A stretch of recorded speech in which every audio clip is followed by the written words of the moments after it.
Hey, Ava.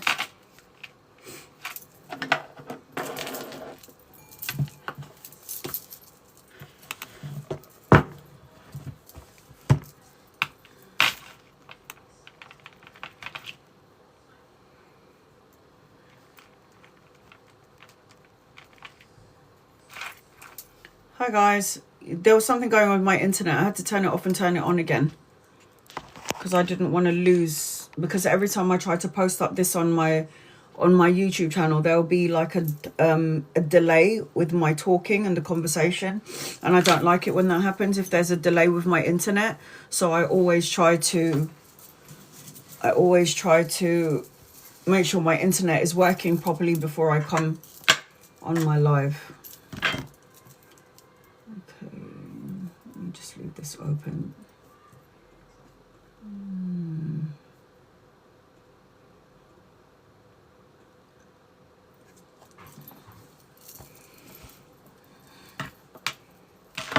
I'm going to be doing some Vedic astrology and doing crystal talking, because I did say to you guys that I was going to do a Sunday live about crystals, and I was going to do it last week, but I thought, let's do it today.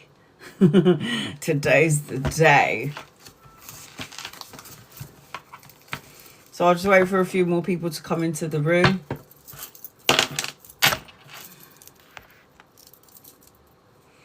With this energy, with the seven planets,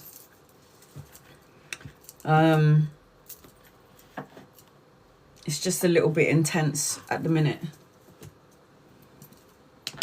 See, I don't know if I've got any internet. Can anyone say something? Please let this bloody be all right. Okay, thank you, Ava. Marcy, okay, so good.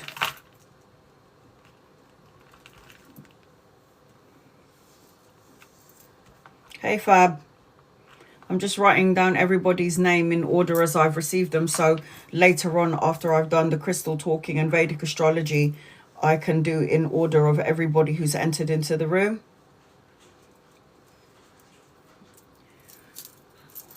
You can hear me. Good.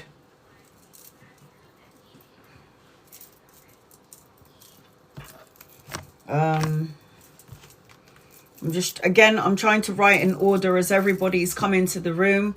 So after I've done the Vedic astrology and the crystal talk, we're going to have there's a lot of things that I want to cover today. And because this is TikTok, I don't know if it's going to be able to download. I managed to down one of my 5 lives. Hey, Donna. I've managed to download one of my 5 lives.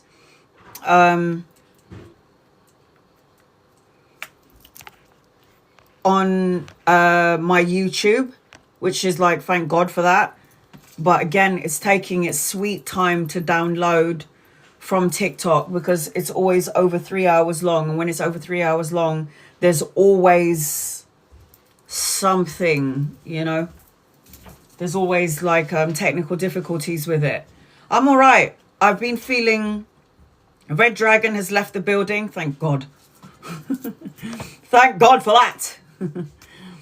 Midwest.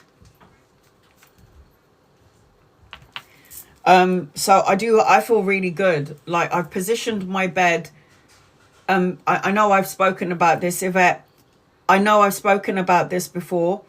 How it's better to have your head south face, like your head should be south instead of you sleeping north. So if your head is north energy, your body will decay quick. I was talking to my cousin about it, and my cousin is the closest thing to my mother, really. Hey, Kim. I'm just writing everybody's name in order as you've come into the room, so I know who I'm reading for in order as you've come in.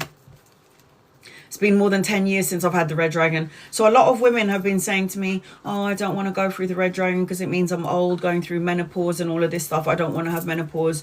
And I was talking to my cousin. I was saying, I can't fucking wait for menopause. And she was like, oh, me too. And she's 75. My cousin and my mum, there's a 5-year difference between my cousin and my mum, because my mum's sister, so Lilia is my mother's niece.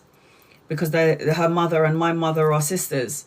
So, and my auntie, Lilia's mum, had 13 children. I think it was 13 or 11. I think it's like 11 kids. Like, really? So you can imagine the drama. And so she's 75 years old. So Lilia is 75. She's literally, I'm 45. She's like 30 years older than me. 60, 70, yeah. She's like 30 years older than me. She's closer to my mum's age bracket. But this woman is Cleopatra. Swear down. Ray. I'm just writing everybody in order as they've come into the room. Sorry I keep repeating myself, but I just need everyone to know that there is an order to things. Ray. So, Marsha. So it feels like ever since my mum passed away, so Lilia, my cousin, who's this glamour puss, as far as I'm concerned, she's a glamour puss. She's like so Cleopatra. Her house in the Philippines is built like Cleopatra's palace. She's got these columns with these flowy, beautiful curtains. I mean, what the fuck? And I was like, I used to be in Egyptian times too. I go, you must have been Cleopatra. I must have been the maid. I must have been like one of those trustworthy maids back in another lifetime for her. But maybe I was Cleopatra and she was the maid. Who knows? So I've established, like, ever since my mother has passed away, because Lilia and my mum had a life together in the Philippines before my cousin went to America, and then before my mother came to England, they had this life together.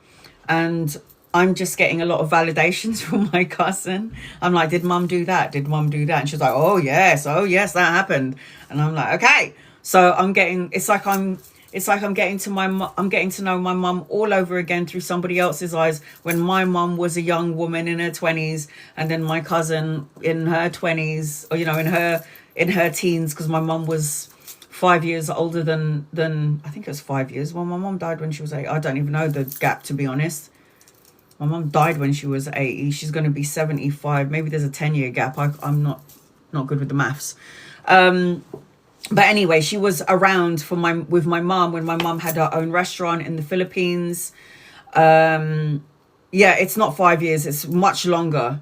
Because my mum stops at 80. So I keep thinking it's a 5-year gap, but it isn't. Because my mum stops at 80 and she's going to be 75. There's probably like maybe a 10 or 15-year gap difference between the two. Because all I know is that when my mum was still alive, when we went to the Philippines 3 years ago, my mum was 70. I think she was about 77. Lilia was in her 60s, mid 60s. So there's a couple of years difference, yeah. But not much. And she was like, oh no, I'm glad that my period is over.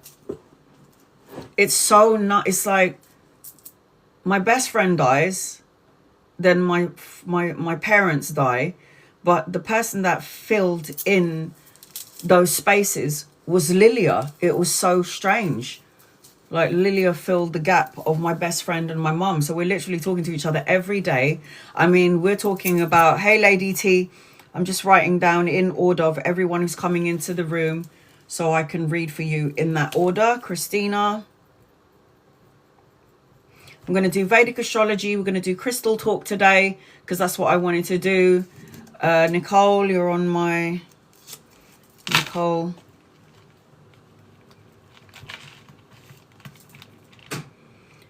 It was nice to not have it, but dang, I wish my mum would have told me what came with it. Yeah, because I can't do hormone replacement.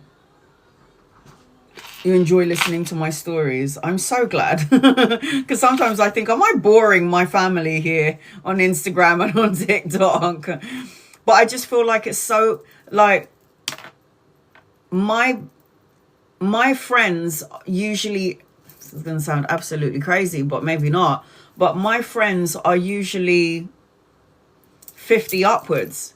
So even when I was in my 20s, I never really got on with people my age. But Siobhan, who's my best friend who passed away, I never really got on with anybody my age. they had to be either extremely younger than me or extremely older than me, which was funny. So those were the brackets. So one of my best friends is 9 years younger than me. The only person that was my age that was my best friend was Siobhan, but everybody else who was old, everybody else who ended up becoming good friends with me is from 50 upwards, because I love listening. So when I was working at Citibank in London, one of my best mates was Doreen. And during that time frame, I was in my mid-30s and Doreen was about 69. And then moving forward, when I was working in the laundrette, I had a friend who I became so close with when I was working in the laundrette. Her name was Beryl. Doreen and Beryl. I mean, yeah. So her name was Beryl. And she was 82. So she'd come in with her little thing to hold her up with her little bag. You know, those little, you know, for the elderly, they have this little push trolley and they can put all stuff inside of it. She was my mate. So I'd be like, Beryl. And she'd be like, Anna, how are you today? And then she'd talk about the war, like the war times. And I'd be like, I find people who are younger than me fascinating. They're slightly annoying. Don't get me wrong. Angeline, I've got you on my list. I'm just doing this in order as everyone comes into the room. Still getting flashes on Pack Train yesterday. That was not... I know. I hear you.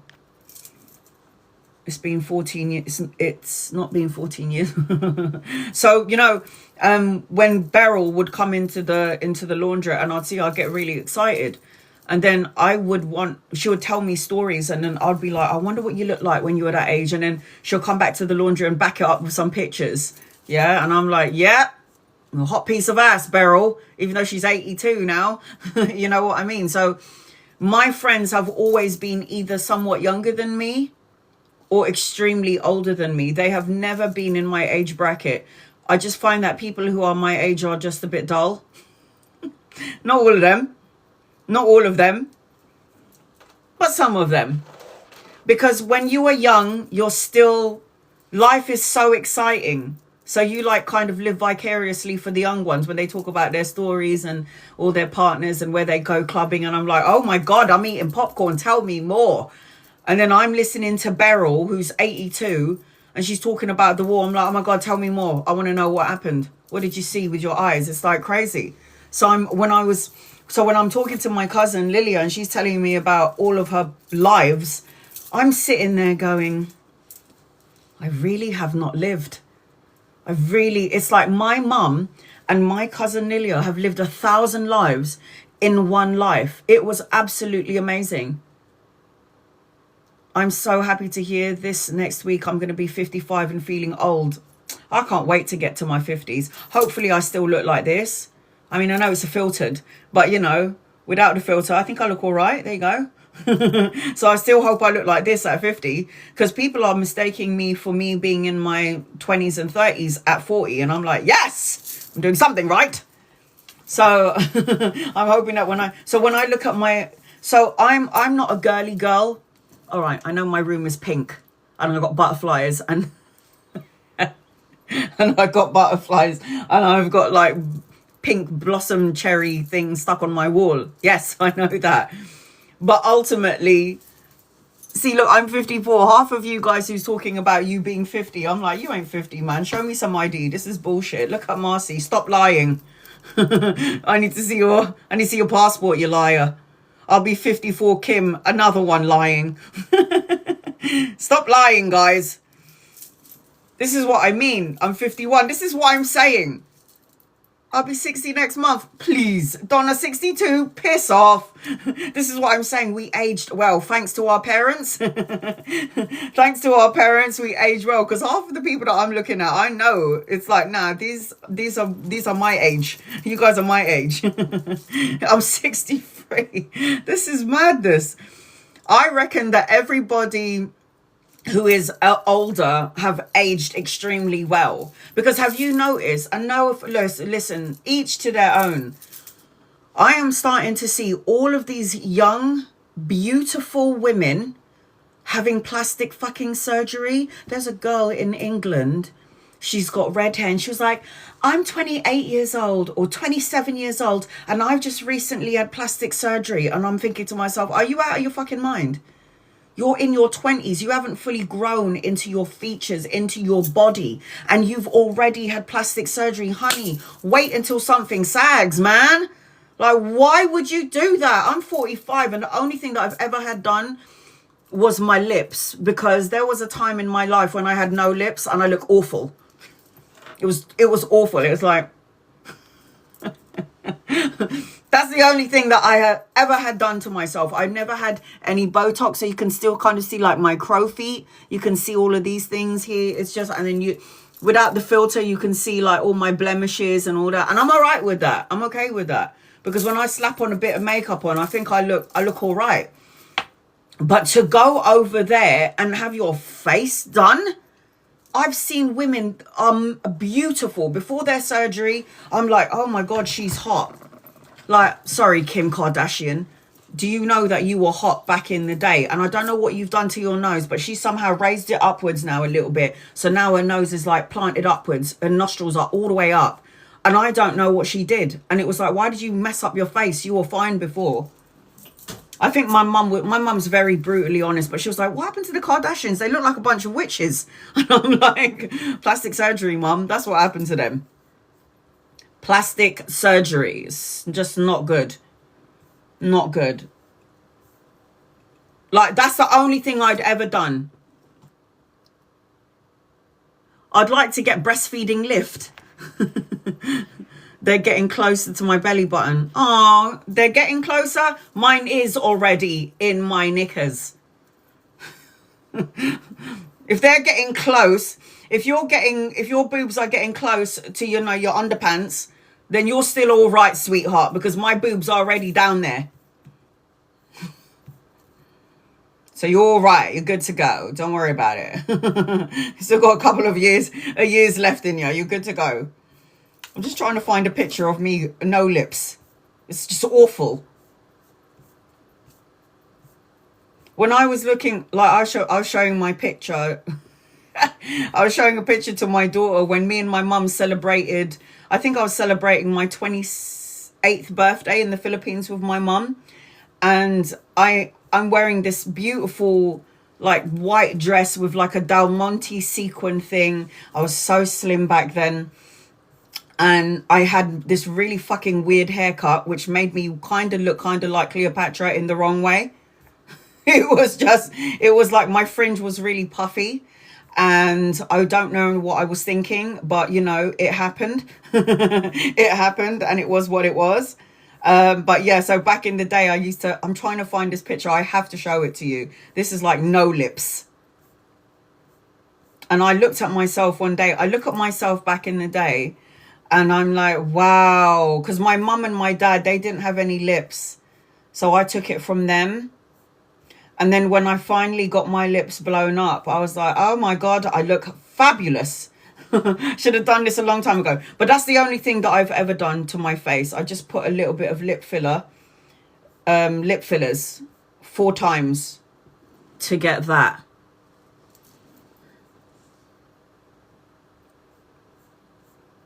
I still feel like I might go in there for one more. One more. Here it is. Oh my God, I'm so embarrassed. Don't take the piss, you lot. I think I look like a man. Okay? Say it straight up. My body, though, it's very good. It's very good. All right, hold on a minute.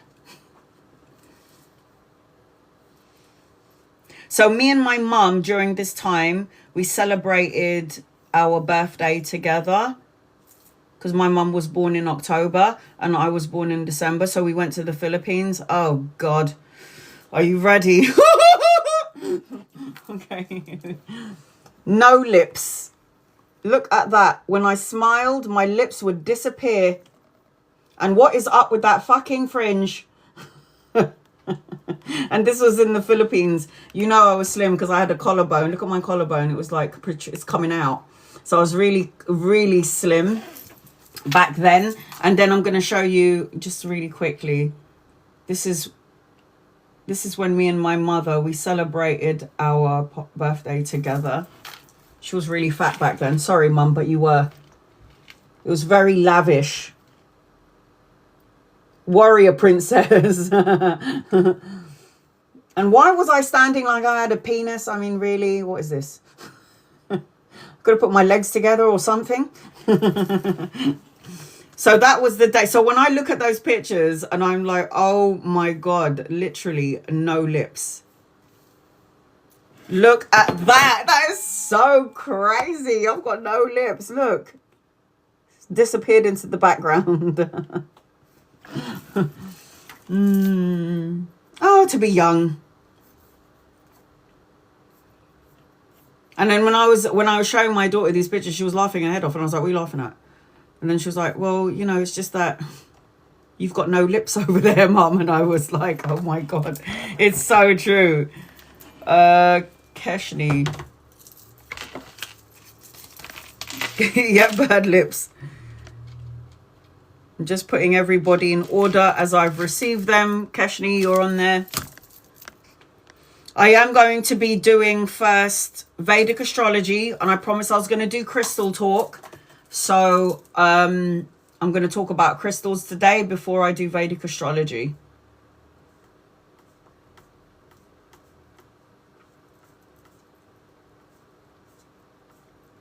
Give me 1 second, guys.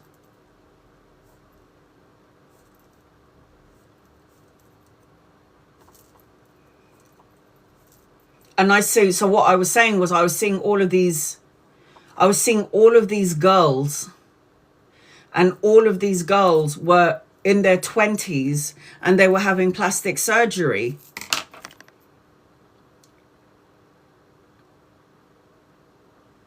Yeah, she was like, "You got no lips over there." That's what my daughter said to me.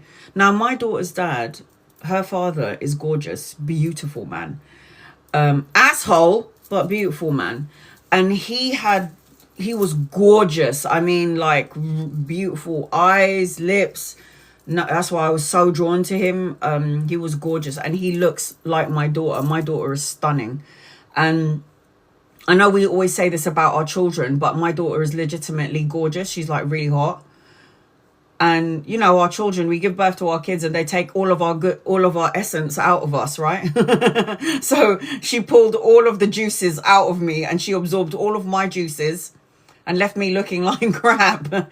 So anyway, when my daughter was born, she had this beautiful chin. She's going to have a go at me for this. She's going to be like, "Mum, why did you do that?" Look at her. She's so hot. She's got big lips. She's got pretty nose. She's got a nice chin. She's so hot. And she thinks she isn't. Psycho. All of these people who are beautiful, they don't have a clue. They don't know that they are beautiful. She just walked in through the door.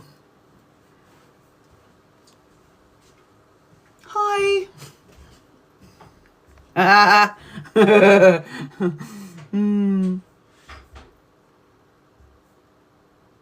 Yeah, she's like really pretty, and she doesn't know that she's pretty. Anyway, and she does look like her pops. I'm not gonna lie. The only thing that my daughter got from me is the webbed foot. So my foot, I've got my, you know, you got your thumb toe, and then you got this one and this one. So those two are a little bit webbed. And that is what me and my daughter have. That's the only thing my daughter ever took from me, was her feet. That was it. Everything was her dad's. Like, she's beautiful. Anyway.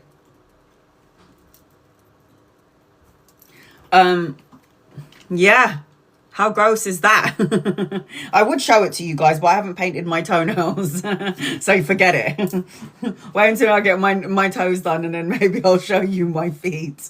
Anyway, so I'm looking at age gracefully. That's all I'm saying. That's why there's a lot of people on here who grew up back in the days, 80s and 70s and 60s. And it's like, we grew old gracefully. Yeah, my mum was in her 80s and that woman was still wearing lipstick and was still a fashionista. So, and I went through her clothes. When my mum died, I don't know if anyone else has experienced this. A loved one dies, like a mother or grandmother. You go in through their wardrobe and there are like hundreds of clothes with tags on them. Because when I went through my mum's cupboard, when she died, I was like, this woman, oh my God. She had so many clothes with tags on them. Yep, your mum. Yep, that was my mum now. Oh my God. And you know what the worst part of it? Because my mum is a fashionista, she's so glamorous, she's so good at dressing up. When I saw those clothes and I was like, I'm claiming all of this shit. I ain't giving none to my sister or any to, like, you know, maybe my daughter, 1 or 2 items. But I was like, I'm claiming all of this. Do you think I could fucking fit into her clothes? No. I couldn't even do up the button because my belly was popping out of it. I was like, what am I supposed to do with this? I'm going to have to either lose weight or I'm going to have to give this away. I was so upset. Like, her tops, they're so beautiful, silk, flowy, flowery, classy. And it's like things that young women would wear. I mean, that woman had some serious swag, my mum. And I was like, I was pissed, man, because I could not fit into any of those trousers. It looked so funny. And then when I managed to squeeze it, you could just see this bulbous belly, just like, pfft. And I was just like, yeah, no, this is, I was like, here, kid, have it. And then there's my sister, you know, who like got the energy of a 15-year-old boy who goes to the gym all the time. And then she goes and takes my mum's trousers because she can fit into it, bitch. She can fit into it. And I'm like, whatever. So in the end, I had to give all of my mum's stuff to my daughter and to my sister. And I was fucking pissed. I was so upset. Because these clothes, there are some clothes now that don't even fit me that I got in my cupboard. And I swear, by Jove, I'm going to lose all of this fucking weight and lose some of my boobs just so I can get into them tops. Because I'm going to have to do it. Because every time I wear this top, it's like, looks so ridiculous. For them girls out there that want a boob job, small boobs are good because you can wear anything. Just saying. There are certain tops that I can't wear. There's no way for my mum... There's no way I could for my mum's, like, she's a size 2 and I'm a size 12. That's what I'm talking about. Isn't it really upsetting? Bam! Got you on my list. Isn't it so upsetting? And my mum's got some, like, beautiful clothes. Oh, my God. And it's Serenity Rose. And it's, yeah, they didn't fit. Yeah. Serenity Rose. They don't fit. I know.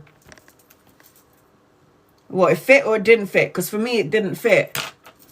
And I refuse to give all of my mum's clothes to my siblings or my family because I want to try and lose weight and fit into it one day. One day I will. Just not right now. Not right now. All right, so how many people are here? 1, 2, 3, 4, 5, 6, 7, 8, 9, 10, 12, 13, 14, 15, 16, 17, 18. Yeah, okay. I'm just trying to write everybody in order as they've come into the room so I know who I'm reading for in order. I'm going to be doing Vedic astrology today as well as crystal. So I was going to take notes on the crystals, but I was like, no way. I'm going to just pull out the crystal book and give you information about all the crystals that I have in my house. And there they are. And this is just Crystal Bible number 1. Where's Crystal Bible number 2? I know. Can you believe it? Judy Hill had some serious stuff to write about. Am I going absolutely insane? Where is that book? Oh, there it is. Ooh. So I wanted to know because I was speaking to you guys and I said, on my next subscribers live, I'd like to talk about crystals. I have a lot of crystals too, and I just got meteorite. That's so good. Oh my God. So I love crystals. I think crystals are beautiful. I think they make the house look beautiful, and I also love the energy that they bring into the house. But I did ask you guys if you wanted me to do subscribers live, not only on Vedic astrology and do tarot, but I also wanted to educate you about what I've learned about crystals. So Judy Hill, you can get these on Amazon, guys. The Crystal Bible 1 and 2. And I literally read nearly most of it because I wanted to study about the crystals that I have. So it's so unbelievable. So I'm going to go through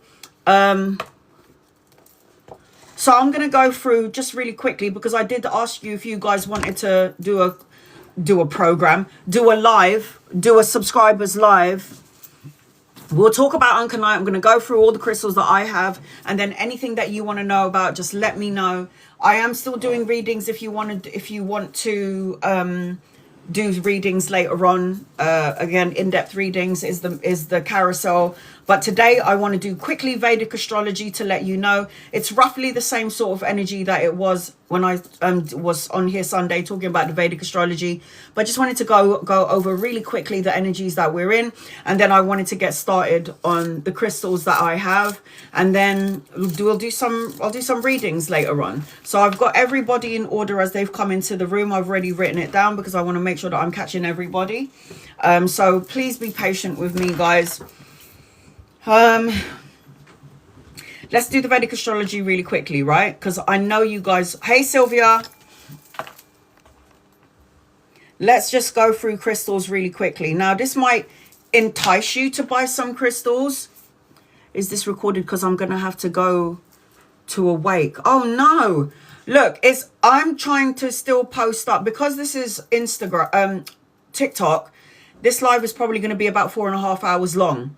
I am still trying to post up 4 lives that I've done on TikTok, but there is technical difficulties me downloading it.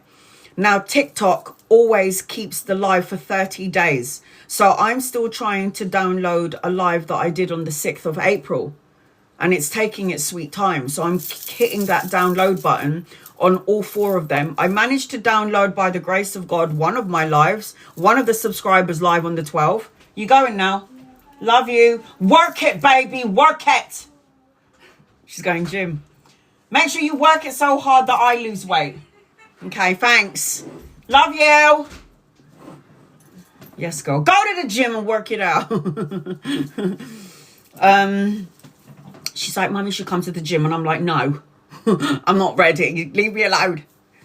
And she's like, it's not because you've got a big belly, Mum. It's because of your heart. And I'm concerned about your heart. And I was like, oh, that's so sweet. So you want me to go to the gym, not because of my big fat stomach, but because of my heart? And I know that there's a sweet comment in there, but that was still a bit annoying, not going to lie.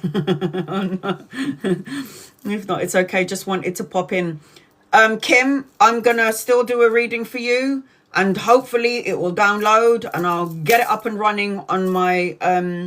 I'm going to get it up and running on my YouTube. I'm going to do my very best, but you are on my list, Kim. Look, you're right there. So that's the only way. I'll do a general check-in on you, read for you, and hopefully you'll see it. Your number 1, 2, 3, 4, 5, 6, 7, 8, 9. All right. So I was going to say have a good time, but I just remembered you said you're going to a wake. Do you know what? Just know this, Kim. Whoever's passed away has gone home, because they probably looked at the next section of the world events and was like, fuck that, I'm leaving. Like my mum and my dad and my grandma. They were probably like, oh, hell no, I'm not going to be in this for this section. I'm out. Just letting you know now. They're in heaven, watching over us, thinking, thank God I ain't down there anymore. I was going to say have a good time, but it's a wake. So just remember where they are, Kim. Remember where they are. All right. Vedic astrology. So for the last 7 days, the last several days, shall I say, the energy is heating up. So from Kellee White, love and appreciate you. I couldn't do this without you. This is Vedic astrology, guys, not Western, Vedic. So the last several days, things have been heating up. So I think, I don't watch the news, but from what I can see, it's like there's a debate. Are we going to war? Are we not going to war? Is there going to be a war? So there's like a back and forth energy. And I'm not really surprised with this, because on Tuesday, Mercury, which is the planet of communication, mental technology, Mercury transit into Pisces. Pisces is dreamy, emotional, the dream world. It's a very emotional energy, because Pisces is a water sign, right? So when Mercury is in Pisces, when it went into transit into Pisces on the 10th of April, and it's going to be in this energy until the 29th of April, Mercury, which is the planet of communication, technology, and the mind and mental and the way of thinking and communication, Mercury is debilitated in the energy of Pisces. It's weak in Pisces. So during this time, really strange things will happen, like weird weather.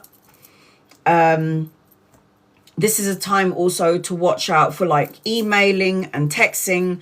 Triple check your email and texts before you send anything out, because word correction could change something, or you might type something in and then it would be a different word. Like I've noticed that when I send texts, it's like, I never said that. Why is it saying that? Like when I say during my live, it would say during my life. I'm like, I didn't write life, I wrote live. So I don't understand why it's like changing the word. So just during this time frame, with this energy with Mercury in Pisces, and it's debilitated in Pisces, pay attention for your emails, your texts. This energy is a very emotional energy, so pay attention to the way that you feel. Check yourself, check the body. This energy is very fierce, so pause before you send an email. Pause before you send a text. Should I send it or should I not? Am I emotionally feeling good to send this message right now, or am I feeling a little bit up and down and a bit fluctuated? So the reason why I say pause and check before you send something is because you have to check how you're feeling before you send anything. Because you'll create a ripple effect, and then you cause an effect energy. So just triple check. So again, check before you say or do anything. We also have, and I've been going on about it for the past week, them 7 planets in between Ketu and Rahu. It's like the moon, the sun, Mercury, Venus, Mars, Jupiter, Saturn, I can't remember, a bunch of planets that are in between Ketu and Rahu, North Node, South Node, head of the dragon, tail of the dragon, and it's in its natural zodiac motion. So this is supposed to put people individually on their spiritual path to like liberation, practicing non-attachment. Even though the world right now may seem a little bit chaotic, we need to shift our consciousness to match Mother Earth's energy. So practice non-attachment, practice healthy boundaries. It's important that you do this. We are going through this phase in life because we are meant to become who we were born to be. So this time frame is about breaking social norms. It's about seeking freedom for the world. Though this energy could cause mental restlessness. Also, at the same time, in the same week, we have Mars, the planet of war and energy intensity, conjuncts Neptune. And Neptune is about idealisms and intuition. It's about psychic abilities. So pay attention to your dreams, pay attention to your visions. I know that my dreams, oh my God, I don't know what's going on, but my dreams are so vivid and so very clear. And usually when I have a dream, I don't remember them. But what I've noticed is that when I wake up in the morning, I could be in the living room, go about my business, and I remember my dream. I remember everything that's going on. And I know that sometimes a dream has a meaning to it here in the physical, in the waking world. So in the dream world, the unconscious world, the astral plane, we have experiences over there, and we'll bring the memory of it, or it will be an actual experience, and it's still embedded and imprinted in our DNA. So when we wake up in the morning, it's like, okay, I dreamt about this and I dreamt about that, and this might mean something, so take note of it. This is why I always say dream journal, write things down, remember, because it will make sense in the waking world. So again, Mars, the planet of war, energy and intensity, conjuncts Neptune in Pisces. Now, when Neptune is in Pisces, it blurs the boundaries. So it can cause a lot of confusion during this time frame. Relationships, jobs, family, communication, how you feel mentally and emotionally. This is why I'm saying this is a very good time to do some grounding energy. Ground your energy. Confusion, especially around the public. They talked about, there's an energy about oil and gas prices going up, like I mentioned before. April the 14th, we're now on the 19th. On April the 14th, the sun went into Aries, and it's going to be in there until May the 14th.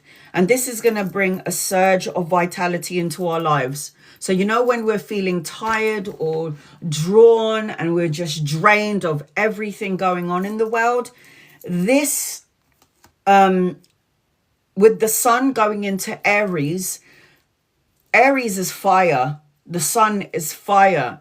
It's comfortable in that energy. It matches.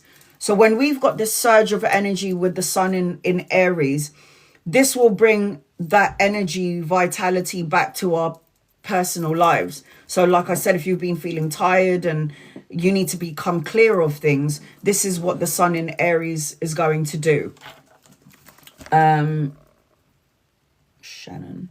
This is what the energy is going to do.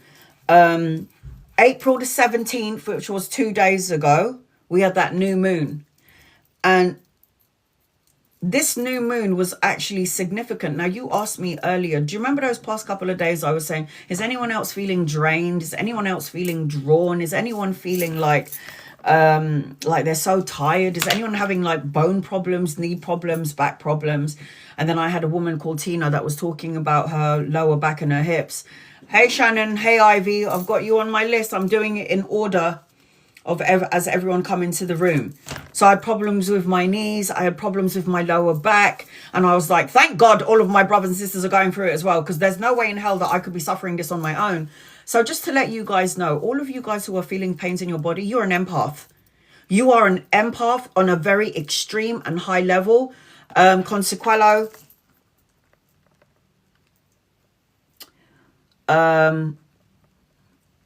You're an empath. You're a healer, Sag Fairy. I'm just writing everybody in order as they've come in, so I know who to read for later on. And I have to do this in order because I want to be fair. So, and I was like, there's no way in hell. So I did the Vedic astrology and I was looking at like, oh my God, this is why I feel the way I feel. And what the reason why we're also feeling all of these pains in our bodies is because as we're sleeping, you are on the list, Keshni. Yes, you're there, Keshni. So, Fred, I'm just doing Vedic astrology, Fred. I'm going to do free readings as well. You're on my list. Just be patient with me. I'm doing the names in order as they've come into the room. And I'm just saying this again, repeating everybody this. So for people who are coming in the room, they know what's going on. But right now I'm just doing Vedic astrology. And then I'm going to talk about crystals. And then I'm going to do some readings. So when I was talking to you last week and I was going, oh, I feel really tired. Is anyone else feeling drained? And I did the Vedic astrology and I could see why the energy was feeling drained. I was like, oh my God, okay. So now I know why I feel this way, because my knees were killing me. My lower back was out of whack. And this morning, I think it was Edna or Ava and Donna asked me, how are you feeling today? This morning when I logged on, I feel amazing. I need to go for a pee in a minute, but I feel great. And it has been ages since I felt like this. First of all, my red dragon is pissed off. Thank God for that. I just feel good. And then when I changed my bed, and I've showed you guys, now my headboard is here. So, sorry, my daughter didn't fix her bed because we're sleeping together at the moment. So when I changed my headboard, when I now my head is facing south. So my head is now south. That's the best. Sleeping south with your head facing south, like your head has to be south. You sleep better, you dream better, your body starts to heal better, because there's something about the tectonic plates. So if your bed is facing north facing, you're decaying in the physical world quickly. Diana. So I did a live on this. There's so many things I want to cover today. Oh my God, I don't know how I'm going to get through it. But when I did a live, for those of you who weren't on this live, and I think I did it about a year ago, maybe a year and a half ago. And I said for all of you, and it helped a lot of people. Hey, Diana. And it helped a lot of people, because I had a lot of people in here going, my babies are having like, what is it? You know, when toddlers are having nightmares, there's a word for it. What is that thing called? Night terrors. My son keeps having night terrors from the moment that he was born. I don't know what's going on. And then I said a couple of things. Number one, he could be remembering past lives, because he just got to Earth. You know, when you're like 0 to like 6, 7 years old, you just literally came from heaven into Earth. And you could be remembering a traumatic past life, and it's still imprinted in your soul, which is why your children have night terrors. So how do we deactivate the night terrors?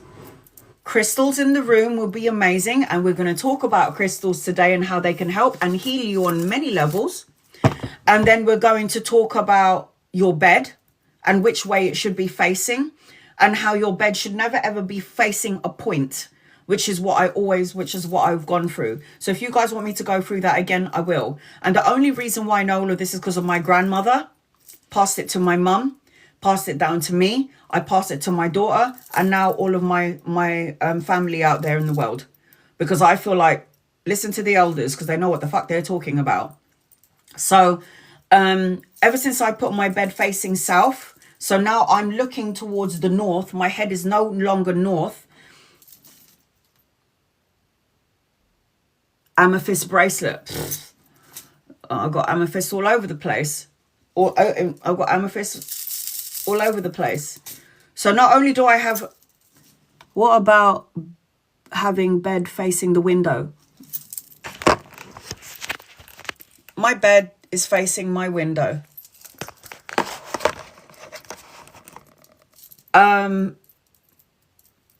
When you look at feng shui... Let me get through this first. Let me do this first. So the energy is really intense during this time frame. And you asked me earlier how I'm feeling. And this is the first time in, I would say, about a month and a half that I feel amazing. Because the energy is so intense that it does affect your molecules and your DNA and the meridian lines in your body. It affects the energy.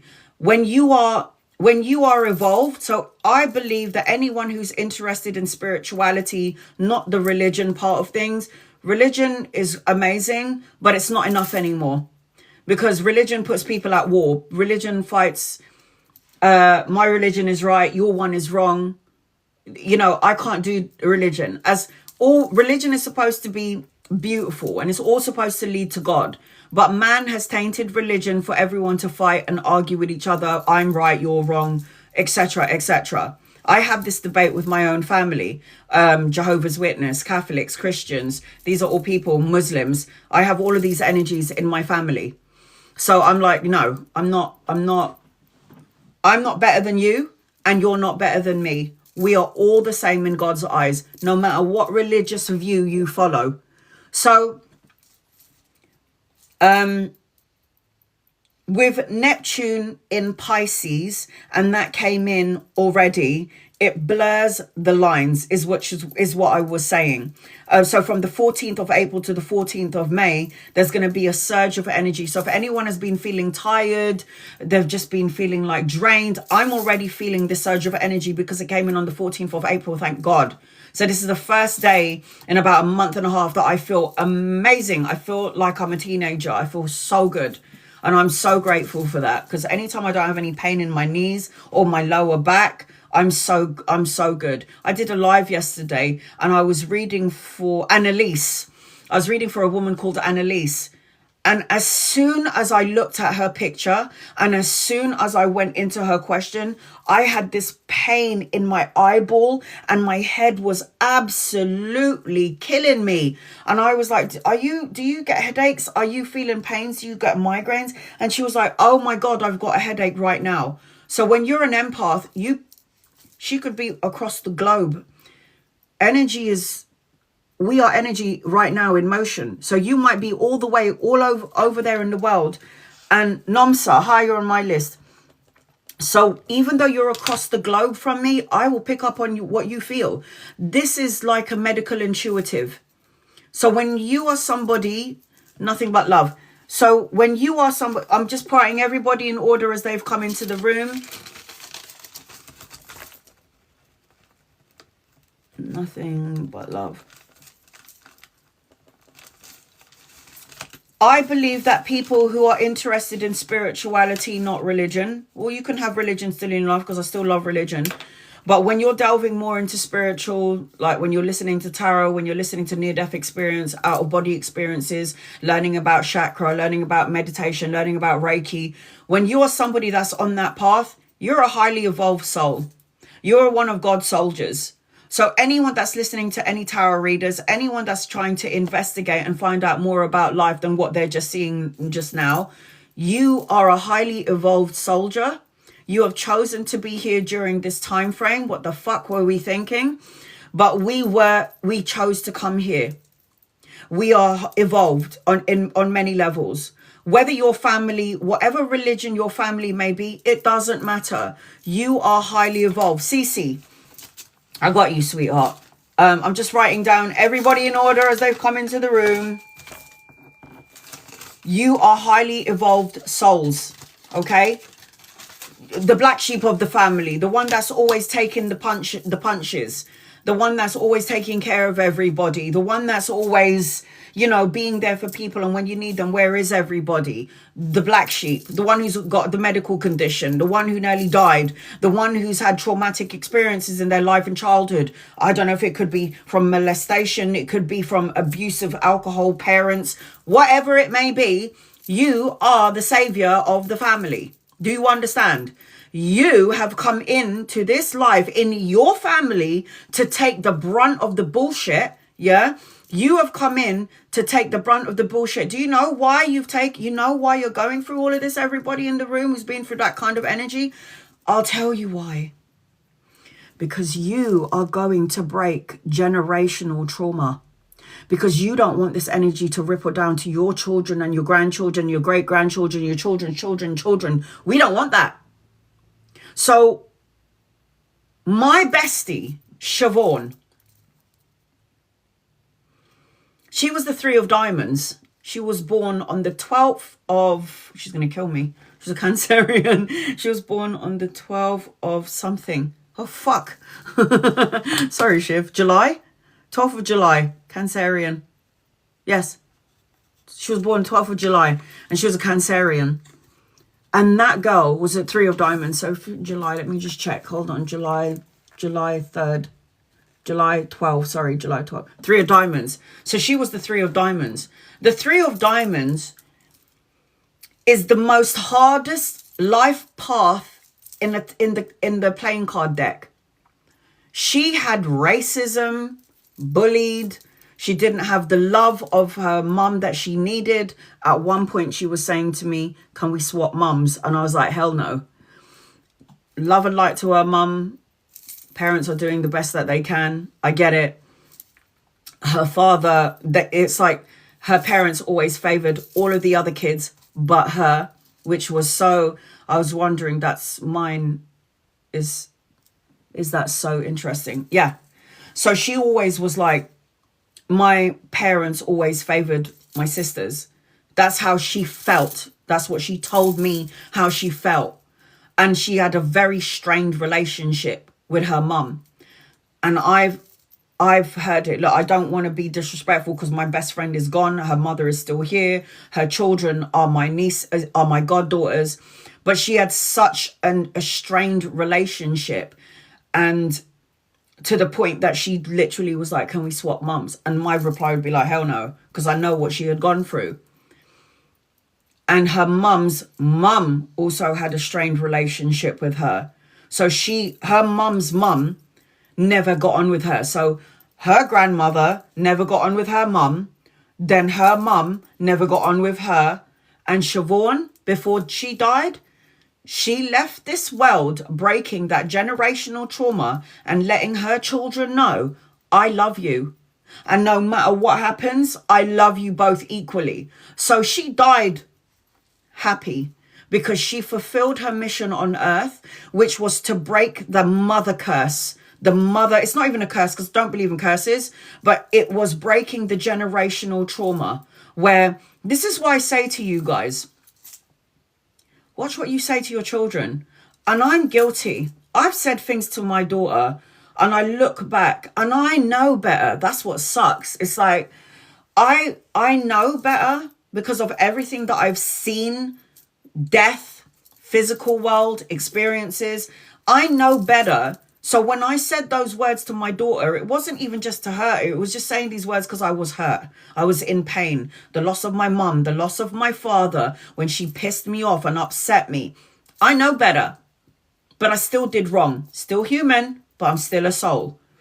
So I always try to make it up to my baby now. I mean, don't get me wrong. Sometimes I want to slap that bitch up, but I can't because, you know, I know better. Sometimes that girl, because she's a fucking Aries.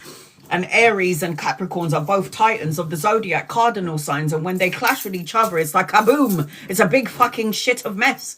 But I can't. I know better. So when my daughter's going and chatting her shit mouth, and I'm looking at her like, I would love to box you down right now. But if I box you down right now, the only energy that I'm burning is my own energy and not yours.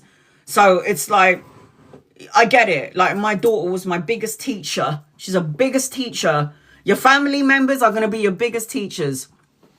So when you have, like I said, when you go back into your childhood and you had shit parents or abusive parents, or you were molested when you was a child, whatever it may be, whatever trauma you have gone through in your life, you are here to show others, yes, I've been through that extreme trauma, but look at who I am now. Look at how far I have come. And you could save a young child's life just from your story. So a couple of years ago when I was doing my live, a woman came onto my live and I was talking about how everything is a lesson. And this woman said, how could it have been a lesson that when I was 6 years old, my father sexually abused me? And I go, oh, honey, you're a healer. God, that happened to you because you're a healer. You are here to heal every child that's ever been through it. And I said, look how far you've come. Look how powerful. She didn't even look at herself in that way. I feel like crying. She didn't even look at herself in that way. All she kept on focusing on was her trauma. And I'm like, but look at you now. You survived that trauma and look at you're powerful, you're strong. And I'm sure you raised your children to be just as powerful as you, and that no one could ever take advantage of you unless you give that energy power. And then she was like, I never looked at it like that. And I go, well, start. You know, you think you went through what you went through for nothing? No, darling, you're a healer. You're a healer. Only people who have been through extreme trauma in life can be the best of healers. The evolved, highly evolved souls. So everything that you've gone through in your life, believe me, it was not for nothing. Okay?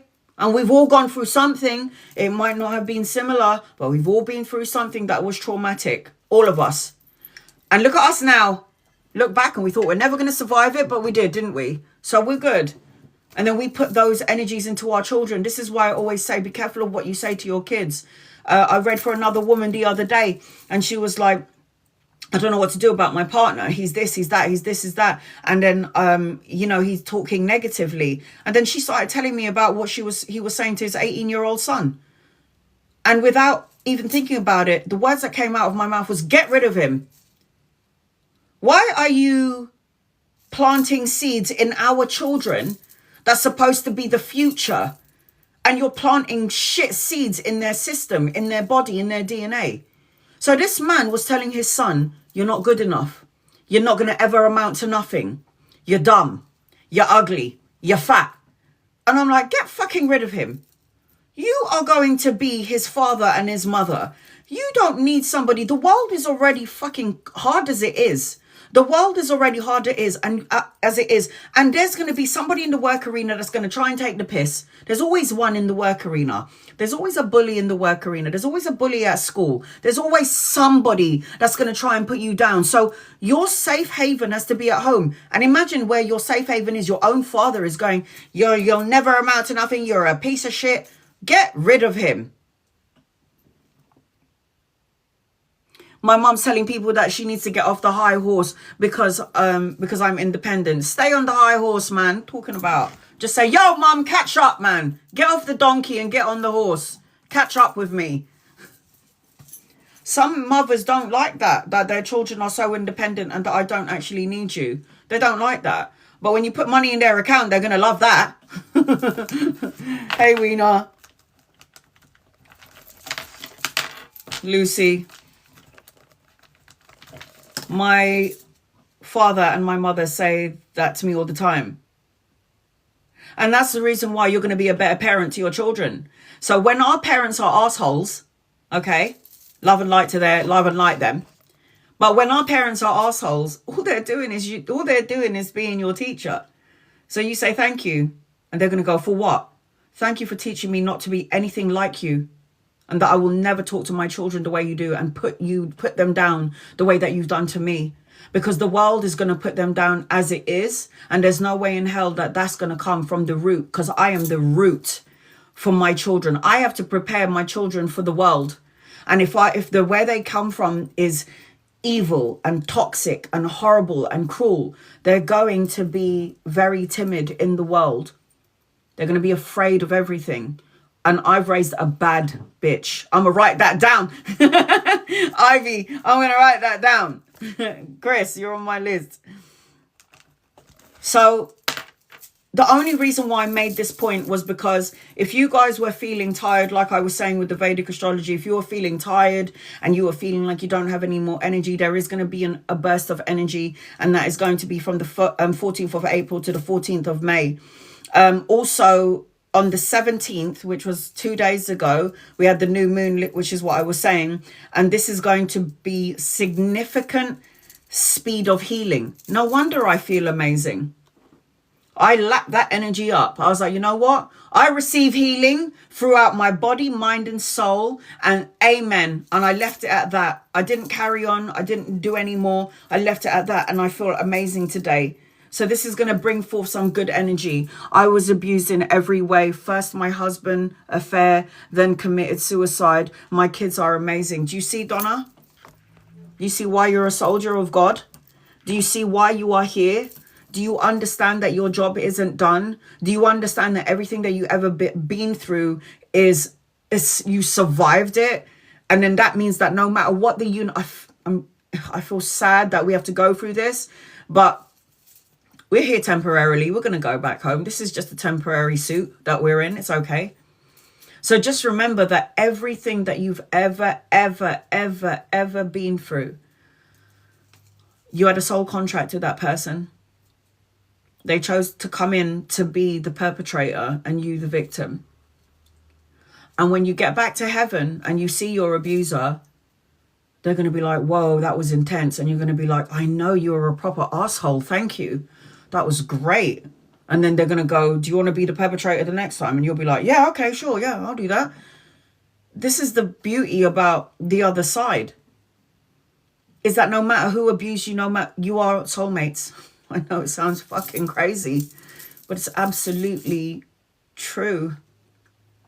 Like my daughter's dad, no matter how much, no matter the beating I got, no matter when he put his hand on me, when he threw hot chocolate on my baby's face, all the anger and hatred that I felt for him. And I was like, and he was like, I'm going to kill you. I'm going to kill my kid. I'm going to kill everybody. And I was like, just kill yourself. Like, why are you killing everybody?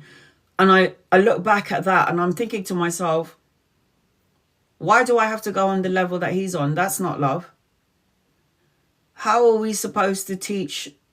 How do we expect? In order for someone to learn forgiveness, we have to forgive them.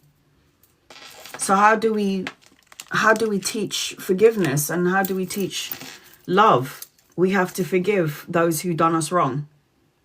So I always pray for my daughter's dad, and I always pray that God will give him everything that he needs. Not everything that he wants, because things that we want is not always good for us, but pray for what he needs. Yeah. And I always thank God for the connection that we had. I thank him because of my daughter. If it wasn't for him, I would have never had my daughter. If it wasn't for him, I would have been the woman that I am today. So all I'm saying is that don't worry about what he deserves. That's got nothing to do with me. Because what I deserve, hey Gemma, is going to come back to me whether I like it or not, because karma is always involved. If it's not going to come to you in this life, it will come back to you in another life. I never worry about karma, because karma will always find its way back to you.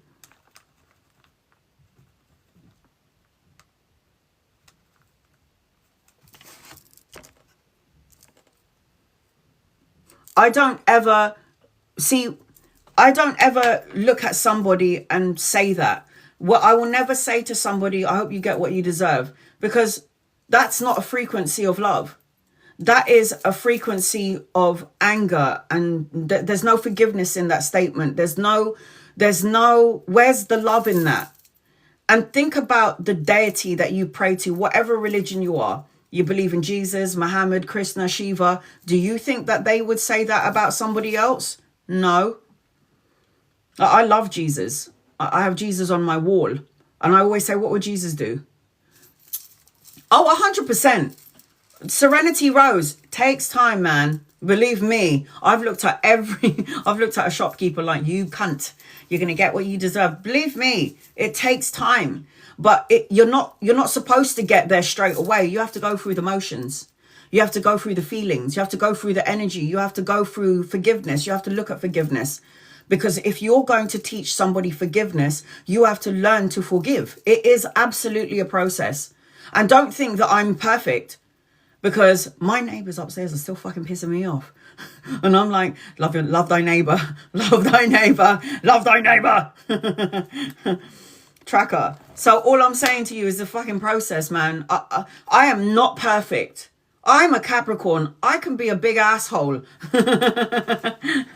Tracker, you're on my list. I've got a whole bunch of stuff to go through today, Tracker. So I hope that you get your tea and just relax, honey, because I've just done the Vedic astrology. So that's that with the Vedic astrology. So yes, the emotions are running high and low, but I'm feeling a hit of vitality right now. So I feel amazing. I feel amazing today. And it's been a long time since I felt really, really good, because I'm telling you, and somebody said it to me on my live. I can't remember who it was, but I was like, I don't know why I'm feeling so drained. And then they said, Anna, taking care of your mum in 2025, the loss of your family, it's all catching up with you now. And I didn't even, it was like a fucking revelation. It was like I knew it, but I needed someone else out there to tell me I'm a Taurus and I can hold in anger for a long time. Ava? No. No. Anger turns into an illness. Don't hold it. Let it go. It is better to be angry and express it. It is better to be angry and go, fuck this shit, fuck, and punch a punching bag and scream and cry until bogies are coming out your nose. Stomp around the house if you have to. Smash a couple of things if you have to. Go ahead and fucking do it. Because holding in that energy, Lisa, holding in that energy creates a dis-ease. It's not surprising you had that. Yes, Donna, it was you. So you cannot suppress energy in the body. I don't care whether you believe it or not, but that suppression is going to turn into an illness, an ailment, a dis-ease in the body. Because you don't want to deal with it. You don't want to deal with the anger. So what do? You put it in a box somewhere in your body. Yeah. If it's a broken heart, you got the box, you put it in that section of your heart and you're just closing it, and I'm not looking at it. I'm going to bury it so deep. At some point, it's going to implode and turn into what? Breast cancer? Like it did to my best friend? You know, what? It's like fibroids. Lilia. Do you know my cousin Lilia? she survived cancer. So she had cancer in her neck. She had a massive lump on her neck. And I said to her, my cousin, you need to open your mouth. And she's a big mouth because she's a Taurus. And she goes, I do. I say what I mean and I mean what I say. And I go, yeah, but you also have to say it in love and you've got to speak your truth. And don't hold anything back because you're blocking your throat chakra. So there is something unsaid or something you didn't say. And you're so much things to say to your 20 siblings and you haven't said anything. This is going to create this buildup of cancer in your throat, which is exactly what happened. And by the grace of God, she survived it. So now because of me, I don't know what I've done. I have turned this woman, I've created a monster. Because she was like, you know what, Anna? This is right. She goes, this is bullshit. And I was like, oh, fuck. Because she can see how honest and open I am about everything. She was like, you know what? I'm done. I was like, Manang. Manang in Filipino means older sister. I was like, Manang, you're too old for this shit. You're 75 years old. You shouldn't be holding anything back. You should be saying everything that you want to say. I even gave this advice to my mum when she was in her late 70s. I was like, Mum, you're too old to give a shit. You raised your children. You bought your house. You got married. You already worked. You raised your grandchildren. You can do whatever the fuck you want. And no one should be able to say shit to you. And I said the same thing to my cousin, who's going to be 75 in May. I was like, what are you? I was like, when I am your age, could you imagine the big mouth that I got now at 45 years old? I'm going to be, I don't even know what I'm going to be when I'm 75. I can't wait to meet her, but I'm ready.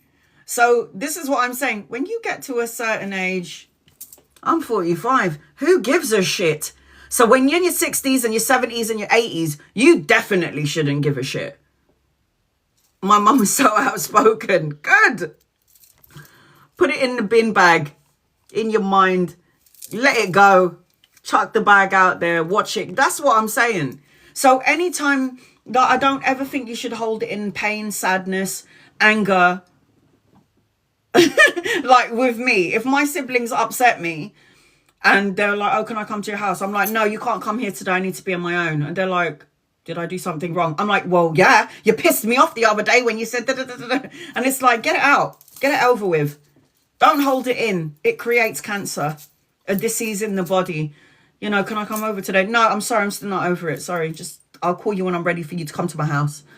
Just say it, man. Say it. And it's all right. And then I'll be like, hi, you're right. Do you want to come over? I had a friend of mine. I wasn't talking to her for a while. And I don't know if anyone else does this, but I have a scene in my head. So like I have a play and all of the things she's done wrong. I'm sitting in my house and I'm cleaning, I'm washing the dishes and I'm going, yeah.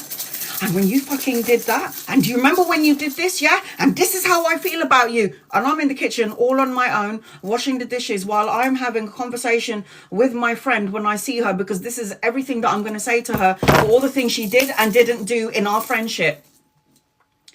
So I wasn't speaking to her for a while. I love you, Christina. Another fire friend, Sagittarius. My mum dies. I haven't seen her for a while. And she calls me and she's like, hi, Manang. Manang is older sister. She's my friend who's 9 years younger than me. She's like, hi, Manang. I'm so sorry that I haven't called you.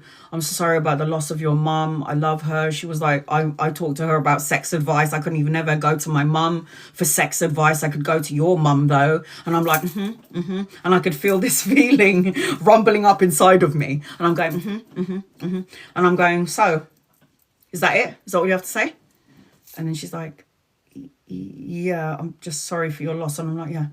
Well, you're a shit sister.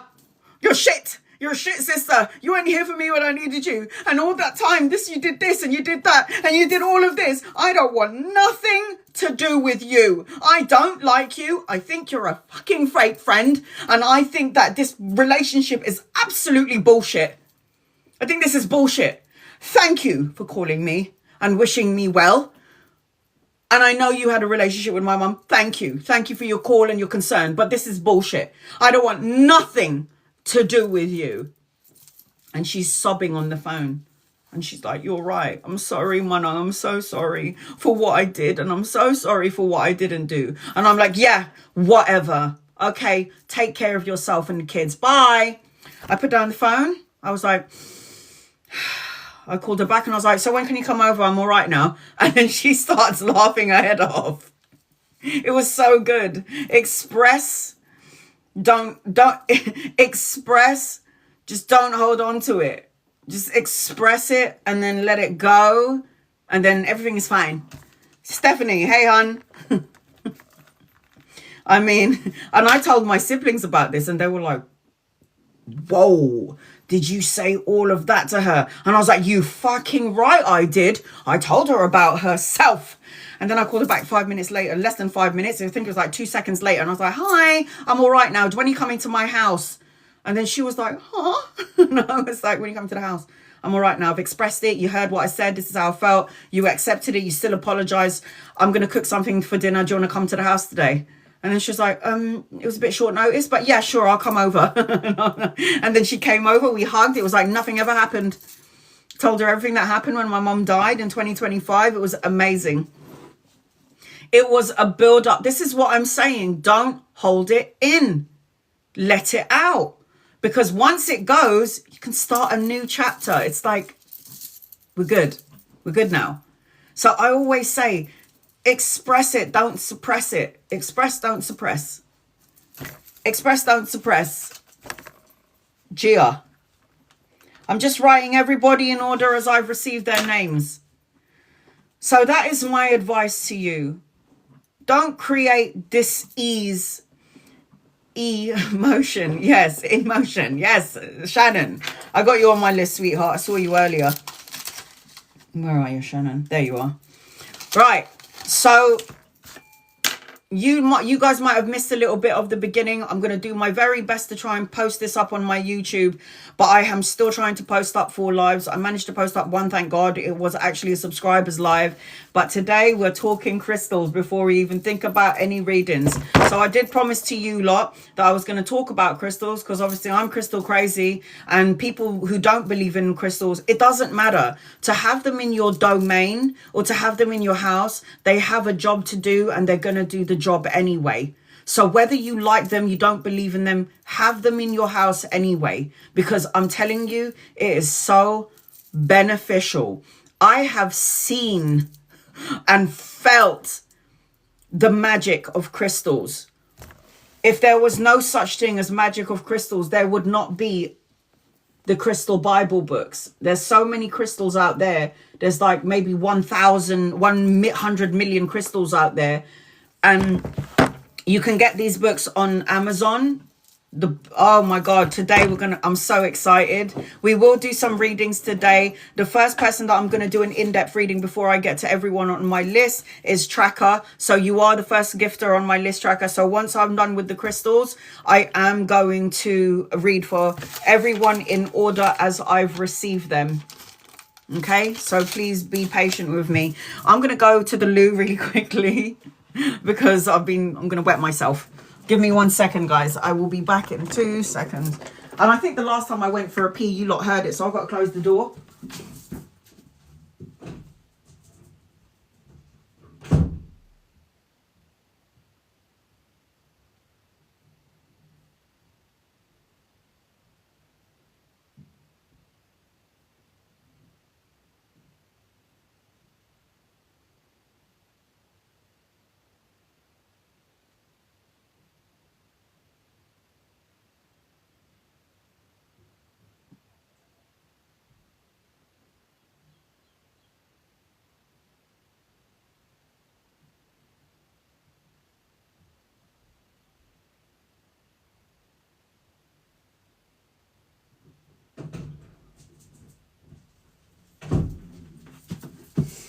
I was going to take some notes on crystals, but I wanted to show you the pictures. So what's everyone having for dinner today? Sorry, guys. All right. So let's get on with this. So I was up at 2 o'clock in the morning. I really love my daughter being here, but that girl snores so loud. She snores really loud. So when she's like half asleep, I kind of like turn her face. So she's like, or pull the pillow from under her head. I pull the pillow from under her head. So she can lie like a little bit flat. I mean, I love her. I love having her here. And I always touch her to make sure she's breathing, like, you know, see she's all right. And she's like, oh, I really like it. And I'm looking at her going, you're never going home, are you? You're going to be here for ages, aren't you? This is what I'm thinking. I love having my kid here, but sometimes it's nice to have my own bed, you know. Anyway, I'm going to go through the crystals that I have. I have loads of crystals, by the way, but I'm going to go through the most important ones. So today, when I talk about the crystals, you can take a screenshot of it or you can take notes of it. I'm praying that this will be posted up on my YouTube channel. But right now, YouTube is just not, TikTok is just not allowing me to download my lives. I'm going to still keep trying to download the 4, but take a screenshot or take a picture. So these are all I have to get through. I'm also going to tell you about what crystals you should have as your star sign and what crystals is good for your physical ailments that you have currently in the body. I mean, it goes all in. So the first crystal that I'm going to talk about, and somebody talked about amethyst in here, is the amethyst crystal. This is a geode. So my mother and father, when we were living, when I was much younger, they had this massive geode exactly like that crystal in the living room. And it was the strangest thing because we had money. My mum and my father bought like 3 houses back in the day. Their marriage lasted 28 years. And something happened to this crystal. And when the crystal disappeared and we didn't know where it was, that's kind of when, I know it sounds, and it, not just based on the crystal, but that's kind of when everything kind of started to fall apart, which was the weirdest thing. I used to go to put your crystals in the cement in your doorstep. Yes. In this place, I can't do it here. So what I've done was stick the crystals, because where I live, it's a council house. So there's another person living above us. So it's like one house converted into 2 places. So we share the same walkway, and I don't want to do that. So what I'm doing is I'm putting crystals on my walls, sticking them on the walls and sticking them on my front door. I have them near the windows. I have them everywhere in my house. But amethyst is amazing to have. And I'm going to go through briefly what amethyst does. And I'll just go through it bit by bit, because I did promise you guys that I was going to do crystals so you can familiarize yourself with it. Every star sign has a crystal attached to them, more than one. So I'll give you a few of those, and I'll tell you what these will help you with in terms of ailments, and like how an amethyst can help you if you have it. And you don't have to have it as a birthstone or as a part of your star sign. Hi, 111188. I'm doing crystals at the minute, so please be patient with me. Yes, my list is still open, so if you want to get an in-depth reading, just be patient with me, guys. I did promise you that I was going to do crystal readings, so that's what I'm going to do today. So the first one I'm going to talk about is amethyst. And take a screenshot of it. So the benefits of amethyst, let's talk about it. I can't wait to get to citrine. Stephanie, you're on my list. Give me 1 second, hon.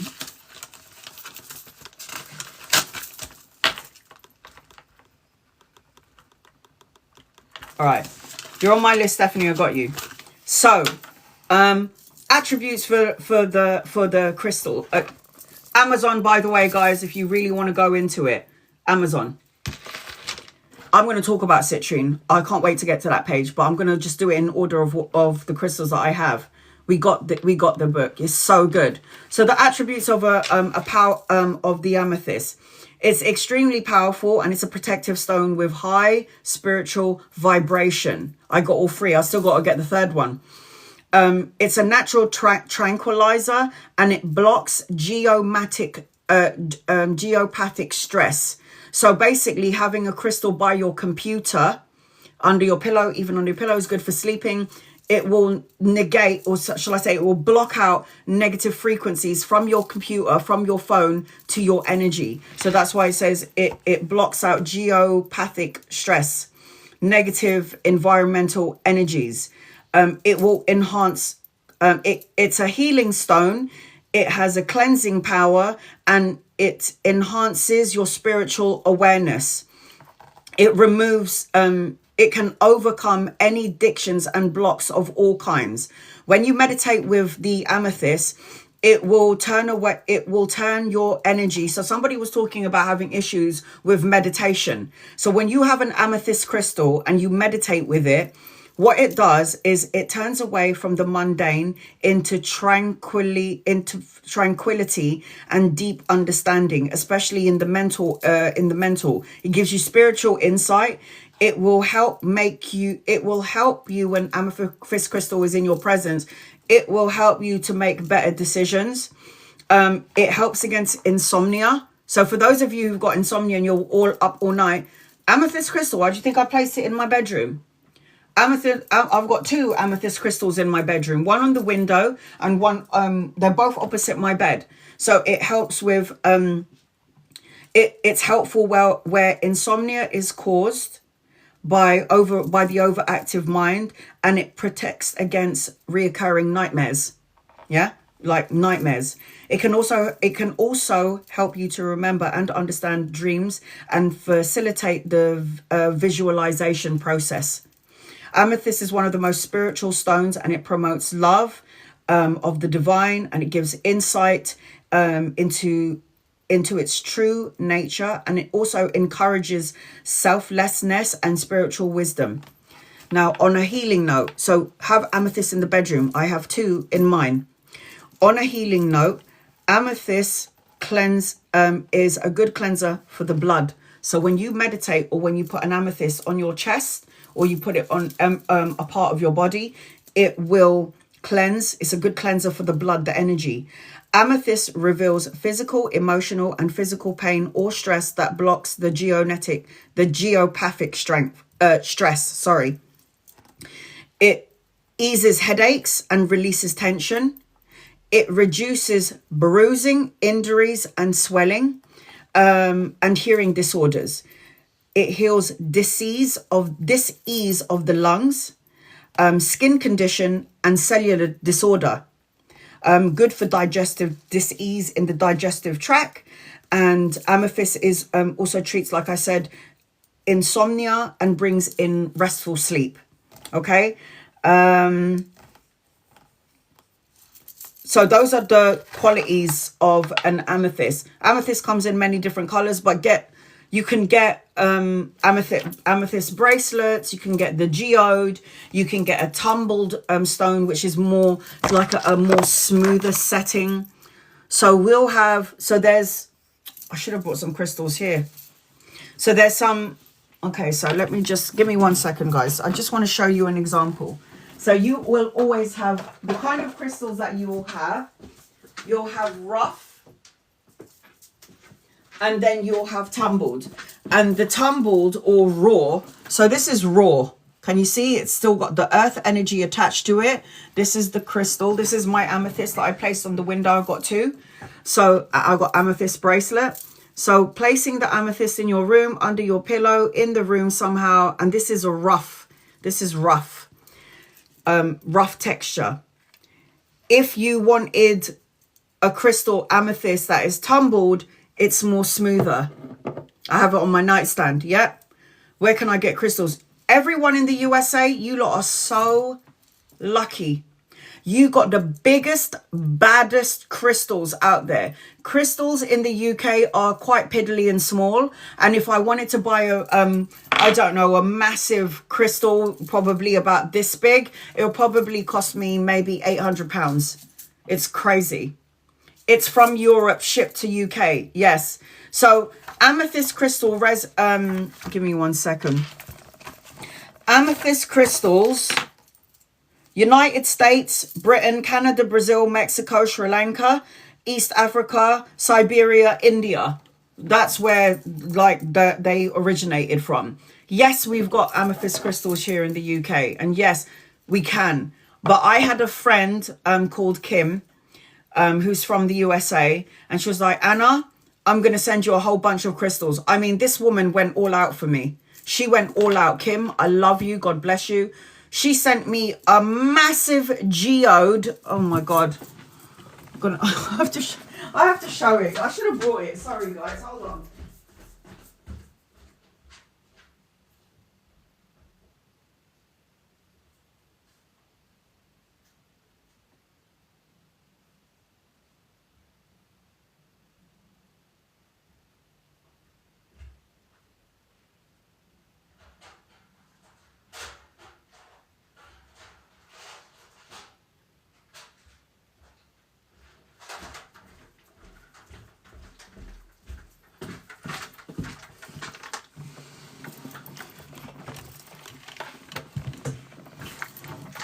These are just a few of my crystals. I have them out in the living room so the energy will pop out. But I've got crystals in my room. I've got crystals in the kitchen. I've got crystals in the bathroom. I've got crystals all over the house. So,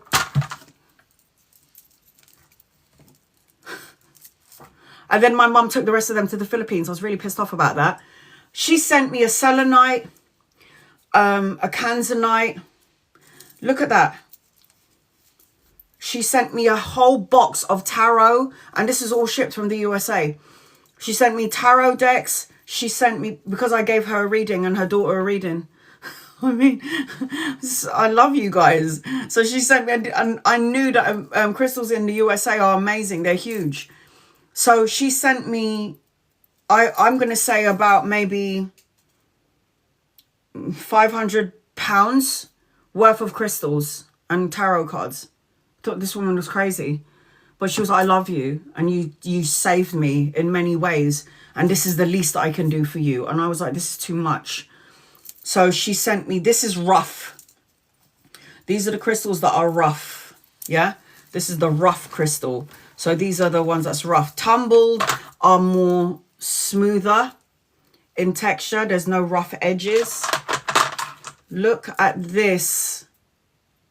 Does that not look like the night sky? Now, me and my bestie had the same crystal, except her one was orange and mine is purple. I've got this purpley blue. I'm addicted to purple and blue, but look at that. Is that not like the void? How beautiful is that? Unbelievable. Snowflake jasper. It's also good to have in your bedroom underneath your covers where you can sleep. But I don't have this. This is all in my living room. Jade. Jade is very good to attract money. Shiva Lingam. You want to open up your psychic abilities? Shiva Lingam. Here you go. I got Shiva Lingam. Just a whole bunch. These are not even all of it. This is not it. I just took some of these. Love. You want love? Rose quartz. But this is why I want to get into it. Kanzanite. Kanzanite and kyanite, they're like from the same family. This will open up psychic abilities as well. But this is the reason why. And look, I've got lapis lazuli everywhere. What does lapis lazuli do? I'm going to talk to you about it because I want to go through the pages in the deck. Lapis lazuli all over the place. It's even around my neck. I've got it on my windowsill. Why do I have so much lapis lazuli? I'll tell you why. I'm going to read it and I'll let you know why. But these are just like, these are just only a few of the crystals that I have. I have a clear quartz crystal. And this clear quartz crystal, it's a selenite crystal. And it's a tower. And underneath this crystal that's a tower, there's a little hole in it. And then I can put a light bulb in it and then it lights up the whole thing. It's beautiful. It's amazing. It's over there, but I have to go and get it. It's also good to have like plants in your room as well, guys. Like peace lily, spider plants. That's the one in my bra. Spider plants, snake plants, peace lily. It's good to have all of these in your room because it purifies the air. So at the moment, you can see I've got my peace lily over there in the corner of the room.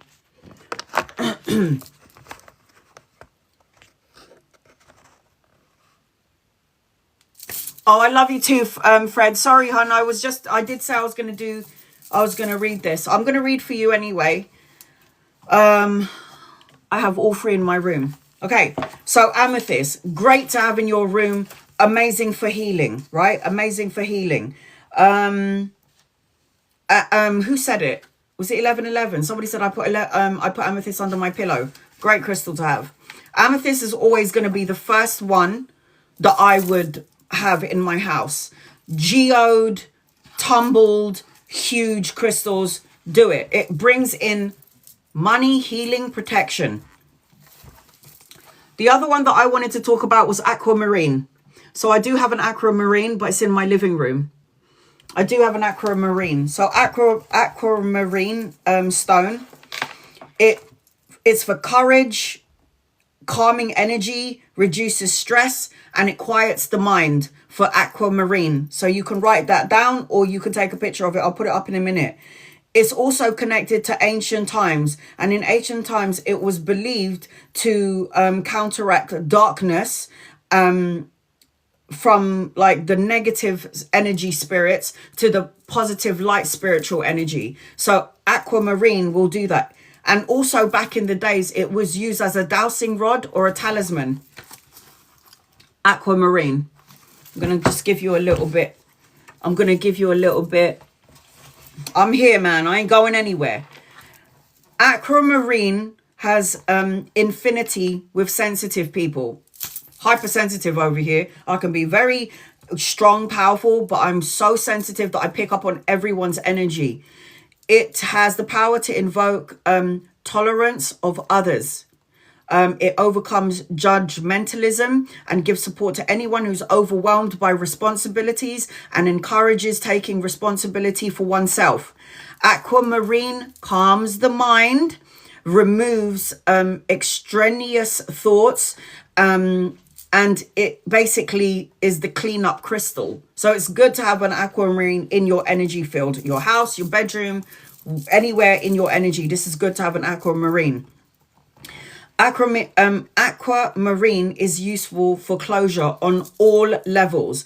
Aquamarine crystal will also clear blocked communication and promote self-expression. So if you're having issues within this area, this is a good crystal to have.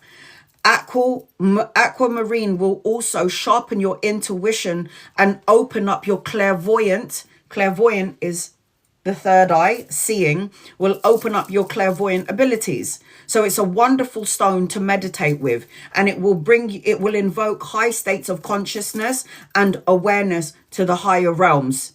Aquamarine is also going to shield your aura, and it aligns the chakra, all your chakras.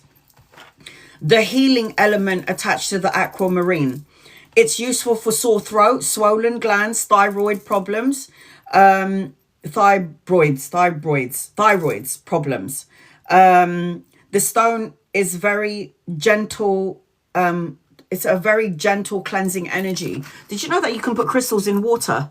Have you ever seen those, you know, those flasks or those water bottles? And then you see the crystal inside the water bottle. And what that does, it charges the water. So when you drink it, you're cleansing your energy. Oh, yes. Has anyone seen that?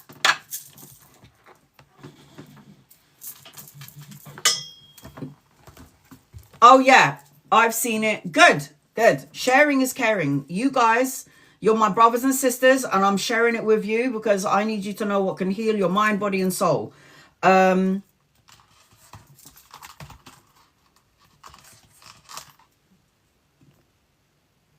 you go. Let me show it to you. So they have now created, look at this, guys. Look, amethyst, clear quartz, rose quartz. And you fill it up with water, and whatever ailment you have, that will purify the water, and you're drinking it. You set the intention. Oh my God. You don't have to buy the bottle. You can wash and cleanse your tumbled crystals and put it in your water overnight and set the intention. Talk to the water, because water is not deaf. Water can hear you. And then what happens is when you drink the water, it will cleanse your body. That's what I got for Diana T on her birthday. Fab, you know what you're doing, girl. You know what you're doing. So again, aquamarine, Good for the organs. Oh, it's good for the eyes, the jaws, the teeth, and the stomach. So when you have aquamarine crystal, it's good for the immune system. And also, it will be good if you have hay fever. For those of you who have hay fever, aquamarine is a good crystal to have in your bra. So that is a crystal that I have. It's in my living room. But I've got a whole pot of crystals there, small and big ones. The next, so that was aquamarine, guys. Shall I show you the picture of it again?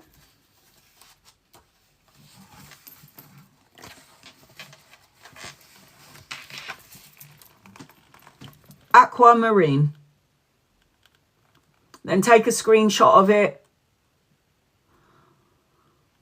Okay.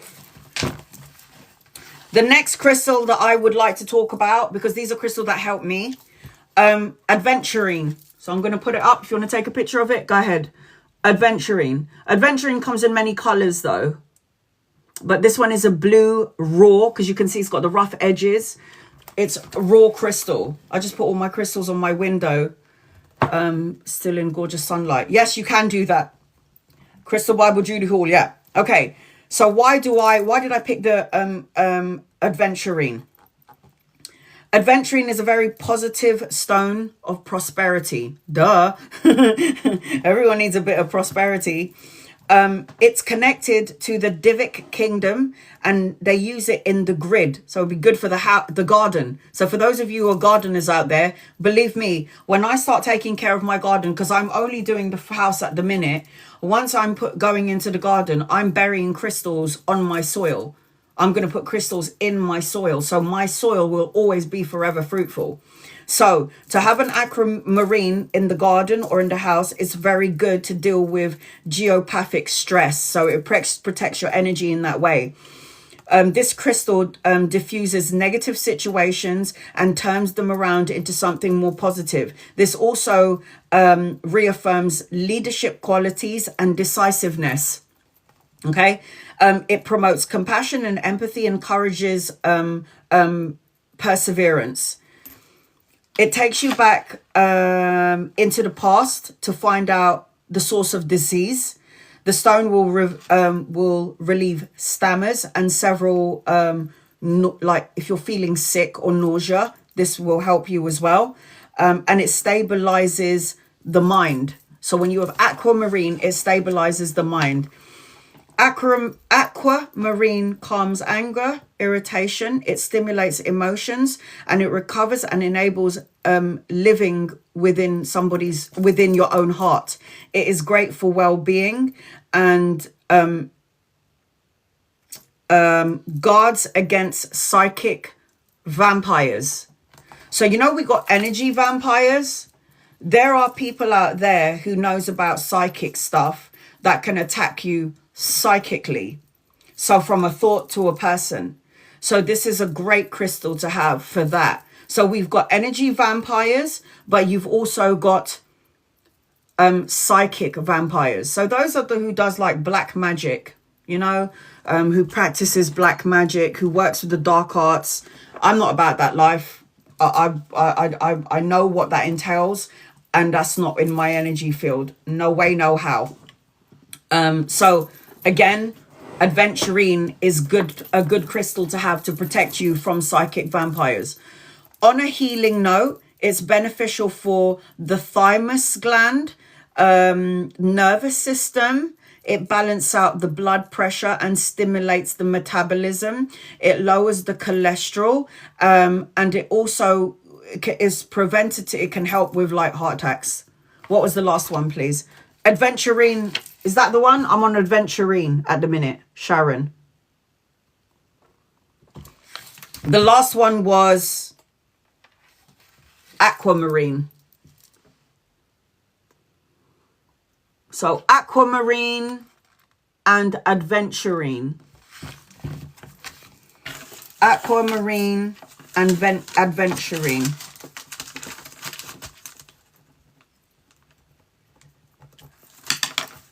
Adventurine is for psychic attacks. I'm going to paint a picture for you. Every crystal that you have in your house, no matter what it's going to protect you from negative energy. Whether it's energy vampires, psychic vampires, Every crystal, why do you think I have so many in my house? They all bring a level of protection. All of them. Even just having amethyst alone, it's still protection. Oh, I'm going to talk about tourmaline and black. I'll talk about all of that because I've got them marked as well. So with the, where was I? So adventuring. So what was I saying? It helps with preventing heart attacks. It has an I'm not saying it's going to stop heart attacks altogether, because obviously we all have a soul contract. And if there's certain things that we have to experience, then we have to experience it. But it will help to transmute the energy of that heart attack energy. Yes, go on Amazon. It's on Amazon. But I've been studying this book for years, for a long time. So anti-inflammatory, helps ease skin allergies, eruptions. Great for migraines and headaches. That's why I have it. That's one of the reasons why I bought it. So there is green adventurine, blue adventurine. There is so many adventurines, and I have a couple of different color adventurines in my house. Ultimately, they do bring in protection and healing. They all have that energy. All right. The other crystals that I have in my house is carnelian. And there are different kinds of carnelian. I've got orange, red, yellow, and green. But we're going to talk about red carnelian. This is really good for, I'm going to talk about star signs that matches the crystals. So red carnelian is good for grounding and anchoring. So this is why I have a carnelian. It's red. And what do I say about red? Knickers. Wear red knickers because it grounds your energy into Mother Earth. So having a red carnelian in your energy, in your bra, when you're going to work, because you feel like every time I'm going to work, my energy's all over the place. It grounds your energy. So carnelian grounds and anchors you into the present reality. It's a stone with high energy. Carnelian has the ability to cleanse other stones.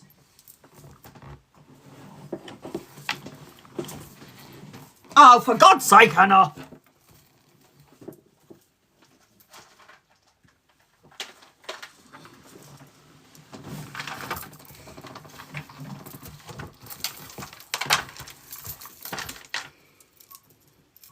Carnelian, because they have it in orange, they have it in red, carnelian. All right, extreme red, there you go. Carnelian.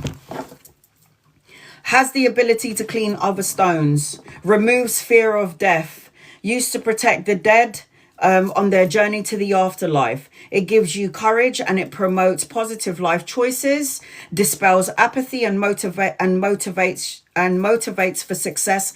It's good for business and other matters associated to that. Carnelian is also helpful for overcoming abuse of any kind. The stone is going to help you to know your truth and your perception. So it gets to the bottom of what makes you tick. It overcomes negative condition and encourages steadfastness. Yes. Great for mental energy, like to stabilize the mental, the emotions. This is a very powerful stone to protect against envy, rage, resentment, yours and other people. It calms energy and banishes emotional negativity, replacing it with love of life. On a healing note, the carnelian is a life source of vitality. It stimulates the metabolism. It activates the base chakra, which is the root chakra, which is why I said red knickers. Influences the female reproductive organs and increases fertility. It will also help with rheumatism, arthritis, depression, and it will regulate body fluid and the kidneys. Carnelian will also improve the absorption of vitamins and minerals and the good supplements for the body, organs, and tissues. So this is a great thing to... Carnelian should also be put in front of your door. When you put carnelian in front of the door, it invokes protection and invites abundance into your home. This is the red carnelian. This is why I have my crystals in my living room near the front door. Okay, so carnelian, guys. I have marked all of the crystals that I have in my house that has done so much for me. Chrysocolla, that's the next one. Chrysocolla. Take a picture of it, write the name down, go into the crystal shop and go, I need a chrysocolla, where is it? Chrysocolla. Chrysocolla is good to have when you have your period. just saying, for all my girlies out there with heavy periods. Okay. Chrysocolla is a tranquil and sustaining stone. It helps with meditation and communication, okay, within the home. Chrysocolla draws off negative energies of all kinds. It can help you to it will help you to accept with serenity situations that are constantly changing, invoking a great inner strength. It's beneficial for relationships that have become rocky. It will stabilize and heal both the people in the home as well as the home. Chrysocolla is calm, cleansing, re-energizing of all the chakras, and it aligns them with the divine. So Chrysocolla is a great one to have. At the solar plexus chakra, it draws out negativity. So the solar plexus is the stomach area. Okay, it removes emotions of guilt. It changes like emotional programming. At the heart, it heals heartache. It increases the capacity to love. At the throat, it improves communication, helps you to discern when to keep silent. At the third eye, it will open up psychic visions. Chrysocolla encourages self-awareness and inner balance, and confidence and sensitivity. It helps you overcome phobias, and it draws out negativity and supplies motivation for those who lack it. Chrysocolla will also reduce mental tension and will help to keep you cool-headed. Truth-telling is also with the chrysocolla. And on a healing note, it treats arthritis, bone disease, muscle spasms, liver, kidneys, intestines, the blood, regenerates the pancreas, insulin,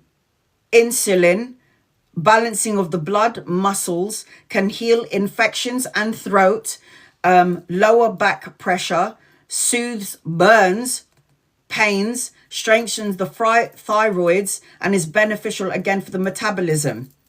It treats PMS, cramps, periods. That's the reason why I have to have chrysocolla in my energy. So anytime I have a heavy period, I'll talk about my heavy period, but I've got my chrysocolla in my bra. Would it work just in the front door? You know what? It doesn't matter where you put these crystals. It's going to bring in the energy whether you like it or not. Whether you have it in the room, red carnelian, they say place it in the front door, yeah. With the red carnelian, I have it in my living room, which is next to the front door. So they say that with the when you place the red carnelian near the front door, it invokes protection and invites abundance into your home. It can be near the front door with the red carnelian. So that was the chrysocolla. My favorite crystal. Anything to bring in money, yo. Citrine. There's a geode and there's the rough stone. Okay, citrine. All right. I don't know if you took a picture of it. Brazil, Russia, France, Madagascar, Britain, United States. The attributes of a citrine. Citrine is a powerful cleansing and regenerator, carrying the power of the sun. This is one of the crystals that never needs cleaning. It absorbs, transmutes, dissipates, and ground negative energy, and therefore extremely positive for the environment. Citrine energizes every level of life. As an aura protector, it acts as early warning symptoms so that you can actions can be taken to prevent. So, you know, they say actions, you know how they say prevention is better than cure. This is what this crystal will do. Citrine cleanses and balance the subtle body, aligning them with the physical. Citrine is one of the strongest stones for abundance. Citrine, pyrite, and fool's gold. Fool's gold, pyrite brings in the money. Jade. This dynamic stone teaches how to manifest and attract wealth and prosperity, success in all things. Citrine is a happy, generous stone and encourage sharing what you have, and yet help people you hold to. Hold on. What you have, and yet helps you to hold on your wealth. Keeps you to hold your wealth. Citrine will replace gloom and negativity with positivity. It's an excellent overcoming depression stone, fears and phobia. Citrine promotes joy in life. It releases negative traits, fears and feelings at the deepest level. It is useful for people who is particularly sensitive to environmental and other outside influences. The healing energy of a citrine, it is an excellent stone for energizing and recharging. It is highly beneficial for the digestive disease. Citrine will stimulate the digestion, the spleen and the pancreas. It navigates inflammation in the kidneys, the bladders, helps with eye problems, increase blood circulation, detoxifies the blood, activates the thymus and balance the thyroids. Its warning effects fortifies the nerves. Citrine, let me just see. It reveals constipation and removes cellulite. I'm going to drink the hell out of that. I'm going to drink the hell out of that. Okay, positioning.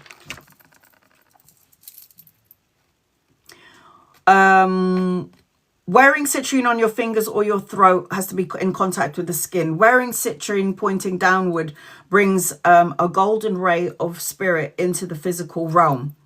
Position as appropriate for healing. Okay, so I'm going to show you this. So take a picture of this. The wealthy corner is the farthest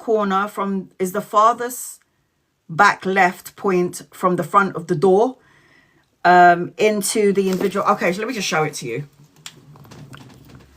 So here's the front door. The farthest corner, left hand side of the room at the corner is the wealth corner. So take a picture of that. It's the wealth corner. Let me just flip the screen.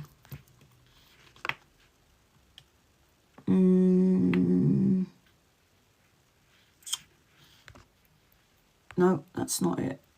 No, hold on. Oh, the mirror. Oh, here it is. I did not do that right. Hold on.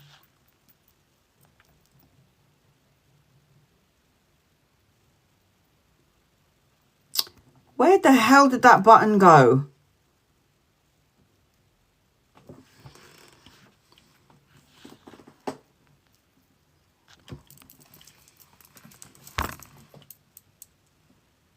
The wealth corner. Can you see it now? So take a picture of it. That is where to place your citrine. At the farthest left corner of your house, front door. That will bring in money, security, blessings, a flow of cash. there's always going to be stabilizing energy. So have you guys got that? Hopefully you got that.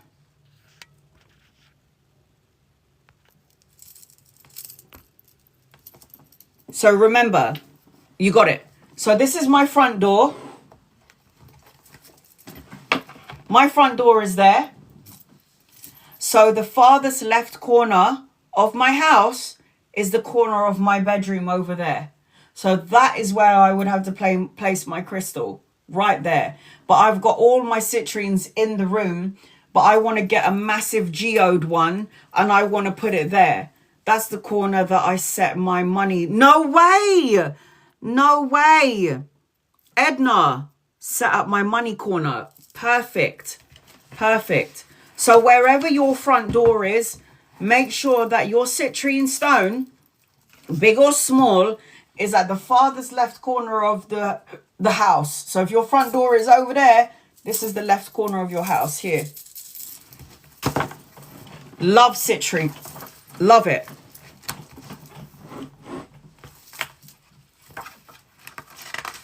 All right. Let me show you again. Hold on. 1111. Take a picture of it.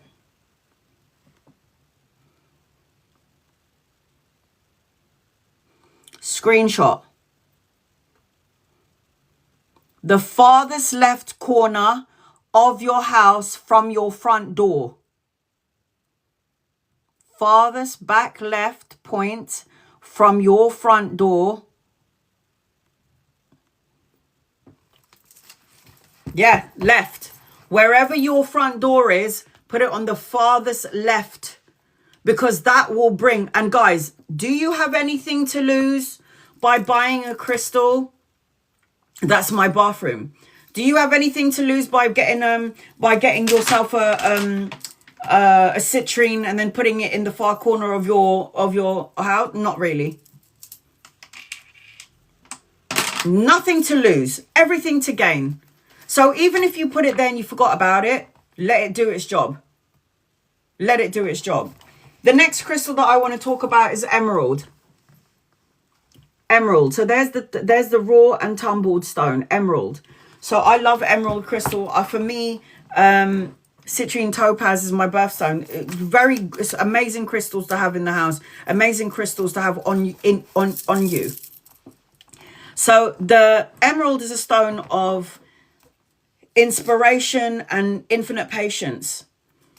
It is a life-affirming stone with great integrity. This is known as the stone of successful love. It brings bliss and loyalty. The emerald will keep partnership in balance if you're looking for that. It is said to signal unfaithfulness. Emerald opens up the heart chakra because it's green and it has a calming effect on the emotions. This stone ensures physical, emotional, and mental equilibrium. It opens up psychic abilities, clairvoyant abilities, and stimulates gathering wisdom from the mental plane. Traditionally, emerald was said to protect from enchantment and ploy of magicians, foretelling the future. Emerald gives the strength to the character and overcome any misfortunes in life. This is a stone of regeneration and recovery. It is a stone of wisdom and promotes discernment and truth, aiding in eloquent expression.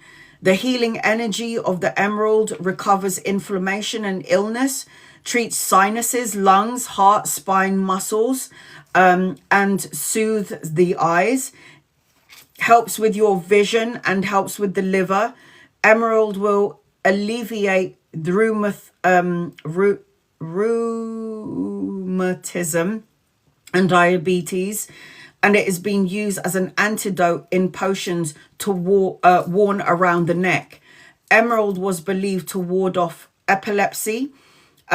Its green ray can assist in healing of malignant conditions.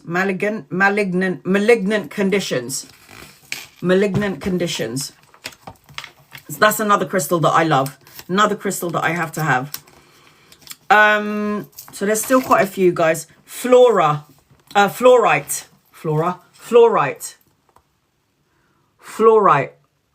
got fluorite all over the place. I just, every time I go into the shop, I'm like, I need a new fluorite, even though I've probably got like 70. I need a new fluorite.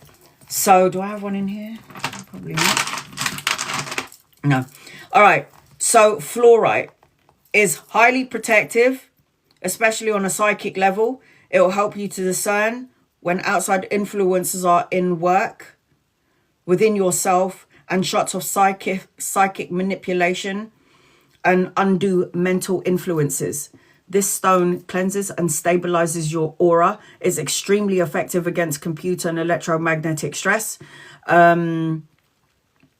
Let's see. Used for healing, fluorite draws out negative energies and stress of all kinds. It cleanses and purifies. It dispels. This is the best crystal to use to overcome of any form of disorganization. It grounds and integrates spiritual energies. Fluorite is associated with progress on many levels. This stone can overcome chaos and reorganize the physical, emotional, and mental bodies. This is going to dissolve any fixed ideas, and it will help you to move beyond narrow-mindedness to get to a bigger picture. It dissolves illusion and reveals the truth. It is very helpful when you need to act impartially and objectively. It helps you to absorb new information and promotes quick thinking. Emotionally, fluorite has a stabilizing effect, and it helps you to understand the effects of the mind and emotions to the body. In relationship, it will teach you the impact of balance and physicality, and fluorite also balances and coordination. The healing energy about the fluorite, it's a powerful healing tool for dealing with infections and disorders. It's beneficial for the teeth, the soul, the cells, bones, and repair of the DNA damage. It is powerful against viruses, especially in an elixir, so like in the glass and you drink it. It heals ulcers and wounds, and it is beneficial for colds, flus, and sinuses. What else? It can be used during dental work, and it will help. Oh yeah, rekindle sexual libido. I'm gonna get more of them. So this is very good for getting rid of smog energy. Like if the energy in the house feels a little bit smoggy, it soothes out the energy. So again, fluorite, love fluorite, so good. Jade, another good crystal to have. Jade. Okay, benefits of jade. Let's have a go. Let's have a look at it. Jade symbolizes purity and serenity. It good for the heart chakra. On the wearer, it will protect you from harm and bring harmony. It will bring you good luck with friendships. Jade stabilizes the personality and integrates the mind and the body. Spiritually, jade encourages you to become who you are and who you really are. It assists in recognizing yourself as a spiritual being on a human journey and awakens the hidden knowledge. Physically, jade is a cleansing stone, aiding the body, emotional organs, and it's a stone for the kidneys, and has the same properties but individual colors have specific attributes. On a healing note, jade would heal the kidneys, glands, remove any toxins, rebuild cellular and skeletal system. Jade is also great for releasing any fluids from the body, reduces salt and acid in the body as well. Jade is a great crystal to have. As you can see, I have quite a few, and I always have my jade crystal on my live, always. Jasper, Aries. Red jasper. There's a whole bunch of jaspers out there, but I also have the jasper. So the attributes of the jasper: it is known as the super nurturer.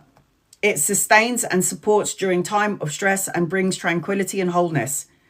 Used in healing, jasper reminds people to help each other. It provides protection and grounding energy in the body. It absorbs negative energy and cleanses and aligns the chakras and the auras. Jasper balances out the yin and the yang. Mentally, jasper aids quick thinking and promotes organizational abilities and seeing projects through. It stimulates the imagination and transforms ideas into actions. Physically, jasper prolongs sexual pleasure. Oh, hell yes! I need to get more of them. It prolongs sexual pleasure. It supports during prolonged illnesses or hospitalization, and regenerates the body. Oh, hell yeah. Anyone needs to take a picture of that? Anyone needs to take a picture of a jasper? So I got a whole bunch of jaspers as well. Let's see, what other ones did I mark? Come on now. Lapis lazuli. I got this around my neck, and I've got like that there, and I've got some in the living room. I need one of that, says Lisa. Yeah, man, go out there and go and get yourself a jasper crystal, man. Put it in the bedroom, put it under the bed, put it in the pillows, put it under your bed sheets, put it surrounding your bed. Lapis lazuli. Okay. Love lapis. When I was reading the Holy Bible, I could not believe that when they were talking about palaces in heaven, when I was reading the Holy Bible, and it's talked about amethyst, lapis lazuli. Oh my God. I was like, yes. Okay. Lapis lazuli opens the third eye and balances the throat chakra. It stimulates, enlightens, enhances dream work and psychic abilities, facilitating the spiritual journey and stimulating personal and spiritual power. This stone quickly releases stress, bringing peace deep down. It possesses enormous serenity and is the key to spiritual alignment. Why do you think I got it around my neck? Because I need a whole lot of spiritual alignment. Lapis lazuli is a protective stone that contacts spirit guides. It's my spirit guides. I've showed a picture of them to you. I'll show them to you. Connect, and I had a dream about all of them, and this is why my brother drew them for me, because I wore my lapis. They were in my room. Lapis lazuli is on my window. I have them everywhere in my house. So lapis lazuli contacts your spirit guides. This stone recognizes psychic attacks, blocks it, and returns it to the source. I have a big piece next to my bed. Good. On my desk. So did you hear what I said, guys? Lapis lazuli is a protective stone, contacts spirit guides. This stone recognizes psychic attacks, blocks it, and returns the energy to the source. This is why I always say have a lapis lazuli on you, because anyone's ill-wishing you, it go back right to them. Returns it to the source. It teaches the power of the spoken word. It teaches the power of the spoken word and can reverse curses or disorders caused by not speaking out in the past. This stone is going to harmonize the physical, emotional, mental, and spiritual level. Lapis lazuli encourages taking charge of life. Okay. It reveals inner truth, encourages self-awareness, and allows self-expression without holding back or compromising. If repressed anger is causing difficulties in the throat or communication, lapis lazuli is rich in it. No wonder my mouth is so big. It does. That's just specifically what the lapis lazuli does. If somebody's like a dark witch is sending out negative energy to you, it goes back to them.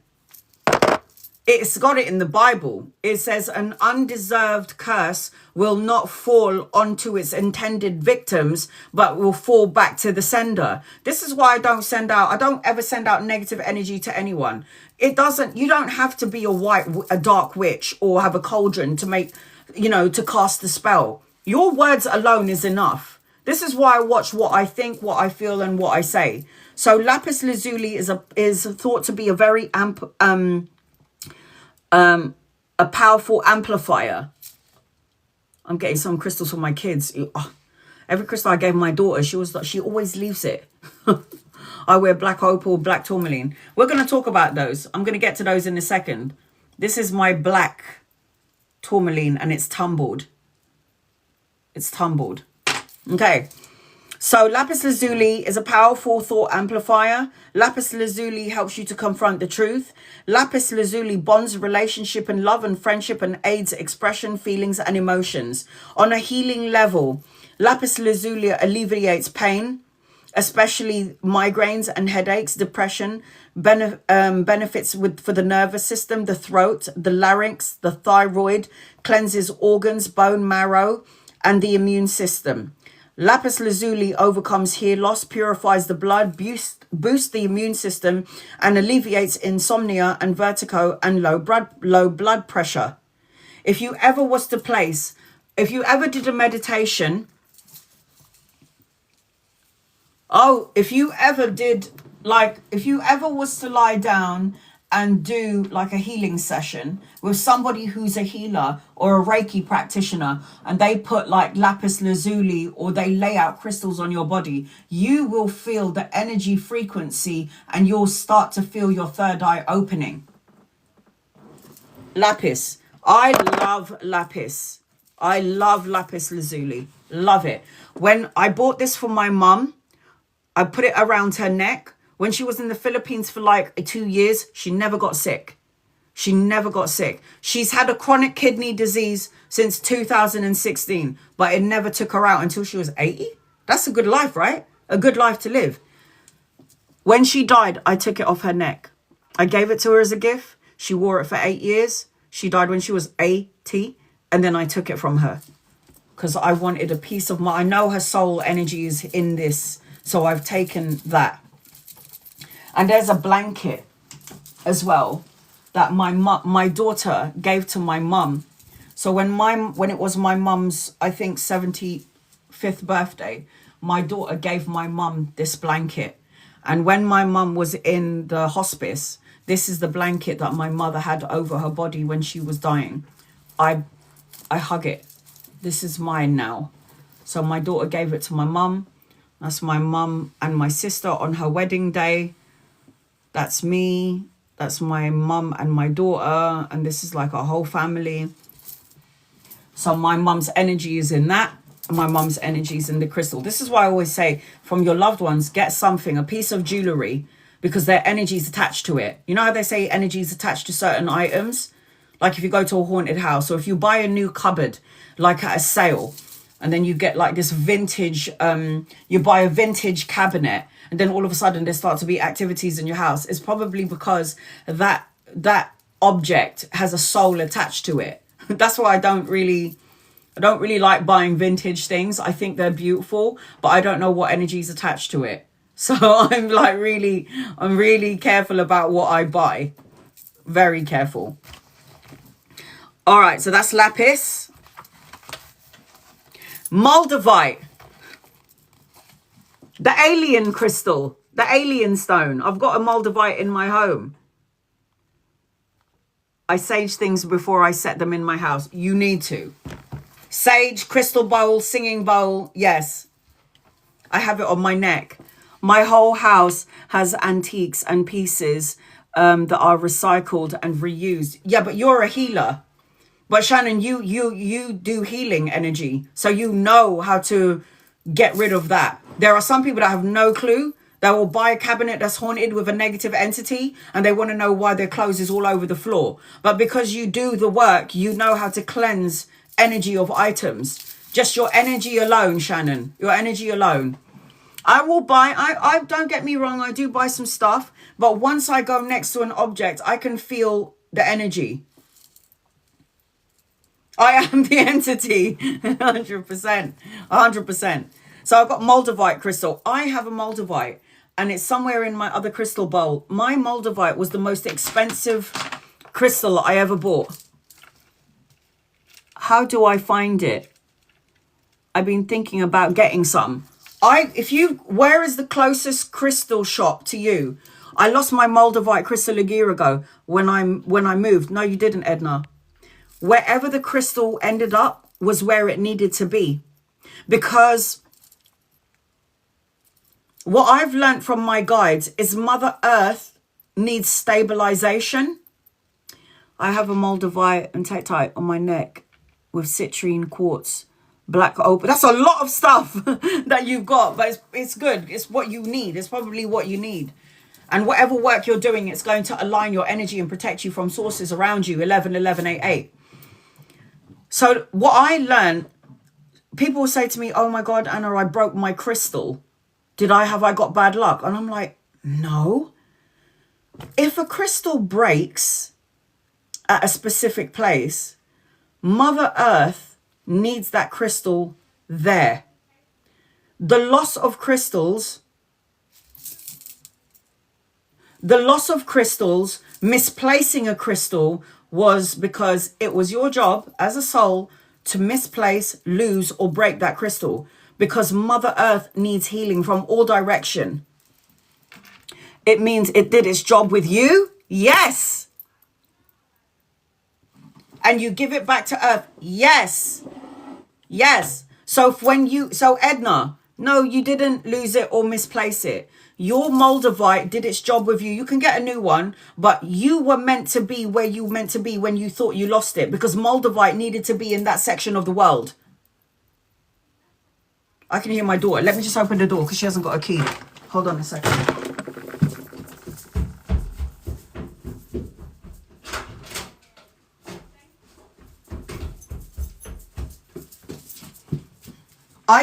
So do you remember when I said to you guys that I used to work in a laundrette? I'm going to show it to you.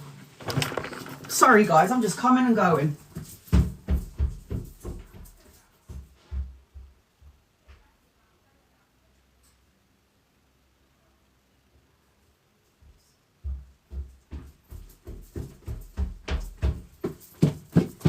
Right, so. Oh! I was working in the laundrette one day. I love hematite. Okay, I love hematite. Your footsteps. All right, so I love hematite. So this is, you can see I love hematite. Hematite. It takes care of the meridians in your body, the DNA, the cells. So I love it. So I went to my crystal shop one day and I bought this. Yeah, it aligns me in some way. So when I was working one day, I was working in the laundrette. Yeah. So you can see it kind of sticks to it. It's like there's like a magnet to it. Can you see that? So one day I was working in the laundrette and I don't know how this happened, but it didn't just fall out of my hand. It flipped up into the sky. You just drop it like that, right? It flipped up into the sky. It smashed and it broke. Yeah. 222. All right, let me just put 222 on my list. It smashed and it broke. And I was like, oh, my guides straight away came into my energy. Leave it. Because this half of the crystal went underneath the laundry mat. It went underneath the laundry, the massive laundry machine. It went under it. And I was like, oh my God. Well, I'm just letting you know. I'm No, you didn't miss any. If you've been here, Sharon, you trust me, you didn't miss any. I'm just talking about because Edna said, because I'm now on Moldavite, right? I'm doing the Moldavite crystal, and Edna has just said that she lost her Moldavite. So it isn't that you haven't missed any. I'm just skipping past the Moldavite and talking about a missing or a broken crystal. So anytime a crystal breaks, don't be angry or upset about it. It's because a piece of that thing, that crystal, or if you lose it, needs to be in that section of the world, needs to be in that place. Mother Earth needs the energy to align. These crystals came from her. All of these crystals came from Mother Earth. So every time you're done with a crystal, throw it back into the lake. It will help. My lapis broke. It helps the electromagnetic field of Mother Earth. There is no mistakes here. There is no mistakes here. No mistakes. So let's talk about the Moldavite. Moldavite is another stone for the New Age. It is of Tekatite. Tekatite, am I saying that right? Tekatite. Said to have extraterrestrial origin. So a giant meteorite struck Earth. The heat of the impacted metaphase surrounding the rocks, creating a strew field. Now, the Moldavite is therefore fused, and it has the fusion of Mother Earth as well as extraterrestrial, because it came from up there. Okay. Moldavite has been used in Stone Age as a talisman, an amulet, and it brings good fortune and fertility. Many people believe that it can aid in earth transition and healing. And the time has come to use the Moldavite energy wisely. It has been greatly enhanced. It can greatly enhance the effect of other crystals, taking them to their highest vibration. Moldavite brings you into communication with the higher self and with extraterrestrials. Moldavite has its own cosmic oversoul, which can put you in touch with your ascended masters. Why do you think I have this crystal? Ascended masters?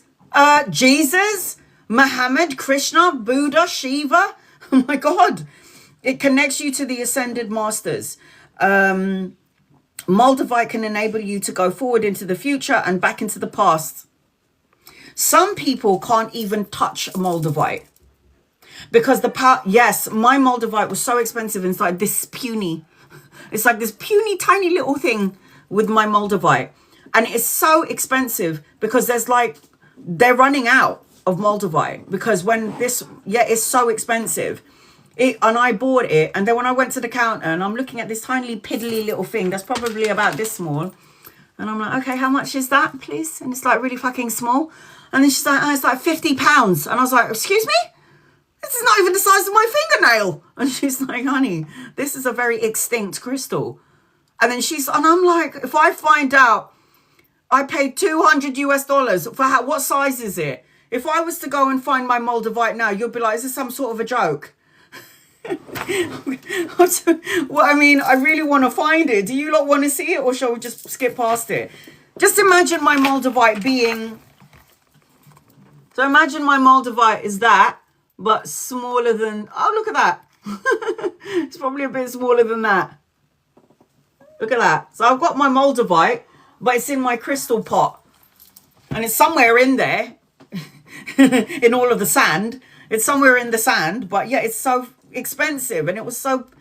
I was like, oh my God, I love it. It's really small. I was hoping she was going to go maybe like £5.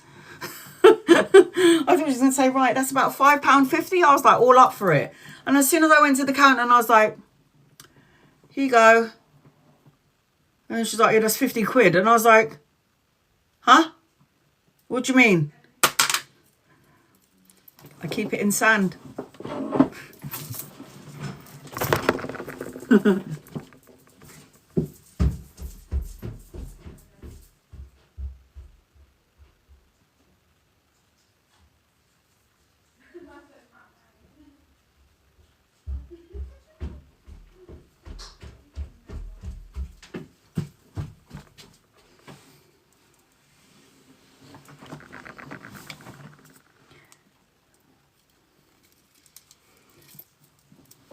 flower of life symbol. I like to put that on there. There's the sand. And here's all of the crystals.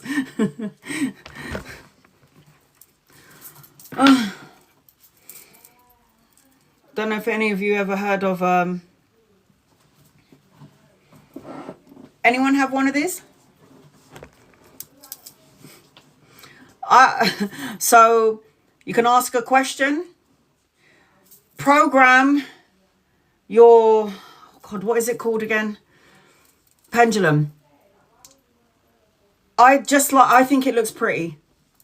So I put the sand and then I put the crystals, and I made sure that the sand was white. And then I put the crystals so everyone can see the color, all the little everything.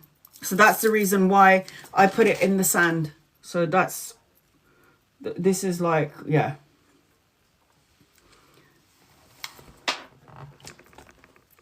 Do I pray over them or wash them? The quickest way to clean your crystal is to blow on it. The fastest, quickest way. So every time I went to a shop and I bought myself a pendulum or I bought myself a crystal, I would blow on it. You put your life force energy into it. The last person that touches their energy flows out of it. And that's why that's the quickest way to do it. If your crystal is rough like this, so you can see it's got the rough edges and it can chip, then I don't like to put it under water for too long. I've got dragon blood sage necklace. White sage, dragon blood. I've even got a dragon blood necklace. Has anyone ever seen a dragon blood crystal?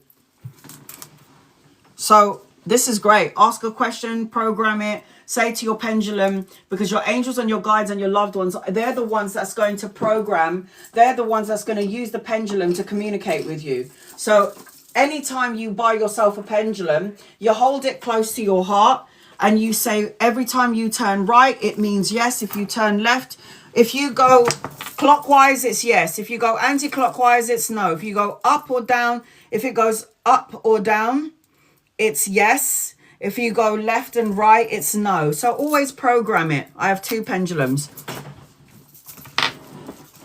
Did you know you can get a dragon blood crystal? Dragon blood crystal. But we'll talk about that in a minute. Got them all over the place.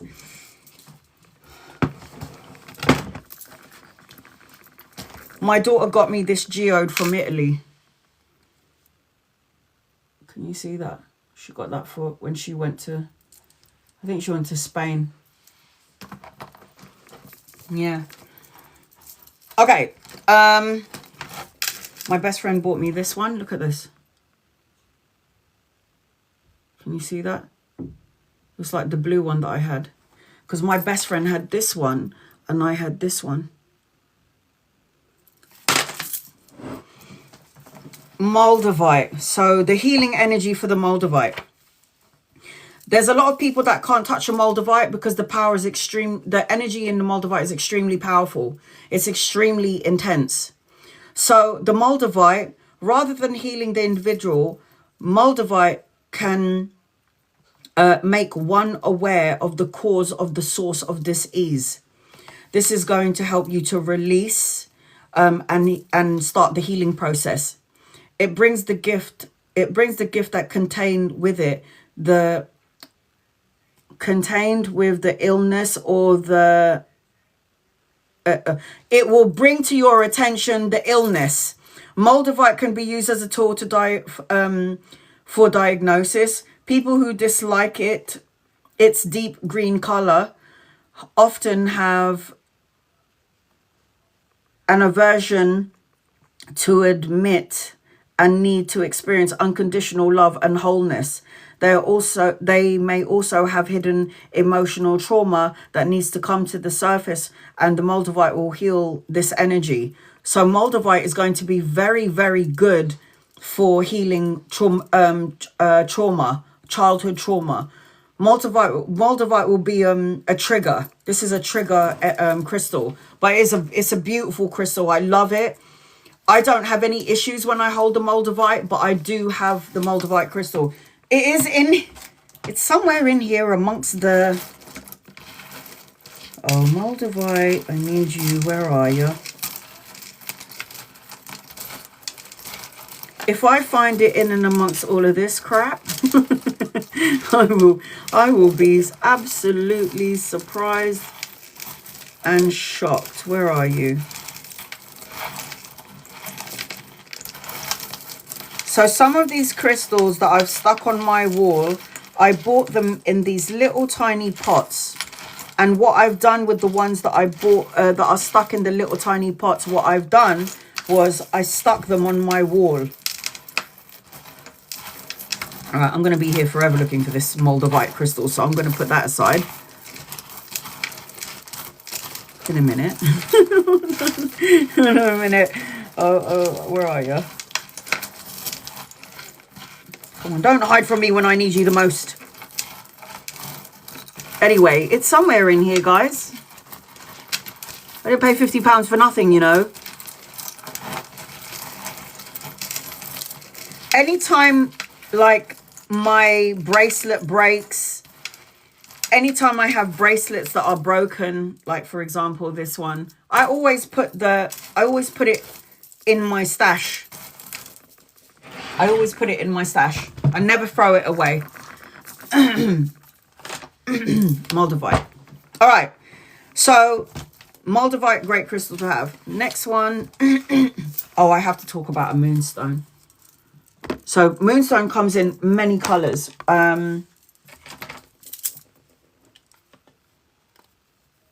Helps you put you back on your path. Moonstone. Moonstone comes in many colors, but I always like opal and moonstone always kind of look the same. But this is, when I get a moonstone, I always make sure it's this kind of type, this look. So the moonstone. Moonstone is for new beginnings. It connects you to the moon and it connects you to intuition, because the moon, like I always say to everybody, is divine feminine.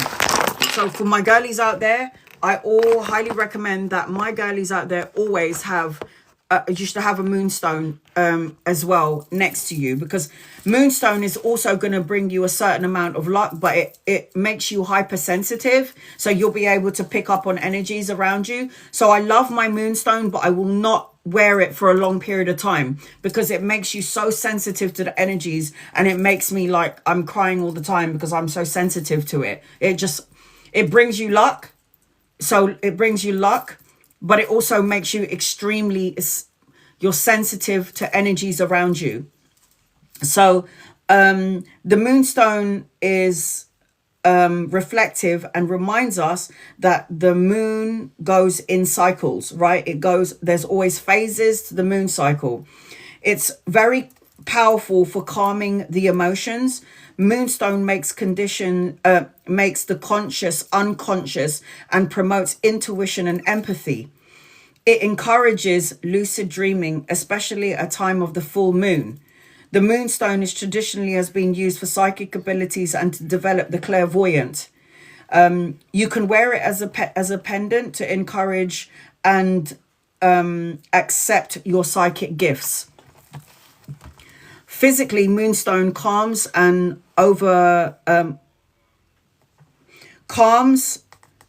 situations, and it will calm emotional triggers. It is very feminine energy. It balances male energies out. So the men, it will balance out their energies to get in touch with their feminine side. So if there's a macho man around you, when you have a moonstone energy attack next to the man, it calms them down. It opens up the mind. And it also helps you to see serendipity and synchronicities. On an emotional level, the moonstone emotionally will stabilize any stresses and stabilize the emotion. It improves emotional intelligence. You place it on the solar plexus and it will draw out old emotional patterns so that it can be understood and then dissolved. The moonstone will provide deep emotional healing and heals disorders and upper digestive tract that are related to emotional stress. On a physical level, the moonstone is very powerful for the reproductive cycle, alleviates menstrual related dis-ease and tension, and it is linked to the pineal gland and balances out the hormonal system. It stabilizes fluid imbalance and attains the biorhythmic clock. The healing attributes: digestive, reproductive system, removes toxins from the body and fluids. It's good for the skin, the eyes and the hair. Good for the liver and the pancreas. Good for PMS. Good for breastfeeding if you're a mum. And it's good to put in an elixir to drink because it will help with insomnia and prevent sleepwalking. That's why I'm so sensitive. Yes, so 1111. I have this when I need it. And then when I'm done with my work or done with doing a reading from my clients, my moonstone goes back into its little pot. Because to have it on me all the time, it makes me hypersensitive. Black obsidian, another crystal I have. Did anyone ever watch Game of Thrones? Anyone is familiar with the Game of Thrones? How did they kill the White Walkers? Black obsidian. Game of Thrones. Black obsidian. Black obsidian. Black tourmaline. Shungite. Hematite is the most powerful crystal against demonic energy, negative entities. I have them on my windows. I have them by my door. I have them stuck on my door. I took a glue gun. I cleansed my crystals and I stuck them on my front door. Yeah? And because I have a cemetery at the back of my garden, I have black crystals there. This is why I want to put crystals in my garden. Black obsidian. It's molten lava that was cooled so quickly. It had no time to crystallize. Obsidian is a stone without boundaries and limitations. As a result, it works extremely fast with great power. Its truth enhancing, reflective qualities in exposing flaws, weaknesses, and blockages. Nothing can be hidden with a black obsidian. Okay? Nothing can be hidden with a black obsidian. I got my black obsidian and I have the, what do you call it? The flower of life on it. I have them just inside my front door. Perfect place to put them, even in the back door.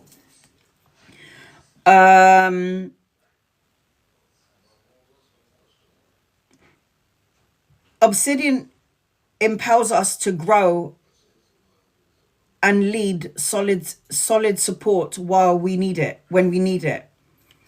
Black obsidian, give me 1 second, brings negative emotions and unpleasant thoughts rushing to the surface. It provides deep soul healing. Obsidian can facilitate in going back to past lives and healing fastening emotions or trauma that has been carried forward to the present. Obsidian is a strong protective stone, forming a shield against negativity. Why do you think I have it tied around my neck? It's tied.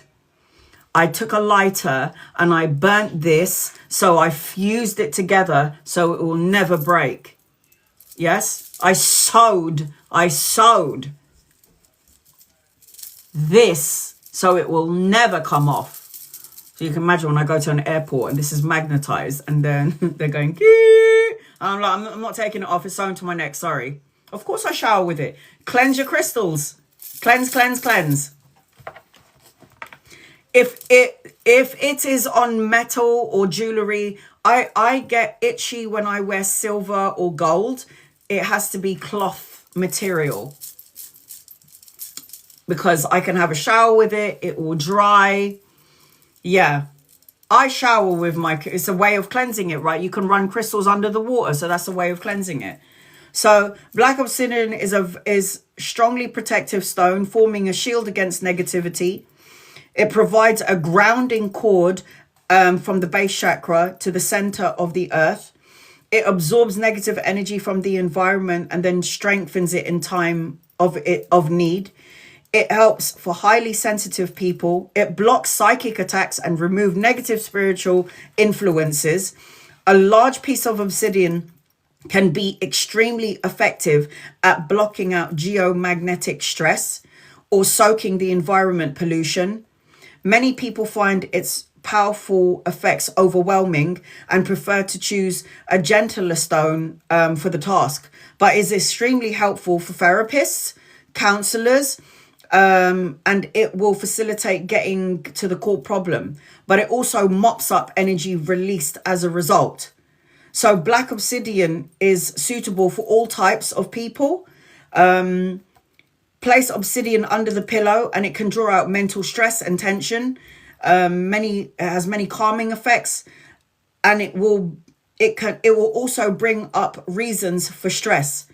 As obsidian is so effective in soaking up negative energy, it is essential to cleanse the stone under running water. So 1111, that's why I have a shower with it. And salt water. So I bathe in salt water. So pink Himalayan salt cleanses all of my crystals, all of them. So it's essential to cleanse it under running water because it absorbs energy. Hot, cold, I don't know. I have a hot shower all the time, hot bath, hot showers. Yeah. Spiritually, obsidian visualizes soul purpose. It eliminates energy blocks and reveals tension. It's so good. Black obsidian. This stone stimulates growth on all levels, opens up new horizons. On a mental level, obsidian brings clarity to the mind, gets rid of confusion and any conflicting beliefs. However, in doing so, this will absolutely clear what lies behind mental distress or dis-ease. Once this has been cleansed, obsidian expands consciousness, entering the realm of the unknown with confidence and ease. Obsidian is going to help you to know who you truly are. It brings you face to face with the shadow side and teaches you how to integrate it. This stone will also help you to identify behavioral patterns that is now outdated. Obsidian dissolves emotional blocks and ancient trauma, bringing a depth of clarity and emotions, compassion and strength. On a healing note, this will help you. Let me see. Obsidian's greatest gift is insight into the cause of dis-ease, and it aids in digestion of anything that is hard to accept and promotes physical digestion. It detoxifies dissolving blocks and tension and physical subtle bodies. Helps with arthritis pain, joints, cramps and injuries. This stone warms the extremities. My bad. So good. Black obsidian is so good. It's a protective stone. It will enhance your gift. I tie it around my neck. Hematite around my neck. Black obsidian around my neck. All protective energy. Lapis lazuli. I'm a tarot reader, reading for the masses. 100,000 followers. Somebody's going to give me the evil eye. Like yesterday on my live, I got a comment and somebody said, tarot is demonic.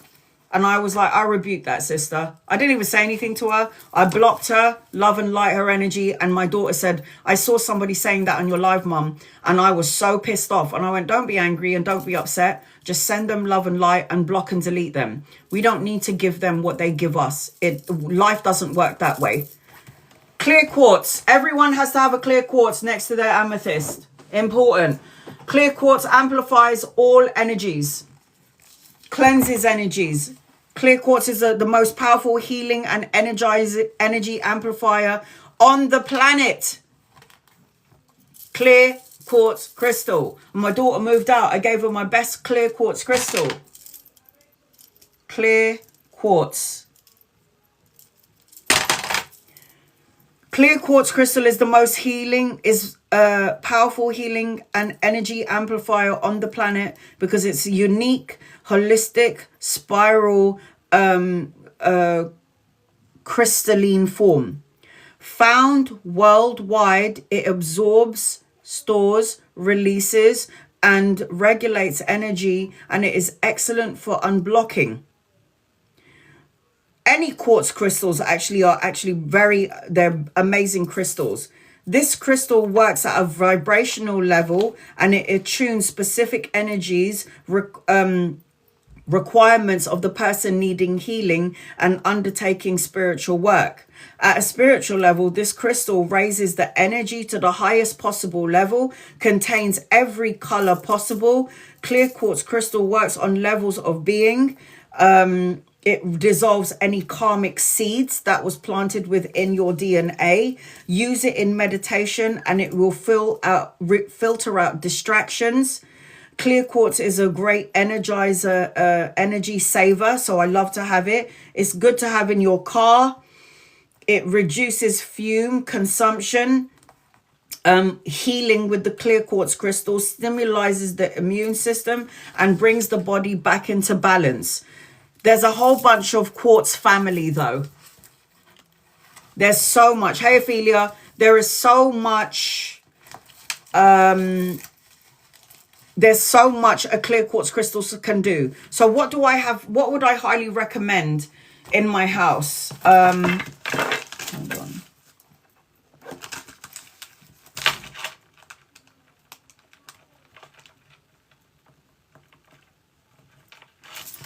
Amethyst you have to have in your house. Black crystals you have to have in your house. So hematite, tourmaline, black obsidian, shungite, jet.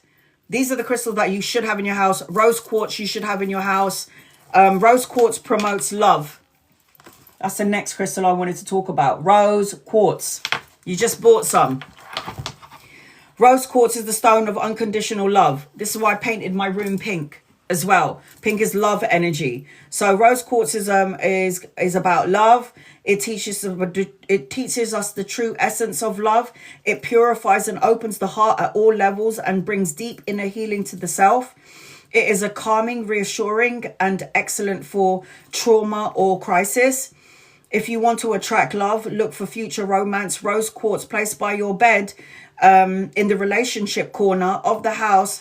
I'm going to show you where the relationship corner is as well. And there's something called the twin crystal, the twin something, but it's at the end of this book. So the romantic corner of the house, I'll tell you where that is.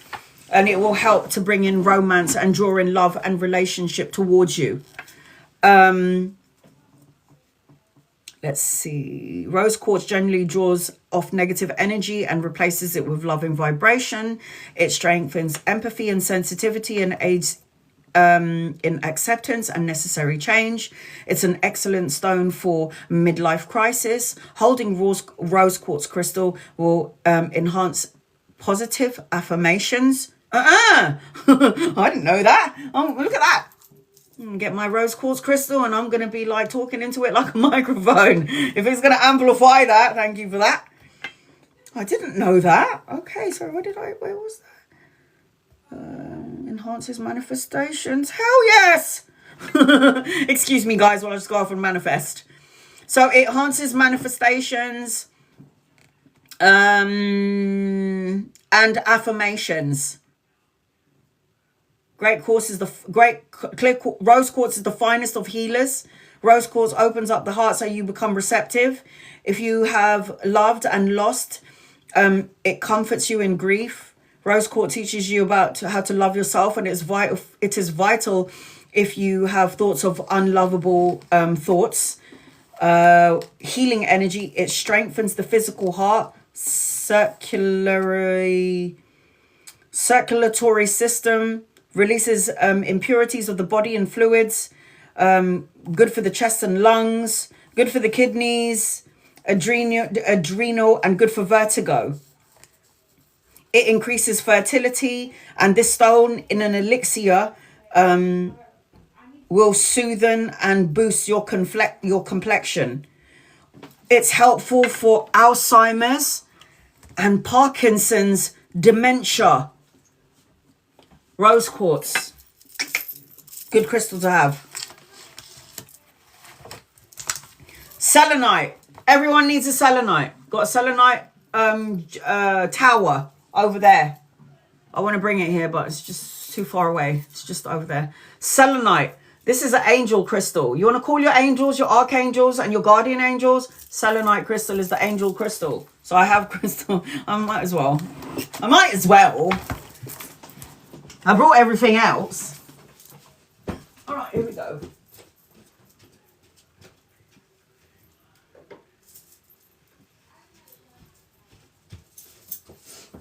Do you know selenite?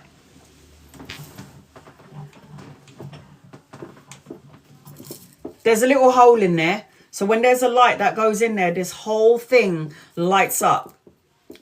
And I wanted to talk about, you know, I talked about citrine. I wanted also to talk to you about fool's gold, pyrite. It also brings money. So you can also put with your citrine in the money corner, which is at the left-hand corner of your house where the front door is. I guarantee you that when you put this with your citrine, you will bring abundance, a flow of abundance. Yep. So you put this, and then you put your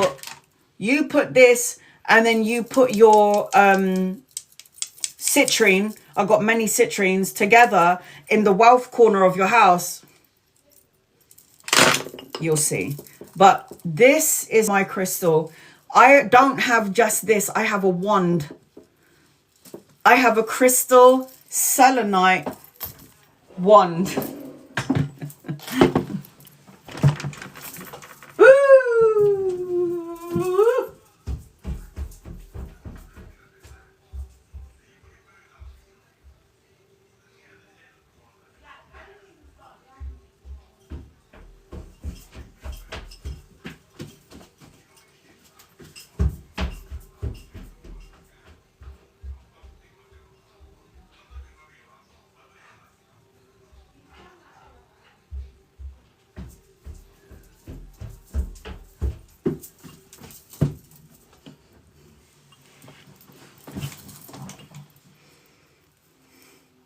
Fluorite wand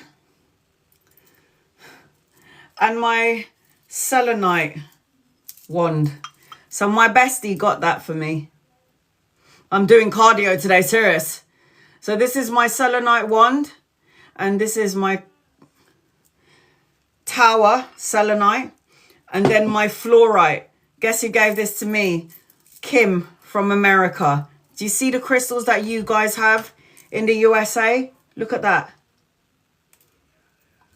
Fluorite. Psychic abilities. The other thing as well, if you have a crystal with a point, so like this has a point, you can do one pointing out, and then you can do another crystal pointing in.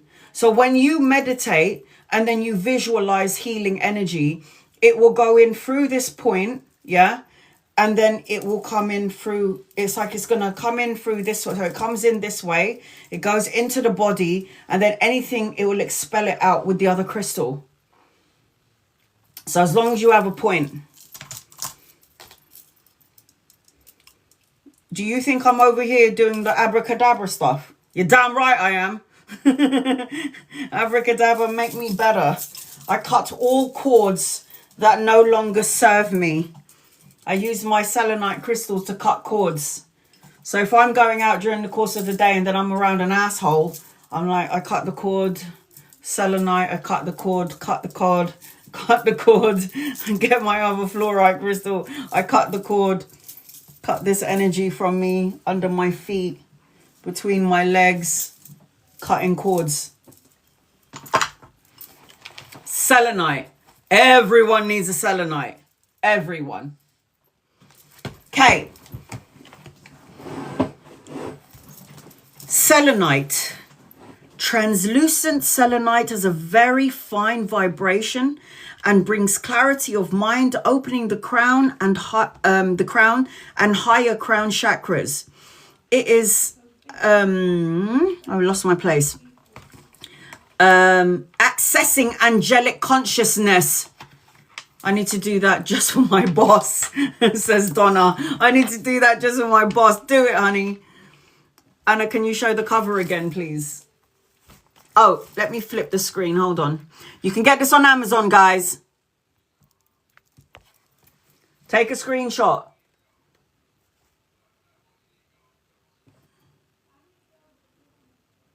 The Crystal Bible. This is just volume 1, by the way. This is just volume 1. Because here's volume 2 and 3. I don't even have 3 yet. So this is volume 1 and 2. The Crystal Bible 1 and 2. This is the first one. And this is the second. And then there's a third.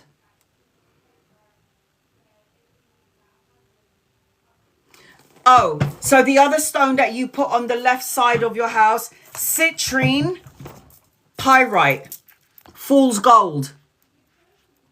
So there's 2 names for this. Pyrite and fool's gold. So you put the pyrite, fool's gold, this is the same thing. Pyrite and fool's gold is the same thing. Pyrite, fool's gold. You put that next to the citrine in the wealth corner of your house, which is the left corner. If your front door is over here, the left far corner of the house is there. You put those 2 together, money, abundance, love. I think we're going to get to pyrite in a minute. I hope I marked it. But we're on selenite. So everyone needs to get a piece of selenite. You have to. You want to connect to your angels, selenite is the way to go. So what does it say? It says, translucent selenite is a very fine vibration that brings in clarity, opens the crown and higher crown chakras, and accessing angelic consciousness and higher guidance. Pure selenite is a link to the light body, helping to anchor it in Earth's vibration. Selenite is a calm stone that instills deep peace and is excellent for meditation or spiritual work. Telepathy is enhanced by each person holding a piece of pure vibrational selenite. Why do you think I can hear my daughter if I'm in the living room and she's in a completely different room? I could be at the front of the house and I can hear what my daughter's saying. Telepathy. So telepathy is enhanced by each person holding a piece of vibrational selenite. The purest translucent white selenite has an ethereal quality and is said to inhabit the place between light and matter. And this is an ancient stone, and it is nevertheless one of the most powerful crystals for new vibrations on Earth. Selenite can be used to form a protective grid around the house. Got selenite over there in my little wall. So do you remember when I showed you like my little circle, my little crystal circle? In and amongst my little circle there with those crystals, I have placed the selenite crystal in there. Black crystal, selenite crystal, anything that's going to protect my energy, my home and my family. Enhances telepathy. I said that already. Between new vibration. Selenite can be used to form a protective grid around your home, creating a safe and quiet space that doesn't allow outside influences in. Usually, Jess, you're on my list. Where's the other piece of paper? There it is. Hold on a second.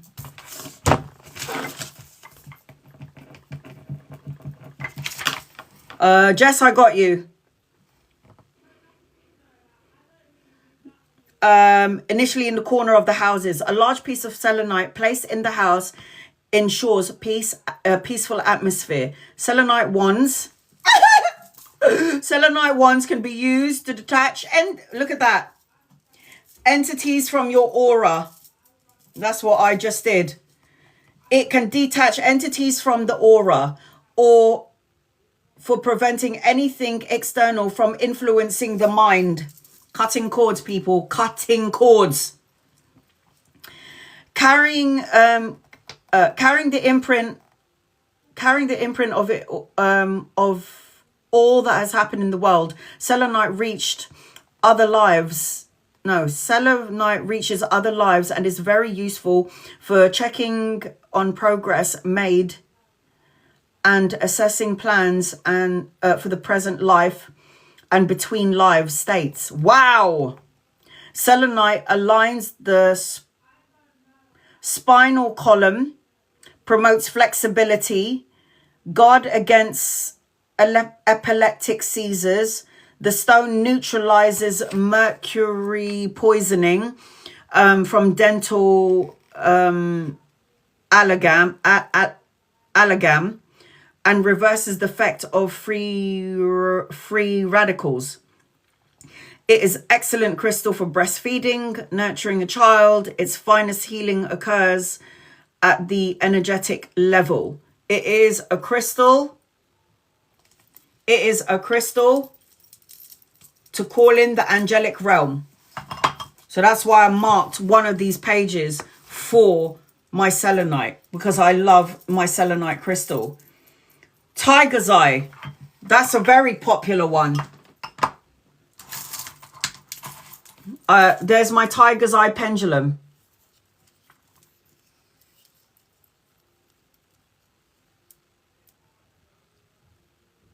Tiger's eye. Everyone needs a tiger's eye. Everyone. I have a bracelet with all the chakras, and one of them is the tiger's eye. So we'll talk about tiger's eye.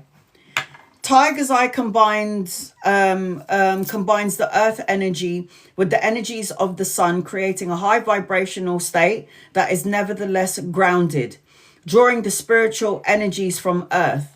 Place a tiger's eye on the third eye. It enhances the psychic abilities in earthly people and balances the lower chakras, stimulating and raising the kundalini energy.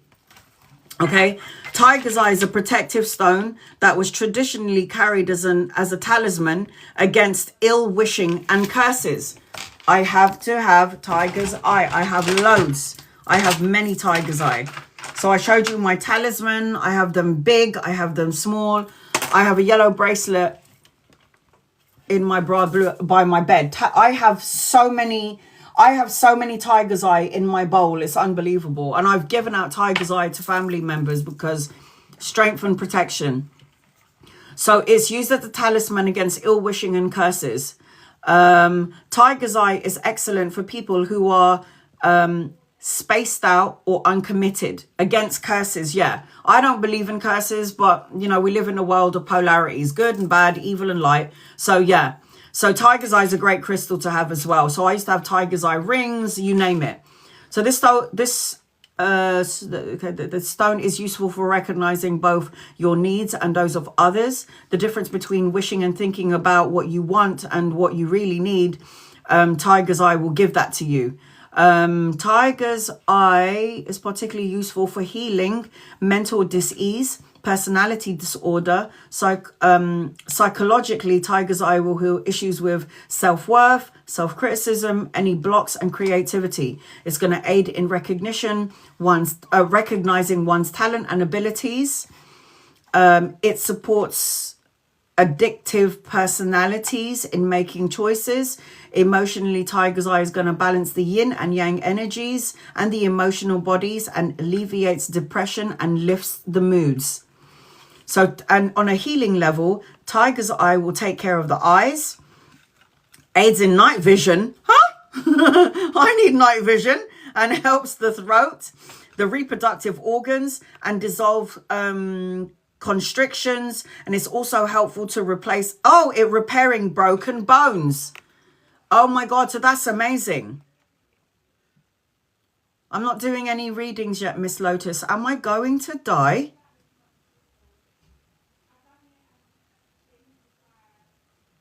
Right, I'm not doing any readings at the minute, Miss Lotus. Sorry, hon. I'm just reading about crystals at the minute. I will be doing readings later on, though. Because today was about... today is going to be about crystals and the Vedic astrology. And later on, I will do the reading. Black tourmaline. We want to talk about black tourmaline. So I did show everyone my black tourmaline earlier. Black tourmaline.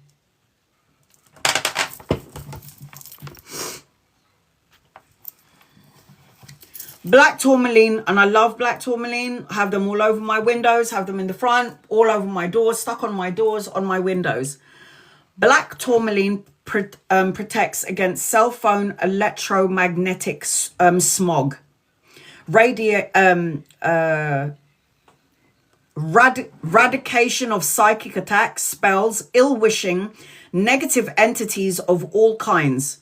Connecting with the base chakra, it grounds energy and increases physical vitality. Dispersing tension and stress, clearing negative thoughts. Maybe, Miss Lotus, you might need a black tourmaline. Miss Lotus, I think you need a black tourmaline.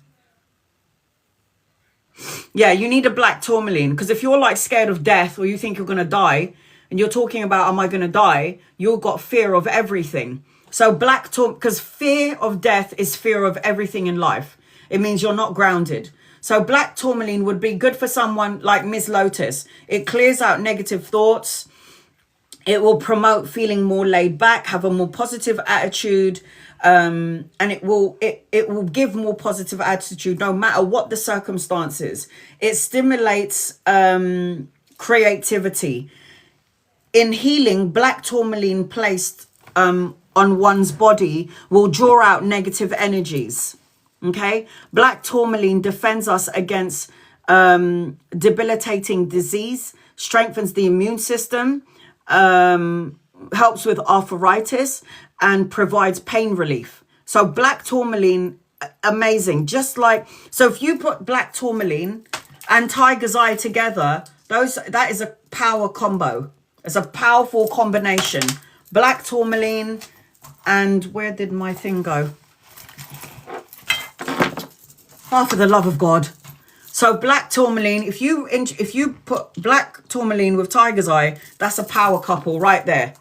That's a good crystal to have in your energy, in your home, by your bed. Very good.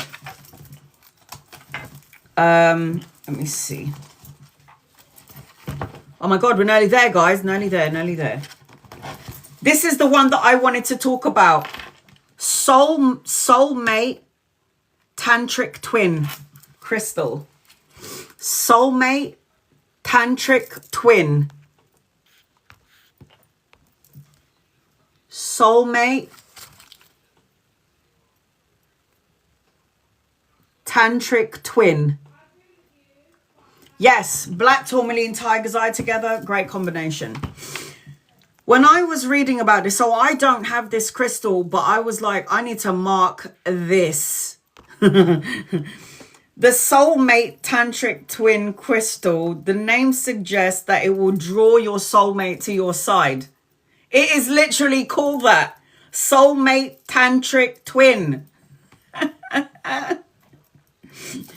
It is said to draw in the soulmate to your side.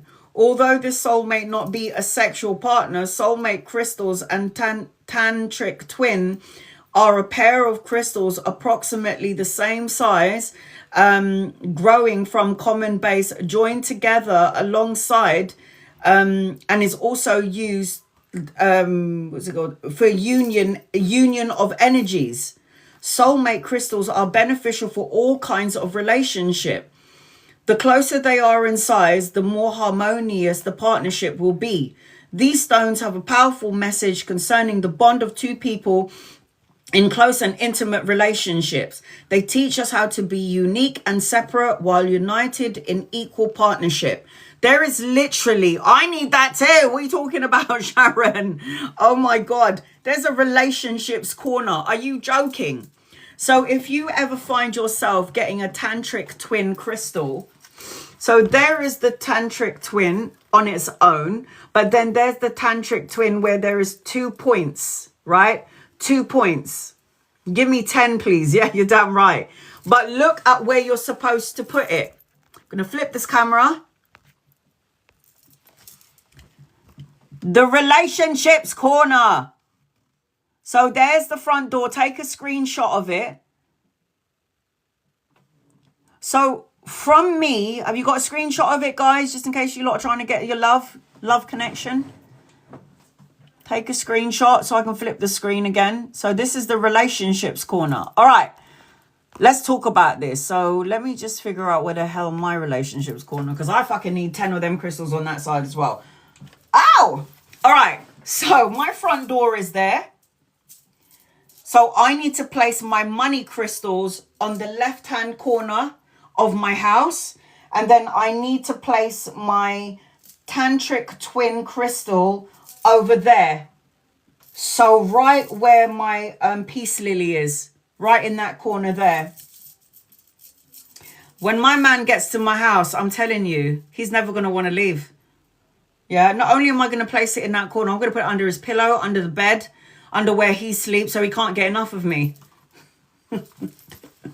So the right-hand corner, the farthest corner of the house, the farthest right-hand corner of the house is where you would put the tantric twin.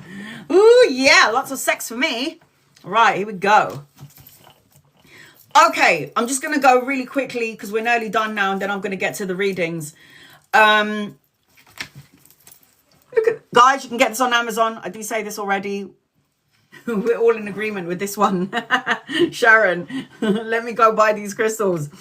How to get a man, crystal education. You're damn right. Is that the same? Is that the same level as far as the front door? Is that on the same level as the front door? It does. It can be upstairs or downstairs. As long as it's in the farthest corner of that house, where it doesn't matter whether it's upstairs or downstairs, just put it in the furthest corner. If you have 2 floors, 3 floors, just put it on the ground floor. So if you have like, maybe if you're looking for a relationship, put the tantric twin crystal upstairs in your bedroom in the furthest corner of your room. But they are saying furthest corner of the house, the right-hand corner of the house is where it is. So for me, I ain't placing it in my bathroom because the farthest corner of my house, the right farthest corner of my house is my bathroom. I mean, don't get me wrong. I would love to have some, I'd like to do something in there with my man, but I'm going to put it in my bedroom. I think I want to have it in my bedroom, not my bathroom. So I'm going to put that crystal in my bedroom, the furthest corner of my bedroom, because my bathroom, no, that is the corner, because this is my bathroom back here. There's a wall here and there's a bathroom here, and this is the furthest corner. No, it isn't. Yes, it is. It is. Yep, definitely the bedroom. Okay, I just want to go really quickly over. Look at this, guys. Aries, Taurus, Gemini, what crystals are good for you? Take note really quickly. I'm not going to read through all of them. I'll just give you a few pointers. And then, is there anything else that I need to tell you? This book is so good, guys. Go get it. It's on Amazon. Crystals for different parts of the body.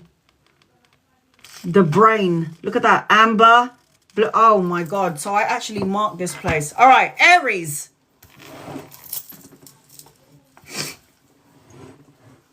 I'm going to give you a few crystals that I think you need to have. Aries. Ruby.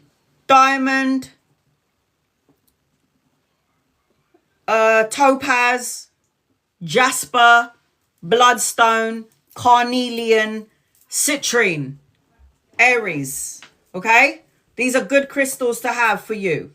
So again, ruby, amethyst, adventurine, bloodstone, carnelian, jasper. That's my, there's so many here, but I'm just giving you like the ones that I have, but you can do whatever you want. Taurus, emerald, topaz, aquamarine, Kunzanite, lapis lazuli, rose quartz, tiger's eye.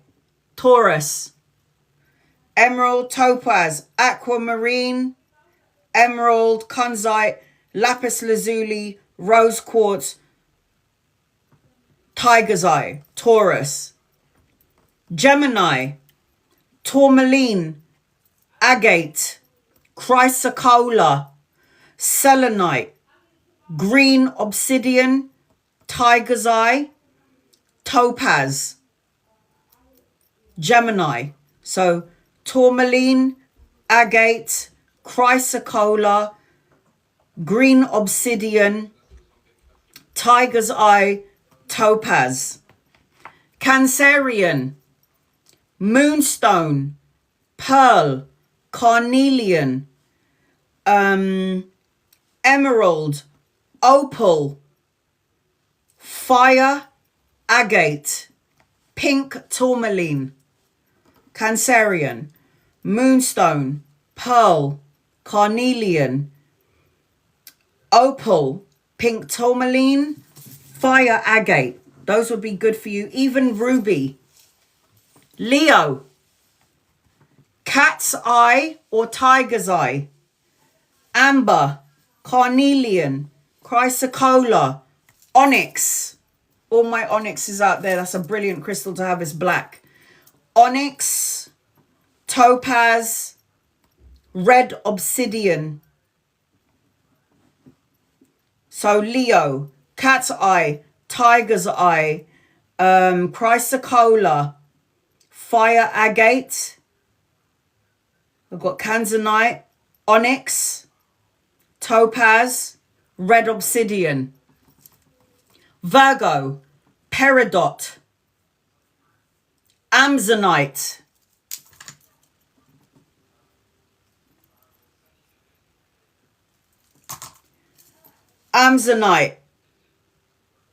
blue topaz, opal, obsidian. Let's see, moonstone, carnelian. So for my Virgos, peridot, amazonite,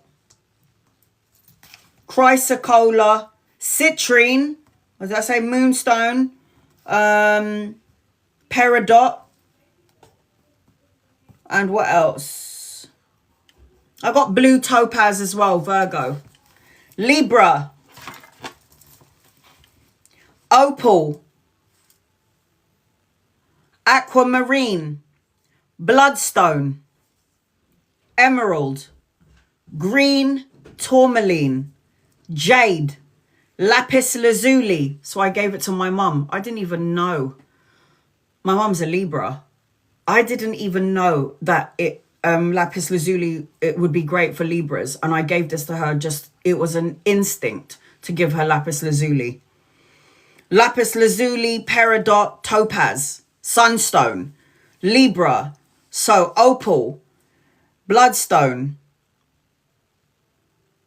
green, what did I say? Green tourmaline, topaz, sapphire, moonstone, lapis lazuli, peridot. Scorpio, malachite,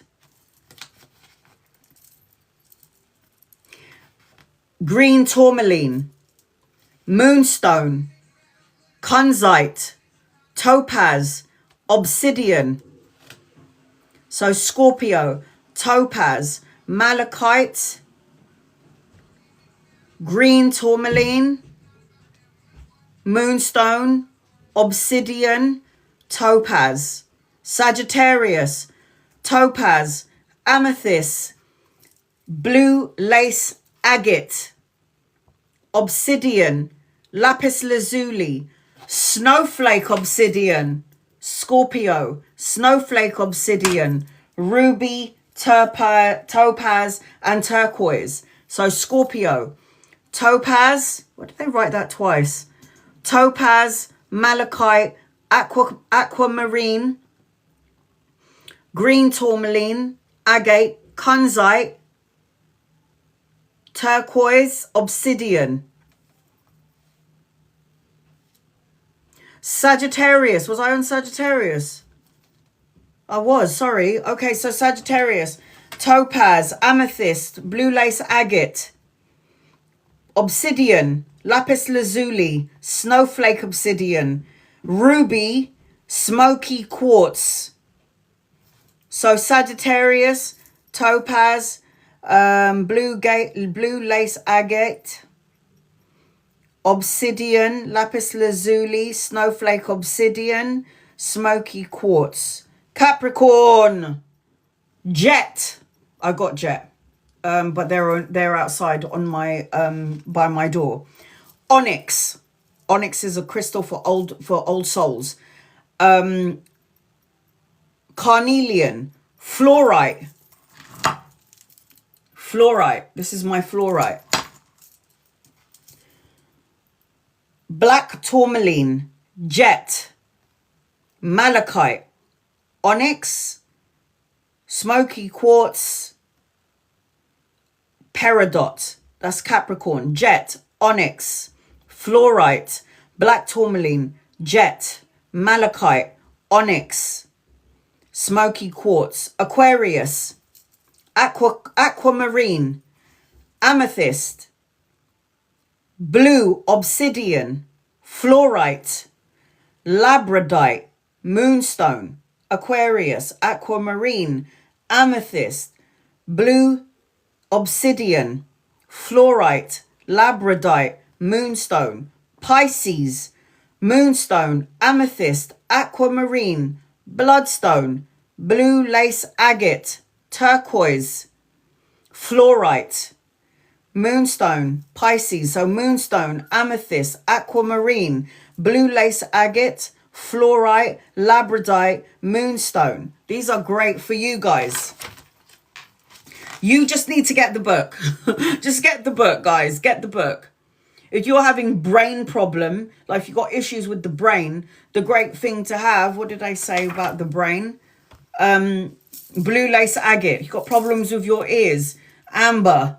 You got problems with your eyes. You can have blue fluorite or fire agate. Oh my God, it's too good. It's too good. Arms, appendix, chrysocolla. Hands, moldavite, aquamarine, moonstone. This is why I have all crystals. Yeah, I highly recommend, instead of me just reading it to you, get this book. 1, 2, and 3. 1, 2, and 3. That was so much, guys. But I did say I was going to do a crystal show for you. I did. And I have some crystals which I tried to show you that I have. Let me just place this somewhere else so I can do the readings. Give me 1 second.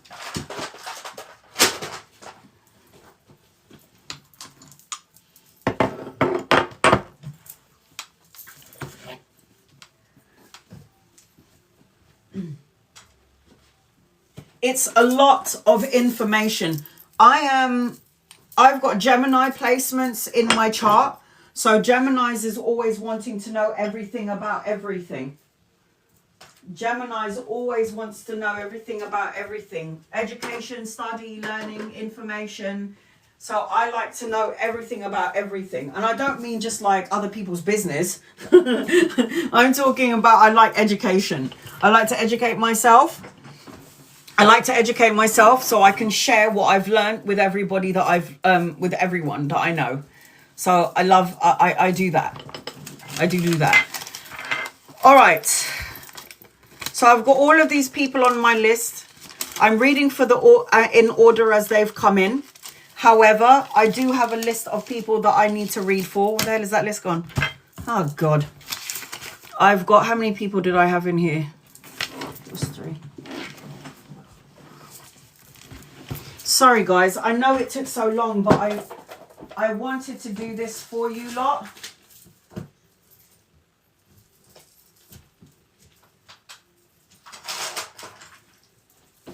Because tarot reading I can do. But I don't want to just read tarot. I want to tell you the benefits that I've gained from doing and learning everything that I've learned. It's just my way of giving back. All right, Sano, I got you. There's 33 people in the room. So I'm reading as it's come in, okay? You are so welcome, guys. So welcome. So if there's anything else that you need to know from me, ask me, let me know, and I'll tell you what you need to know. These are the crystals. Yes, purple DUR. You're on the second page. So you guys have to be patient because I wrote the names as in order as the people who logged into my live. So please be patient with me because I've got there's 32 people in here. All right. Tracker. I just need to make sure that I do my gifters first. I've got Tracker, Stephanie, and I've got Jess. Thank you for being patient with me, guys. Love and appreciate you. That was so long, but I knew it was going to be this way. I did say that I wanted to do a live where I didn't have to do any readings, so I can talk about other things. But obviously I'm going to, because that's what I'm here for. All right, so Tracker. Is it a general or is it something specific? I hope I've given you some sort of information. Now, I always say this to you guys. I'll plant the seed, you go and investigate. So when I say things, okay, general, all right, honey, I got you. So if I tell you things about angels and guardian angels, I always say to you, don't take my word for it. Go and investigate. Go investigate. Go and get books. Go and read. Go and learn. Learn something. What do you want to learn? What do you want to, do you know what I mean? I always say, go and investigate. Don't just listen to me. Because I want you to do your own, I want you to, and then come back to me and go, yeah, Anna, you were right. Yeah, you were right. I got this. That's what I want. I don't want to, I don't want to just say something to you and you guys believe it. It's like teaching of the church that they talk about God being wrathful. No. So when I went to church when I was a little girl and I hear the pastor or the preacher talking about how God is wrathful, and if you don't do this and you don't follow the rules and you don't do this and you don't pray and you don't do this, then you're going to go to hell. You're going to go to hellfire. There was nothing about that preacher that was saying, whatever he was saying made me feel like that was God's source. I didn't like it. And that's why I don't have a religion, because I don't like that. Sunday school, yeah.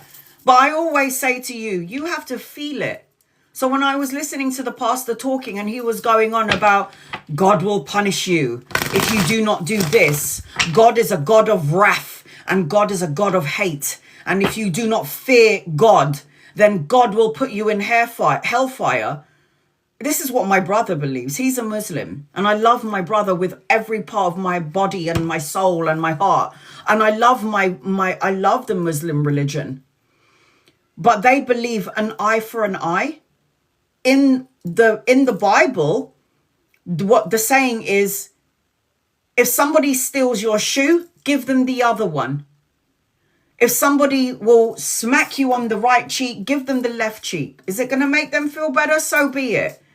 But for me, when I was going to the church and then the preacher, the pastor, the priest was talking about how we have to fear God, that's not what I experienced when I died.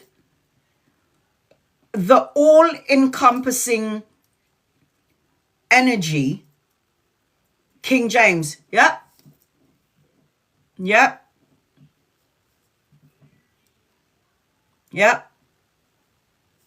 There are things in the Bible that resonates with my soul, but there's also parts of the Bible that was removed. Now, when my brother comes at me with Islam, I'm all up for it. I'm good at hearing it. But every time I ask him a question about something when it comes to Islam, he can't give me the answer. He's been a converted Muslim for 30 years. His wife was born a Muslim.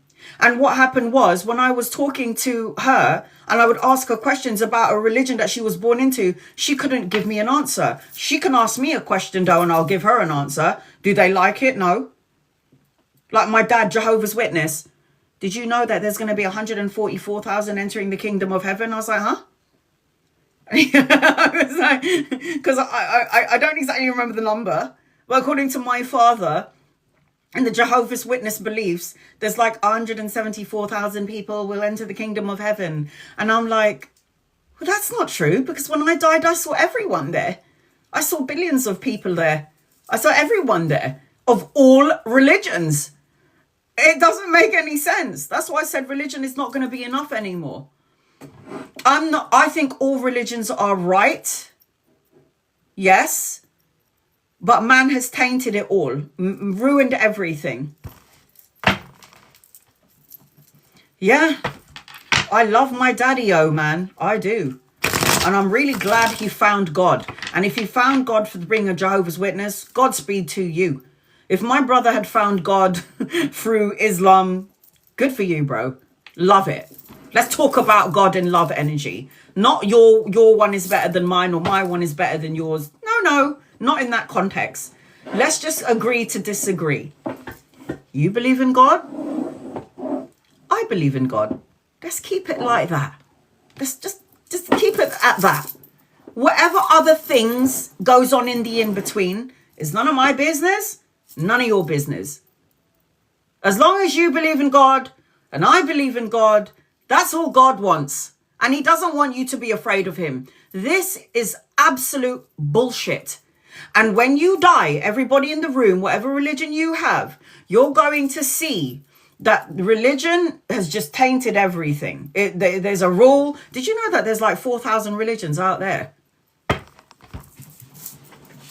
I mean, there's one religion. One religion. What religion is that then, Anna? Love. Love is the purest religion out there. There is no judgment. There is no tainting it. You can't destroy or create love. It is there. It's automatic. We have all loved at one point in our lives. Love is the biggest religion. It's not anything else. It's love. So when somebody goes to me, what is your religion? I go, love. I love you if you're a Muslim. I love you if you're Jehovah's Witness. I love you if you're a Christian, a Buddhist, or Catholic, or whatever it may be you are. I love you still. You're still my brother. You can separate me from you by your religion, but I still love you anyway.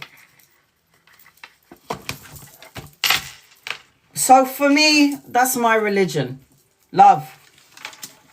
Love is my religion.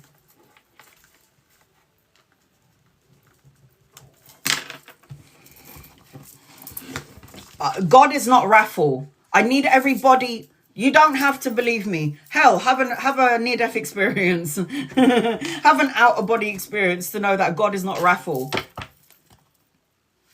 You know when your children do something wrong, you have a good child and you have a bad child. One child is an asshole and the other one is so good and, you know, so sweet. You don't love them differently. You love them just the same. Even though they might be like, I know you love that one more than me. No, it's just love. It's just love. It's only love. I always say to people, do you think God loves me more than he loves you because you're a Jehovah's Witness, or because, you know, you're a Muslim? You think this one God loves you more than me, or loves me more than you? No. God loves me the same way that he loves you. Sorry, you're not as special as me, or I'm special than you. We're all special in God's eyes because we are his children. Sorry. So no. Yeah, but God took my daughter away. My child died. Why did my child save that one in war and didn't save my son in the war? And I go, do you think that God loves your son more than his son? No, it was just his time. It was his time. He completed his mission on earth. He died in the war. That one was taken home. This one stayed home here on earth. That one was taken home to heaven. That one was here on earth because you still have things to do. It's not that God loves me more and loves you more and the other one loves you. No. God didn't save my child from war. Why did God take my child away? The mission was done. Yeah, your mission was done. He didn't need to fulfill his mission anymore. He had to go that way. It was just his time. It's your time, it's your time. My mum always said that. One goes and the other stays because the other one still has got a lot of karma to balance out. The other one has still a lot of things to learn. The one who's already died, you've already done your karma. You already balanced out something. You already learned the lesson that you were meant to be here to do. So you leave. So like Sylvia, your baby girl. Yeah, Sylvia, your baby girl, she passed away. Sylvia's daughter passed away. You think God didn't love her? God was like, come home. It's time to come home. You done your deed. Let's go. Isn't that right, Sylvia?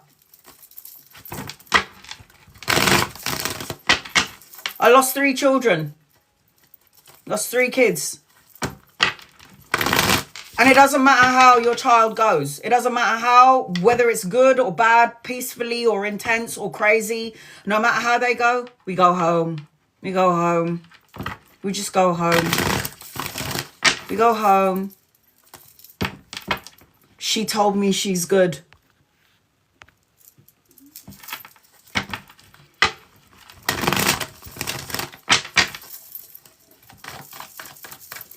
There is no way. There is no way I lost my son, Lady T. He had done his time. I don't care how they leave, whether it's peacefully in their bed. I don't care if it's peacefully in their bed or if they fight in war, if they were killed because it was a gang thing. Don't care. Don't care how they go. We go home. We go home. We fulfilled our mission. We're not meant to be here anymore. We're done. My grandmother, what did she say to me? My grandmother, her daughter died, yeah? My auntie, she died of cancer when she was in her 30s. That was her daughter. And then my father died in his 60s. And my grandmother, she said to me, why? Why did I die before my children? This is not the way of things. It is not the way of things. I should have outlived my children should have outlived me. It wasn't the other way around. And I said to my grandmother, well, you still had shit to do. I go, Mum, my father and my auntie, they had done and fulfilled their mission on earth. You weren't done yet. And what happened? As soon as my father died, which was her youngest son, she died 2 months later. And how did she die? She drowned herself in alcohol. She just did not want to live. She did not want to be here. Even though she's got all of her grandchildren and great-great-grandchildren here on earth, she just was, I don't want to be here. And that woman died when she was like 80. She was about 86, 87 when she died, my grandmother. 86, 87. She said, you're not supposed to live past your kids. You're supposed to die before your kids. No.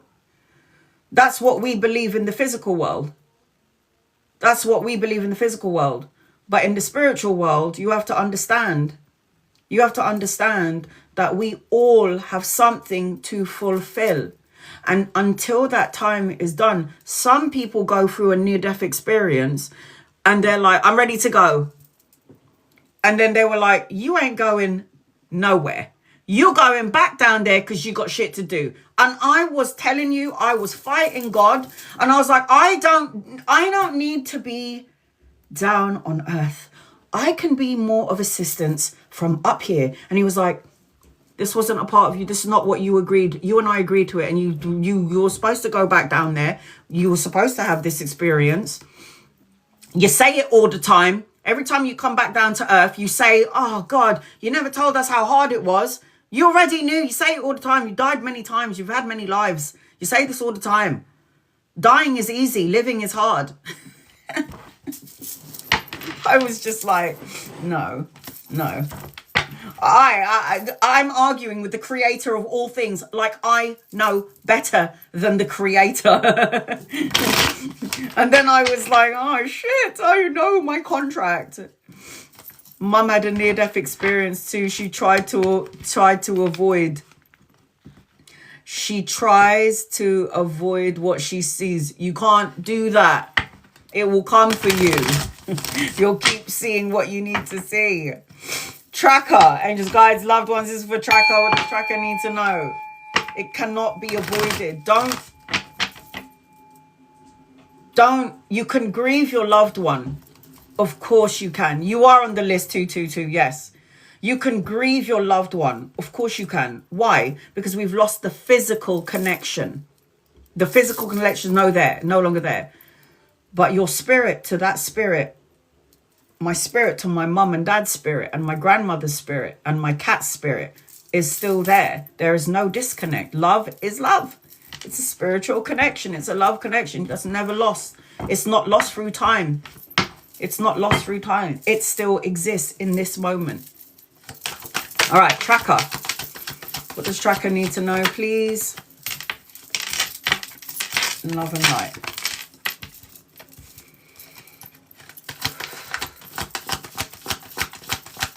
Tracker. There's 30 people in here, 34 people in here, and I've written in order. Edna is the first, and from what I can see here, Sano is the last. But I'm still doing in-depth readings. So I've got 3 people only on my list. If you're interested to get an in-depth reading, it is the carousel above the screen or in the gift box below. I lost my twin sister when she was 26, but she was you can't lose a twin. It's not possible. It's not possible. DNA, same. Are you identical twins? Even if you're not, it's not possible to break from your twin. Not possible. And has it ever occurred to you, Yvette, that in a past life you died first? So his sister was like, I'm going this time. That's what happened to Shivy. Yeah.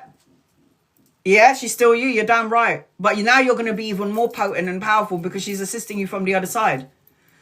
When I was screaming at my best friend and I was saying to my best friend, how could you leave me? How could you die on me? I can't believe you died. We made a promise that we were going to grow old together and be 80 in an old people's home and we're going to be shagging the young men that are looking after us. How could you do this to me? That was our agreement. And when she died and I went into a deep meditation, she comes into my energy and she goes, can you stop having a go at me?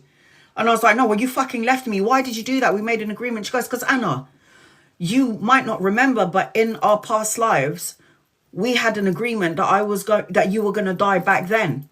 This time it was my turn to go first. How can I fucking argue with that? How can I argue with that? I can't argue with that. I made a soul agreement that in that lifetime I will die first because that's my sister, my best friend. And then in the next life, she has to go first and I'll go last. That was our soul agreement. Because she goes, I can hear you shouting at me. I can hear you shouting at me. Stop screaming at me like you're angry at me because I didn't do anything wrong. And I was like, you left me. There's no one in the world that understands me like you do. Why did you leave me, you bitch? And she was like, stop fucking having a go at me because I can feel your energy. I can feel your energy field and it's pulling me down into a physical world. I don't like it. She goes, let me go. And I was like, no, I'm never going to let you go. I was like, I'm never going to let you go. And then she was like, I will still be with you, but chill the fuck out, man. And then one day I had a dream, and it wasn't even a dream. It was like an astral body projection. And I saw her with this little baby girl. And I was like, oh my God, whose baby is that? And then she'll like, you'll know when the time is right. And then her little sister calls me up and she was like, I'm pregnant. And I was like, oh my God, you're going to have a girl. And she was like, no, I don't know the sex of the baby yet. About 2 weeks later, she calls me. She goes, how did you know I was going to have a girl? I go, because your sister showed me. Her name is Daphne and she's the cutest baby ever. And she's got like, so she's mixed race. So her, because this is my bestie. This is Shivy. So her sister got pregnant And she came to me in a dream, and I saw Shivy holding a baby girl, and I was like, oh my God, whose baby is that? And she goes, you'll know. And then her sister was like, oh, I'm pregnant. And I was like, oh my God, congratulations on the little girl. And she's like, no, we don't know the sex yet. And I was like, oh, sorry, because your sister showed me a little girl. And now she's given birth to Daphne. I knew Siobhan's little sister was going to get pregnant with a girl before. So I met Daphne before the mother met Daphne. I saw Daphne's spirit.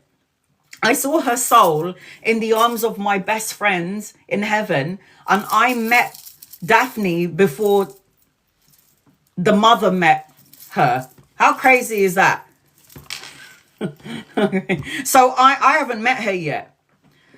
Because, you know, obviously everything that happened. And I haven't met her yet. But I promise you, I bet you when I meet that child, that kid is going to be like, I know you, I know who you are. I saw you. Come over here. And she's going to be attached to me. I just know it. I can feel it. I can feel it in my bones. I can just know it. She's going to know who I am. Even if I haven't met her yet, there's a connection. Because I met her soul before she was born. Crazy. All right. Tracker. I've got the 4 of coins. There's a worry, fear energy around you. Very true. I met mine. Did anyone know what baby they were having when they were pregnant? I knew I was going to have that child. I knew it was going to be a girl. And I knew she was going to be bitchy. I knew it. I knew my daughter. I knew it. As I think I was like, he planted the seed. And then 3 days later, I was like, I'm pregnant. I'm going to have a girl. And then everyone was like looking at me going, you're not even like a month pregnant, dude. And I was like, I'm pregnant and I'm going to have a girl. And then they didn't believe me. And as soon as she popped out looking like an old man, yeah, she looked like a fucking Chinese 50-year-old man when she came out from my vag.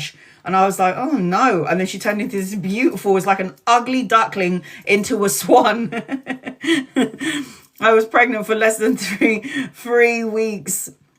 But I think it was a girl. I knew I was having my daughter shagged 3 days ago. 3 days later, I was like, I'm having a girl. I just knew it. I knew it with every fibre in my body.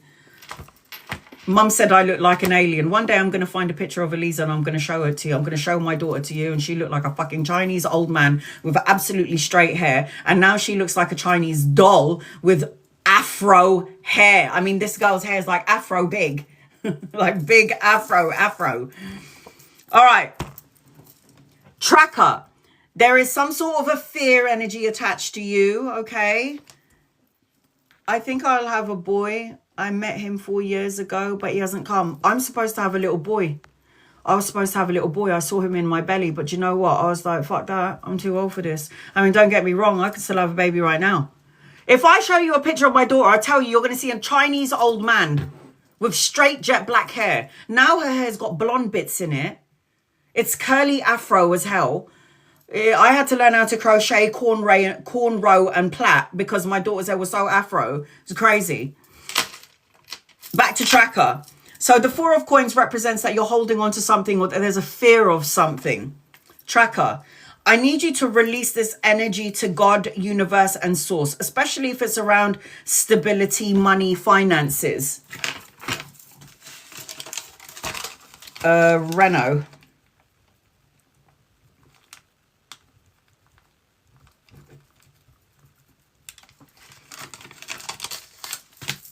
All right, Tracker. So the first card that's come up with some sort of a holdback. The first thing that I'm feeling for you is that you are here to teach. So you have to be happy in your now. You are here to learn a lot of things to teach. And this is something that you need to recognize. There's something about you needing to reinvent yourself. There's something about freedom attached to you as well, Tracker. So it's like let go of limiting beliefs and soar beyond the boundaries. This is what I'm hearing. I also feel as I'm connecting to you, it's like this reading is about authenticity, Tracker, being your authentic self and saying your authentic truth. There's something about Libra energy around you and the number 7. And there's something about new life beginning and harmonizing. There's something about a harmony, you know, harmony, anything that you deem as shattered, broken, nightmares, failures. I feel like all of this stuff needs to be cleared out, because this could be holding back all the things that you're expecting into your life, right? I am seeing a younger masculine around you. So if he's not here yet, he's coming in. Again, this is Libra, Aquarius, and Gemini, but I did see Libra strong. If this person isn't here yet, this person's coming in at some point. Could be a friend, could be a lover. I was pregnant 12 weeks and believed baby would have been a boy. If you believe it was a boy, boy. I also feel like, as I'm connecting to you, I'll tell you another thing, sorry, tracker, about pregnancy. A woman could be pregnant with a boy and go, I'm having a girl. I know that I'm having a girl. And then when the baby is born, it's a boy. But in life, this baby has female qualities, is gay. And that's the reason why you picked up on the soul. So the soul of the child ultimately is like female, carried female energy from their past lives. They still carry that energy in the soul, but instead of being born a girl, they were born a boy, but in life, they're gay. So you are on point, just letting you know. If you feel like you're giving birth to a girl, you feel like so strongly that you're having a girl, and then all of a sudden the baby turned out to be a boy, and then all of a sudden the baby is gay, that's why you picked up on the girl vibes. Oh yeah, of course you can do that. Everything's possible in earth. Everything's possible with God. So the Knight of Swords represents cutting throat, cut throat, brutally honest, education, learning something new. And also this represents a younger energy coming into your matrix. The Two of Wands talks about a decision that you're going to have to make, tracker. If it hasn't come about yet, it will come about at some point. But the Two of Wands always represents waiting for something before you make plans to travel or before you make a choice. There's also travel in your energy, tracker, as I'm connecting to you. There's also some good news, good information coming your way. Nope, I haven't read anyone on my list yet. I'm still just reading my gifters, and so far I only have 3. So once I'm done with the 3, I'll go onto my list, and I'm doing them in order as I've received them. So tracker, there is good news coming your way, a message or an offer coming to you. This also could be, this also could represent that there is a child born into the energy or into your family, if not you. This also represents education, learning, and studying something. This is the last card in your reading, the 5th card. So the 5th card represents new beginnings, emotional fulfillment, contentment, and blessings. And there's definitely some sort of a pregnancy around you. If it's not you, it's in the family. No way! No way! No way! No way! My sister just told me she's pregnant. There's definitely a pregnancy around you. If it's not you, it's in the family. Bam. The blessing of the child, the blessed child. The good news, the message, the offer, abundance is coming your way. Remember, every child born into this time frame has superpowers. They think there's another. No way. No way. Amazing. Every child born into this time frame, telepathy, mediumistic, superpowers, mediumistic, psychic, mediums, healers. Cultivate these powers, but not me. Yeah, but okay. No, if it's not, if you don't need it, if you don't want it to be you, it doesn't have to be you. But there is child energy around you. Good news, emotional fulfillment. So I've got, oh my God, the healer of ages. Any child born into the physical world will be the healer of ages. The universe is so up and down now with the war and with Donald Trump doing his bullshit, and everybody is like going back and forth. We need a whole bunch of superheroes. We need a whole bunch of psychic healers, mediums to heal and transmute the energy of the world that we're currently in, because the energy is so screwed up right now. It's just not good. Have faith in your dreams is another guided message, tracker. You've got the appetite card. It says progress, not perfection. Don't compare yourself to others or judge yourself. Instead, focus upon how far you've come and all that you've learnt.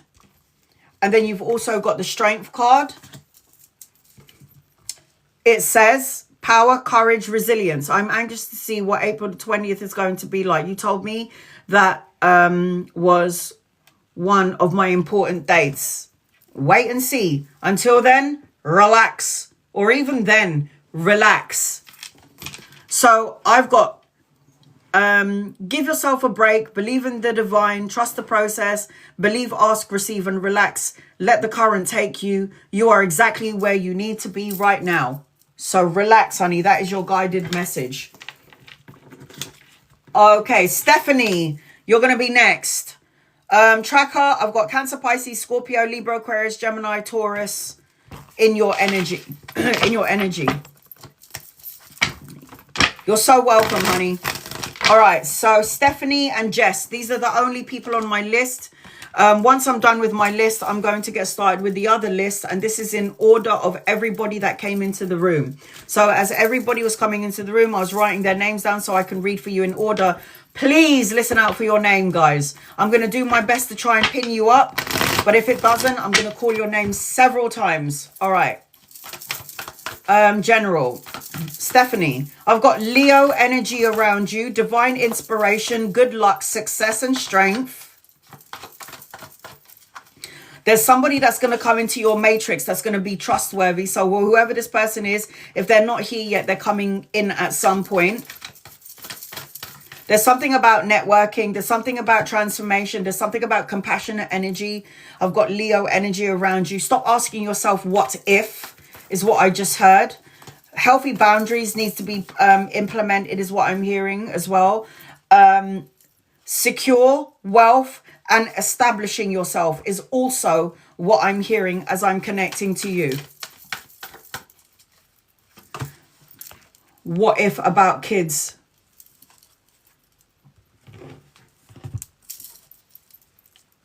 Honey, I've always seen children in your energy. Always.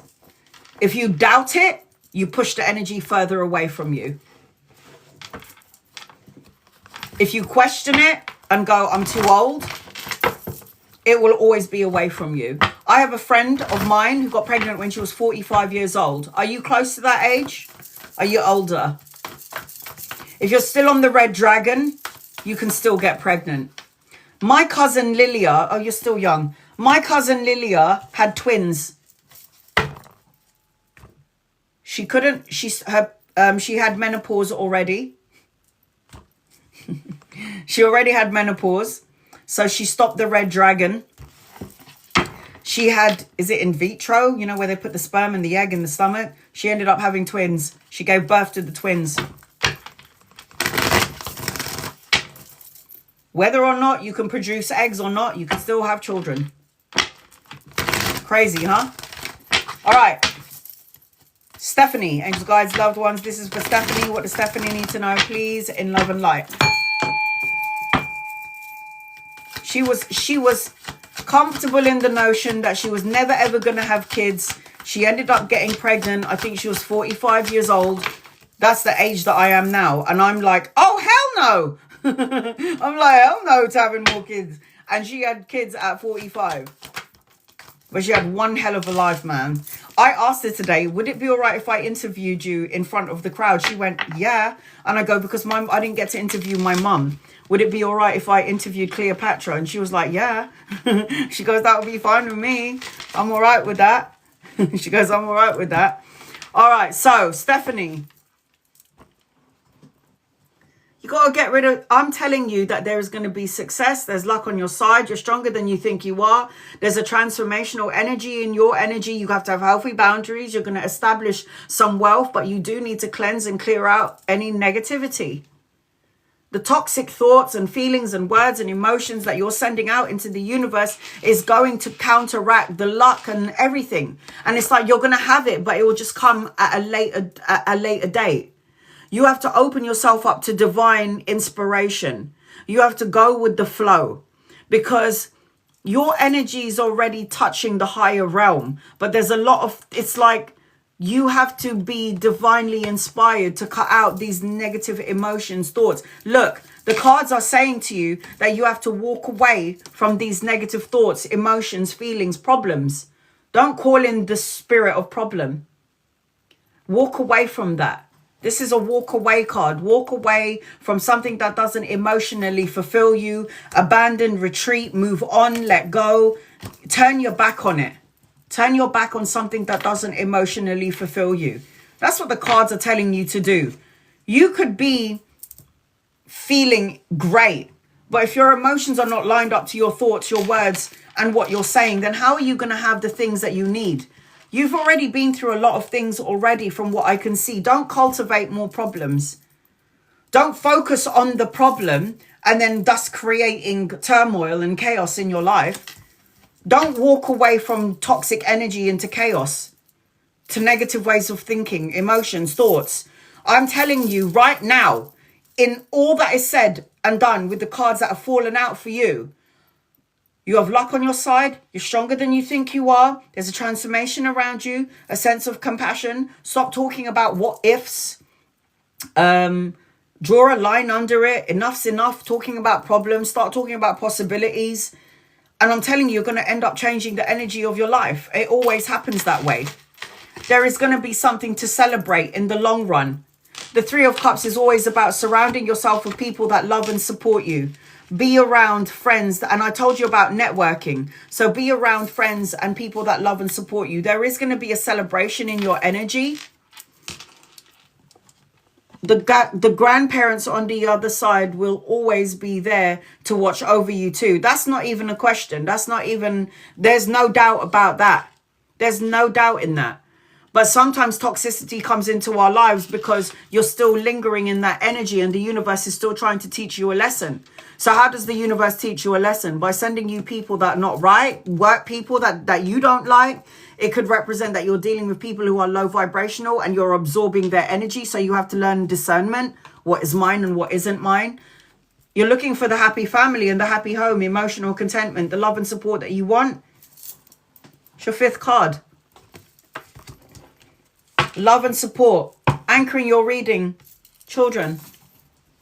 Study. Education. Good news. Message. Money coming your way. Something tangible, solid to hold on to. All you have to do is cleanse and clear out negative energy, thoughts, words, emotions that no longer serve you, right? Step into your divine feminine energy. Yin needs to be balanced, nurturing, female. Take care of yourself. Yeah, take care of yourself.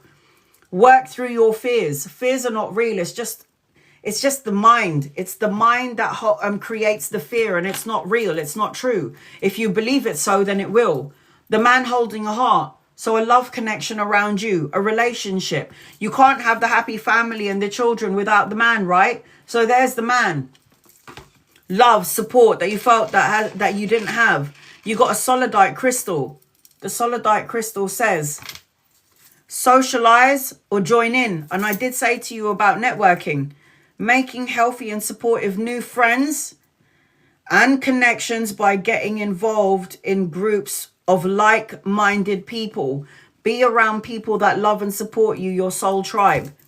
Solidite is your crystal. Trust the process as well, Stephanie. It says, trust in the process, set your intentions, open your mind. You're divinely protected at all times. Remember, it's not a matter of time, it's a matter of mind. Trust, allow blessings to flow. What is meant for you will always find you.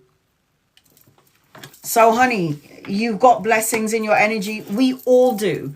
But as human beings, we tend to carry a trait of worries and fears, stresses. Jess, you're the last in-depth reading that I'm going to read for, Jess. I just need you to tell me what your reading is about. You're so welcome, honey. Hi, hon. Jess. There's something about your angels hugging you. I don't know if you're going to feel like the pressure on your body. Like every time I know when my guides are near, because what they do is they touch my left shoulder. So I always feel like a vibration on my left shoulder. So I don't know if this is something that you'll be feeling. Right, Liliana in.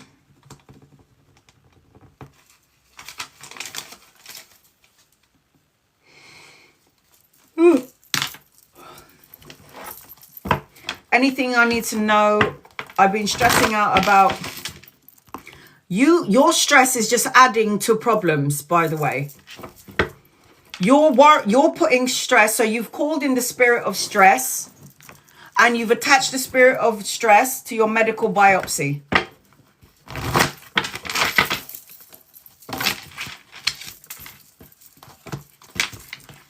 You have got to, you can't walk around with this energy. You can't walk around with the spirit of stress. You can't.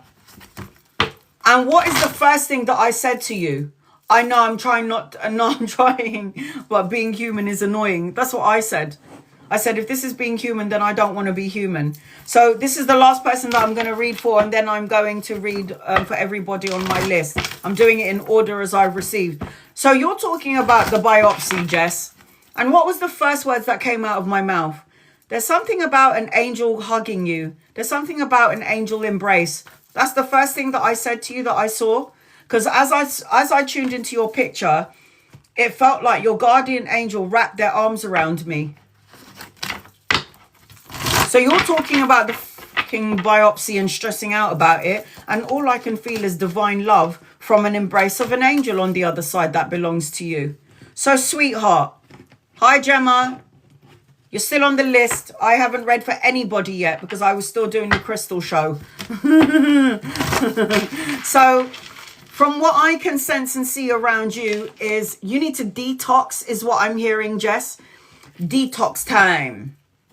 Take the time to make right and good decisions. Trust the process. Bring love into the energy because the energy is expanding. I got Aries around you. You need to like discharge any negativity that you're carrying around with you. There's something about a collaboration. There's something about forgiveness, letting go of sorrow and sadness. There's something about an awaken or an epiphany. It's like self-realization. It's like you're going to realize something. Untapped resources is what I'm hearing. And this could easily come from your guardian angels, Jess.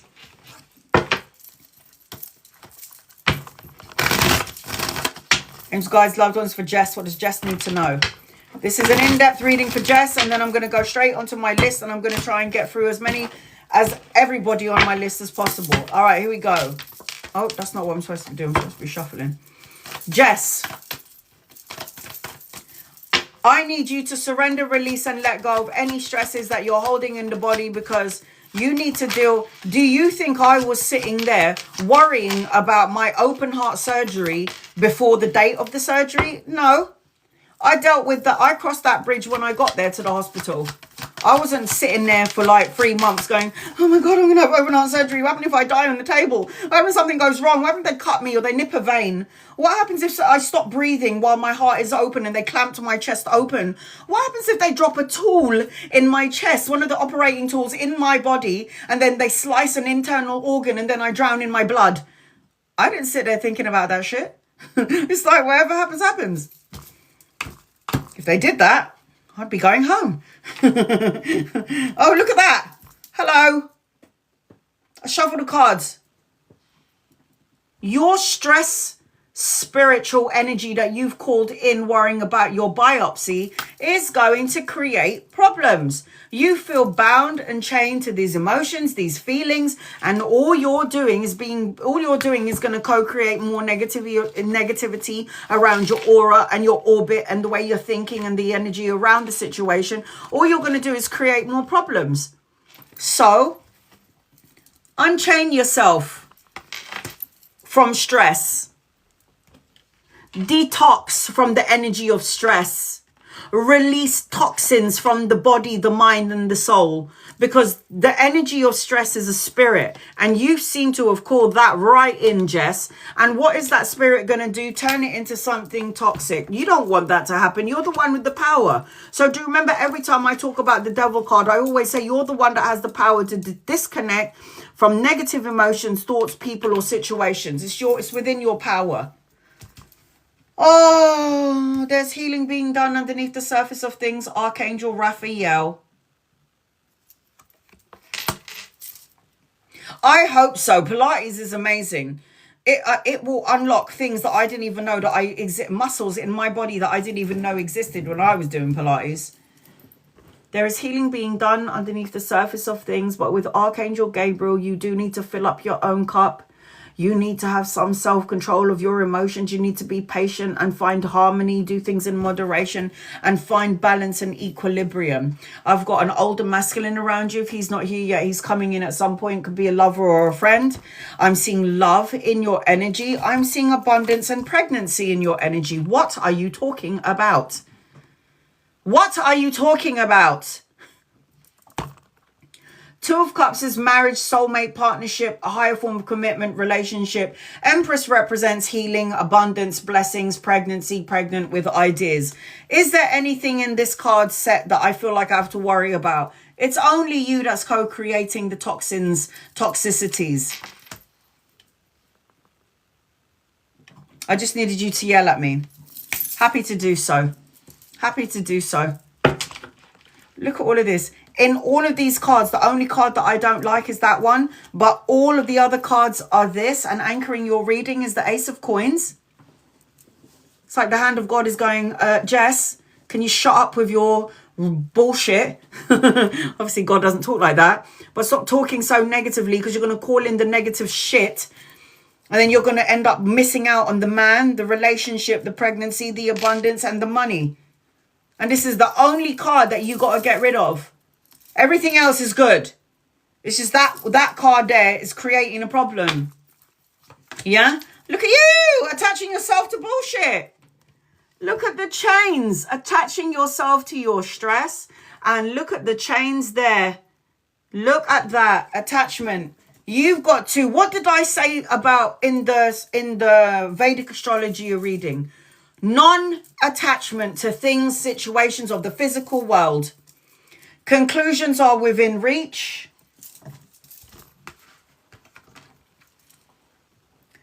Visualize, manifest, imagine where your energy, where that situation that you're worrying about, imagine the outcome. A good one. Yellow jasper. Control issues. Utilize God's given strength and power instead of fearing that others may try to control you or your thoughts will try to get away with you. Look at that. Yellow jasper. Unwanted beliefs is your last message, Jess. A belief is a thought you keep thinking. Acknowledge beliefs that are unhelpful and unwanted. Release them by not thinking or talking about them. The more you think about them, the more active they are. Only active beliefs have an effect. Stress is what you just said. Only you can get yourself better. Only you have the power to do that. Edna, you're the first one on my list. Here I go. Angels, guides, loved ones. When I call out your name, pin up your question. That way, if you have a question, I can see it. Edna, angels, guides, loved ones. Edna. What does Edna need to know, please? In love and light for Edna. All right, Edna. What does Edna need to know? What does Edna need to know? Edna. Oh, it looks all right. Looks good. It looks good. So I've got the Nine of Swords upside down. This is you. The need to, if you haven't yet, cleanse out negative thoughts, emotions, and there is an energy space for you where recovery is coming in, healing, having a rest, having a break from over-analyzing and overthinking things. You need to get out of this lack mindset energy. I feel like anything that you deem as negative or sad or bad, this is the worst card in the deck, but it's upside down, so congratulations. This represents like you having healthy boundaries, you saying no, you not giving up. It's like you're finally cutting out people that no longer serve you. There's some good news around money, pay rise, promotion, investment, study, education, or a child born into the family. I am seeing that you do have some sort of new beginning, but for some reason, it could be a day away. Because the Ace of Swords always represents like delays. Oh, I don't have any oracle cards.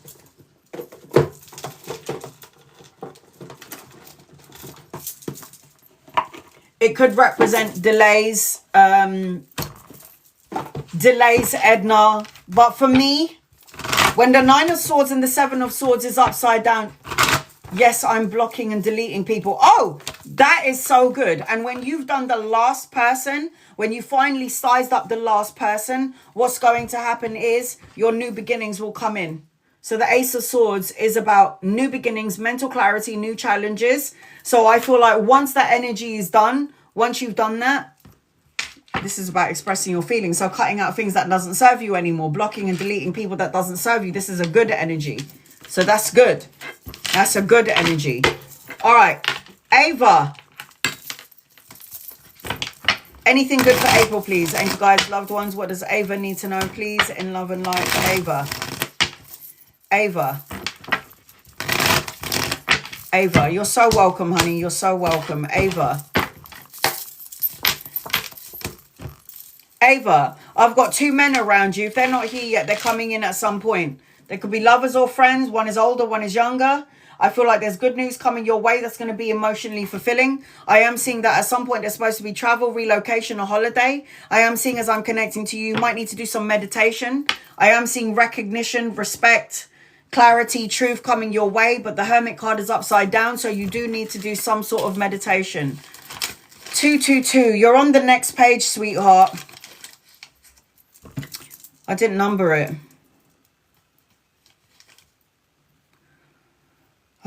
3, 4, 5, 6, 7, 8, 9, 10, 11, 12, 13, 14, 15, 16, 17, 18, 19, 20, 21, 22, 23, 24, 25, 26, 27, 28, 29, 30, 31, 32, 33, 34, 35, 36, 37, 38, 39.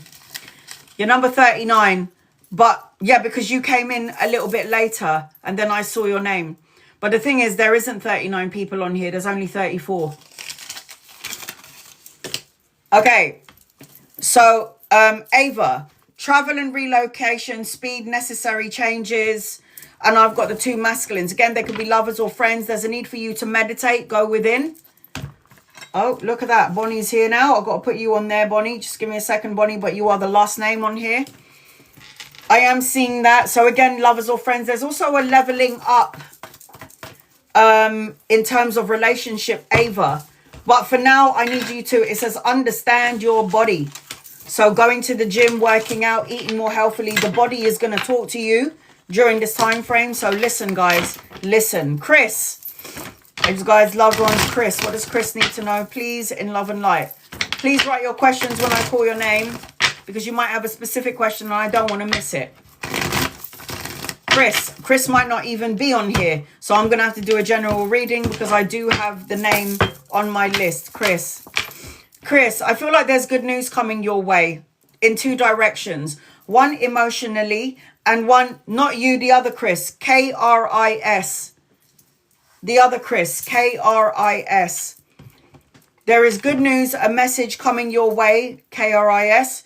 I feel like there's enlightenment around you, Chris. And I also feel like you've got soulmate energy around you, depending on your current situation. I have got money, pay rise, promotion, and an investment coming your way. And I also feel like there might be education in and around your energy as I'm connecting to you, Chris. K-R-I-S. Make each day count. This is what I'm seeing as I'm connecting to you. Okay, sweetheart. Marcy, I'm going to try and go through this as quick as I can. Marcy, angels, guides, loved ones, this is for Marcy. What does Marcy need to know, please? I think it was a general reading for Marcy. General. What does Marcy need to know? Angels, guides, loved ones, this is for Marcy. What does Marcy need to know? Love and light. Marcy. Wow. A miracle, wish fulfillment, abundance. You might have prayed and wished and asked the universe for something and they heard your call. The Fool card is new adventures, fresh hopes, new path, new adventures, new beginnings, new opportunity. And there's going to be a balance of something. There's an opportunity of 2 things coming your way as well. Again, it could be study, education, or it could be juggling 2 jobs. And I got the Devil card upside down. Congratulations, sweetheart. Anything that you deem as negative is seeing its way out of your energy. So there's recovering, healing from a negative situation. The energy is going to be in your favor. So light a candle and make a wish. Worry is a wasted emotion. You don't need to worry going forward. You got to let go, because Devil card is out and the Wish card is in. So this is the energy around you, Marcy. Fab. Angels, guides, loved ones of a fab. What does Fab need to know? General. Angels, guides, loved ones, what does Fab need to know? Sorry, guys, there's a lot of people on here. I'm going to do my very best to get through as many people as possible. To everyone on the list. Fab. Fab. What does Fab need to know? There's some sort of an awakening around you. Not yet, Marsha. There's some sort of awakening around you. The Judgment card talks about a wake-up call. It talks about the wake-up call, clarity, truth, mediumistic abilities, paying attention to the signs and symbols, synchronicities, paying attention to your dreams and your visions. Later on, there's going to be good news, a message and an offer coming your way. And I am seeing that you need to stand firm in whatever decisions you're going to make this going forward. Stand firm, balance, equilibrium is what I'm seeing in order to get to your emotional contentment, your fulfillment, the happy family energy, the pot of gold at the end of the rainbow. Stand firm in what you believe in and continue and keep on asking for guidance. Fab. Donna. Angels, guides, loved ones for Donna. What does Donna need to know, please, in love and light? Donna. Nope, you haven't missed yours, Marsha. Not yet. How is my youngest daughter doing, please? Angels, guides, loved ones. How is the youngest daughter doing for Donna, please? Angels, guides, and loved ones. How is the youngest daughter, Donna, doing, please? And thank you, Donna, youngest daughter. Donna's youngest daughter. She's a medium. She's very psychic. She's an empath. She's very intuitive. She's going to feel everything at a very high octave. She's very sensitive. And she can be very harsh with her words. However, do I think she's unhappy, sad, or, you know, I have to worry about her? Not really. I think that any sad emotions that your daughter is going through is going out of her energy. This is about harmony, success, and victory. She's coming out as the Queen of Cups. Very intuitive, very psychic, very empathic, very mediumistic. And next to the Moon card, which is medium abilities, it feels like she's going to tap into her spiritual energy. If she hasn't done that yet, she's going to. I also see study, education, learning around her. But she needs to be mindful about who she hangs around with.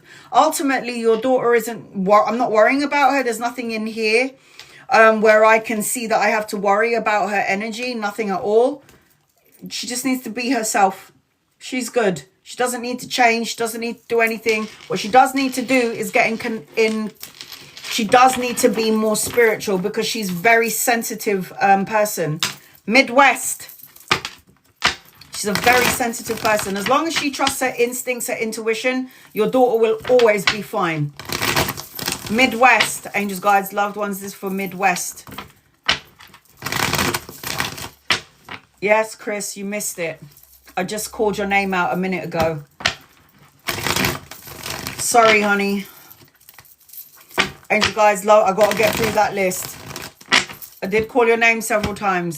You're so welcome, Donna. Midwest. Angels, guys, loved ones. Oh, no.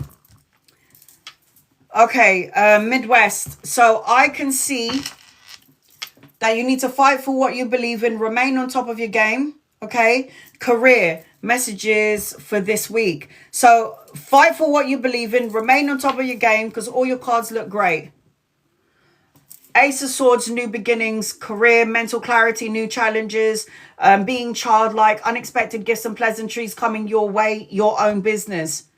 Me planting the seed, figuring out what it is that you need to do or you love to do and then creating a business from it. If you're not doing something where you're the boss, then you need to kind of be the boss of the company that you're working for because the 8 of Coins person doesn't work for people. They work for themselves.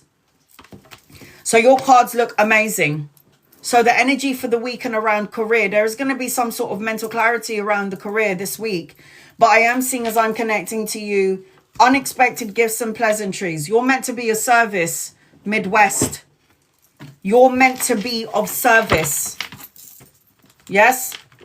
Like doing God's work, doing something either to do with healing. Yvette. Helping people, helping the masses, giving good advice. This is the energy around you, Midwest. So choose your career wisely. I'm heading Am I heading in the right direction, please? You can never be ever, ever, ever, ever, ever in the wrong direction. Ever, ever.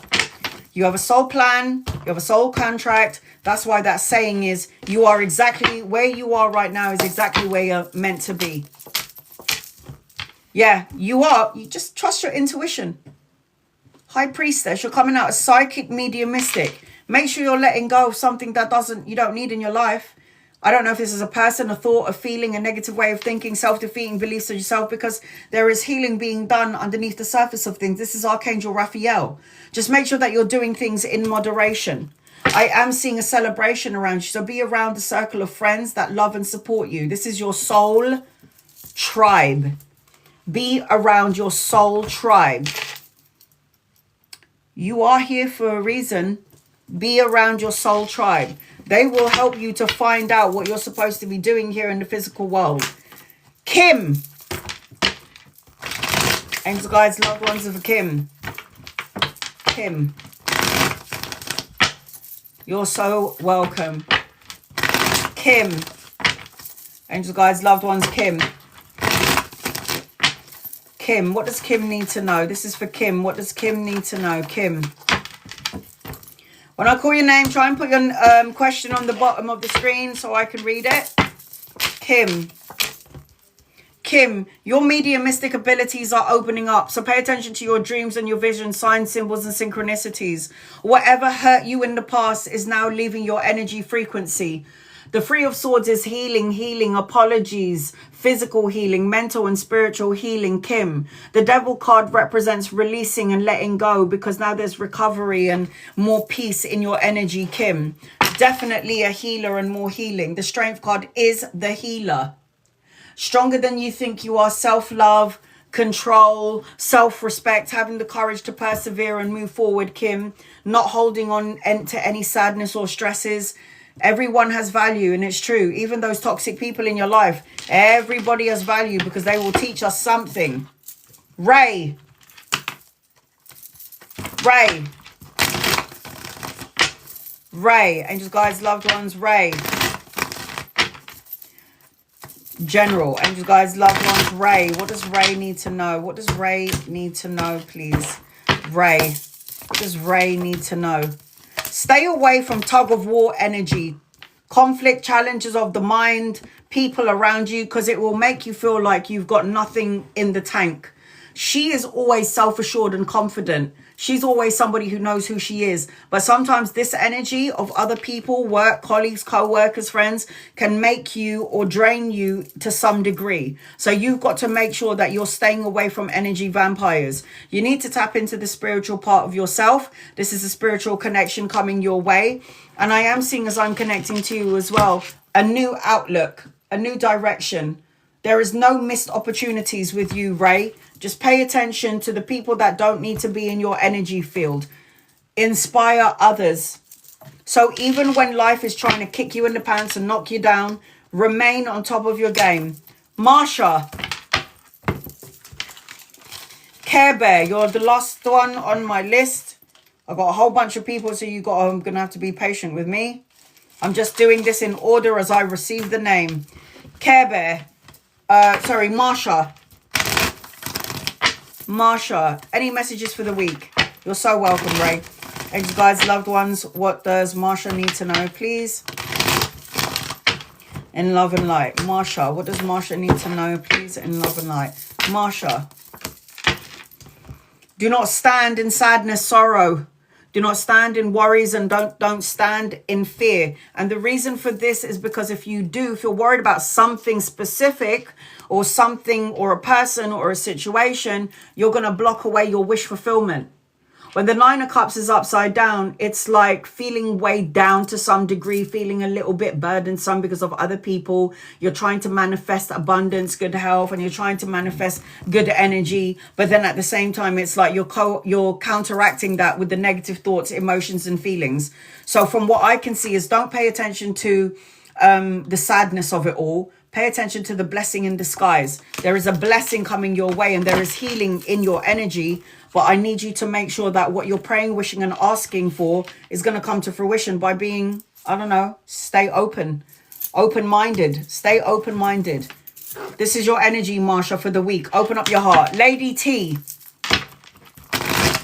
And guides, loved ones, this is for Lady T. What does Lady T need to know, please? In love and light. Thank you for your patience, guys. I am doing my best to try and get to as many people as possible. Lady T. Angels, guides, loved ones, what does Lady T need to know, please? In love and light for Lady T. All right, Lady T.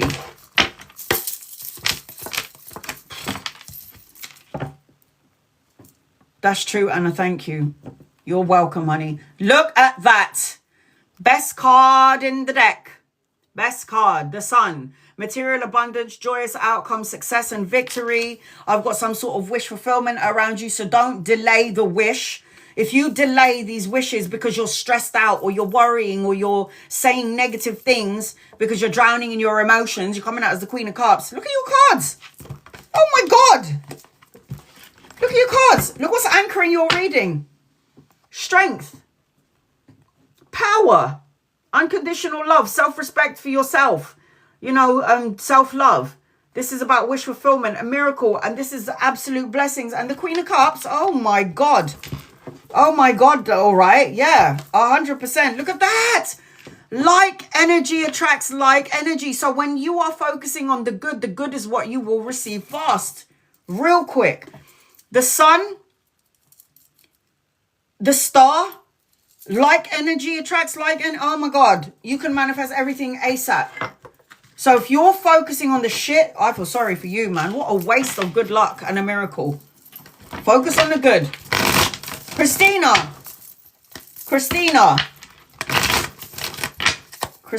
Angels, guides, loved ones, Christina.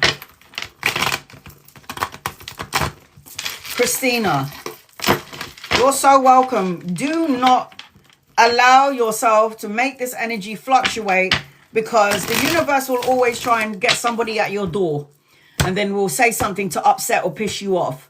Do not allow your energy field to go low. Raise it and keep it up high. Christina. Angels, guides, loved ones is for Christina. Absolute abundance, business owner, self-sufficiency, financial gain, solo and luxury pleasures, resourceful, a leader. Christina, you're supposed to have your own business. If you don't, you need to think about that. If you don't have your own business, then you need to be the boss of the business, because these queens are leaders. So you're coming out as a natural healer, a leadership with the Empress card, pregnant with ideas, giving birth to ideas when it comes to business. The energy looks amazing for you. I've also, Christina, got an older masculine around you. So if he's not here yet, he's coming in at some point.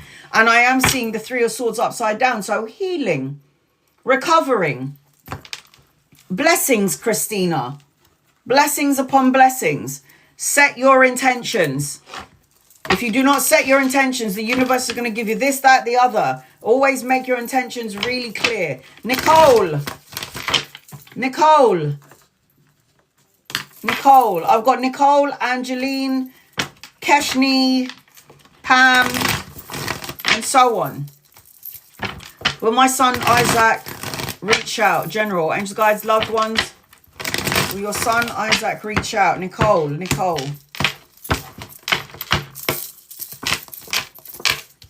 Eventually. At the minute, there's a lot of things that he needs to walk away from, or he has walked away from. Eventually, he will reach out. There needs to be a lot of healing done around your boy, but I do feel like your mother and son, he'll reach out when it's time. This is good karma, a turning point. Not yet, though, because there's still some stuff that he needs to heal and walk away from. On another side note, general, get a scratch card or a lottery ticket. Look at all that money. Legacy, inheritance, retirement, leaving a legacy behind for your children and grandchildren. Don't worry about that. I got yes, oh, look at that. Have an attitude of gratitude. So the energy looks good for you, Nicole. Your boy will reach out. Don't worry about it. In time, he will come back. Angeline. How's this new season plan at work going to go for you? Just put me next to a hot, fit man, okay? And we'll be good. And make sure I can see the sun. All right, here we go. Angeline.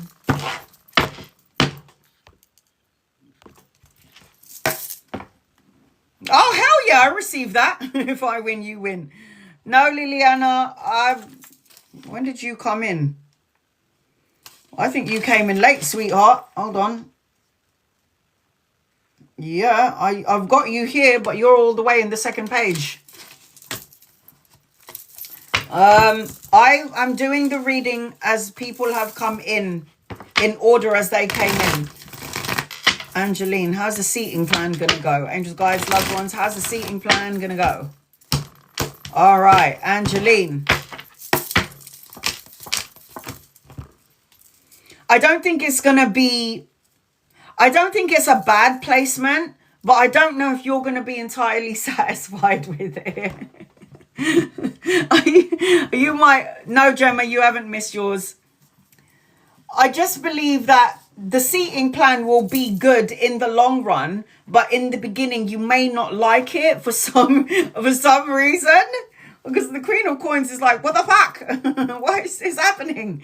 So when the Queen of Coins is upside down, it's like you might be sitting around people that might depend on you. They'll be like, Angeline, how do I do this? Angeline, can you help me out with that? Angeline. And you're going to be like, everybody needs to piss off and do their own job. But for me, I don't see anything that bad around it. I've got wish fulfillment, but you might be juggling a few more jobs, because there might be people that you might be sitting around that's going to look at you as in, you know what you're doing, I need her to help me. Three of Swords is upside down. That's a good thing. So Three of Swords is always like healing, repairing, mending. That's the energy around it.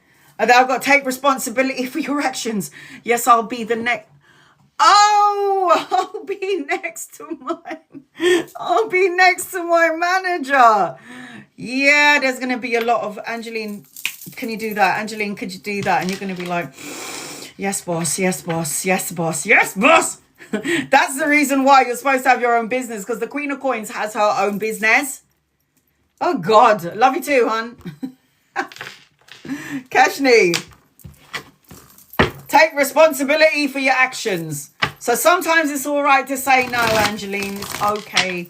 Just be like, boss, is it a man or a woman? Is your manager a man or a woman? If it's a man, make him so uncomfortable and go, I'm sorry, boss, I'm on my period. Oh, can't use that with a woman. Shit. Anytime you talk about periods with a boss, man, he's like, go ahead, go do your thing. Don't worry about it. Don't need to talk to me about it. Go ahead. And I'm like, yeah, that shut you up, innit, you prick? Not yet, Sylvia. Not yet, honey. Keshni, general, angel guides, loved ones. What does Keshni need to know, please? In love and light. You got to stop worrying about something. Because if you're worrying about something, someone, a situation, you're going to not pay attention to the blessing in disguise. Four of Cups is apathy, boredom, unfulfilled, wondering when, where, or how. And then all of a sudden feeling emotionally drained. But when one opportunity comes your way, 10 more is going to come a knocking. Just make sure you're doing everything responsibly and you're doing one at a time and you're not taking too much on your shoulders. The Ace of Wands talks about a new beginning, love, creative projects, inspiration, but for some reason it's upside down, so it's coming in later on, and it's probably because you might be in two minds about something, trying to make a decision, trying to understand something, trying to figure out something, going back and forth.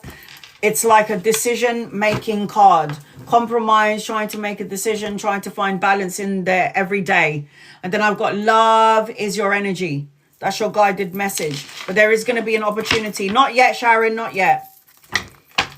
Pam. I'm going down the list, guys. Pam.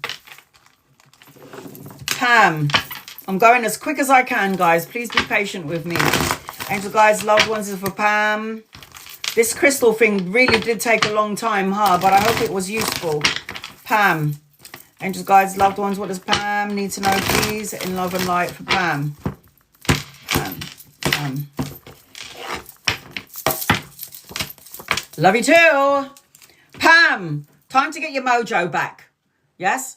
The Queen of Wands, she is a bit, I just ordered my book. Good one. You're going to love it, Sharon. You're going to love it. The Queen of Wands, she is feisty, free-spirited, confident, self-assured. She's charismatic and courageous. And you're going into some new energy. Good news, money, pay rise, promotion, study, education, the birthing of a child. Don't hold on to something, Pam, so tightly. And there is a younger masculine coming your way. It could, I just heard past life, past lover or friend, somebody that you could be collaborating with, Pam. If this man isn't here yet, he's coming in at some point. Release toxic relationships. If this is someone from the past that is a toxic energy, bye. Love and light his ass and send him on his way. Get your mojo back, Pam. Serenity Rose. I've got Serenity Rose, Sylvia, Shannon, Ivy. All right, Serenity Rose. Angels, guides, loved ones, Serenity Rose. Love, finances for the upcoming week, please. Angels, guides, loved ones, what does Serenity Rose need to know? Love and finances for the upcoming week. Need I say more?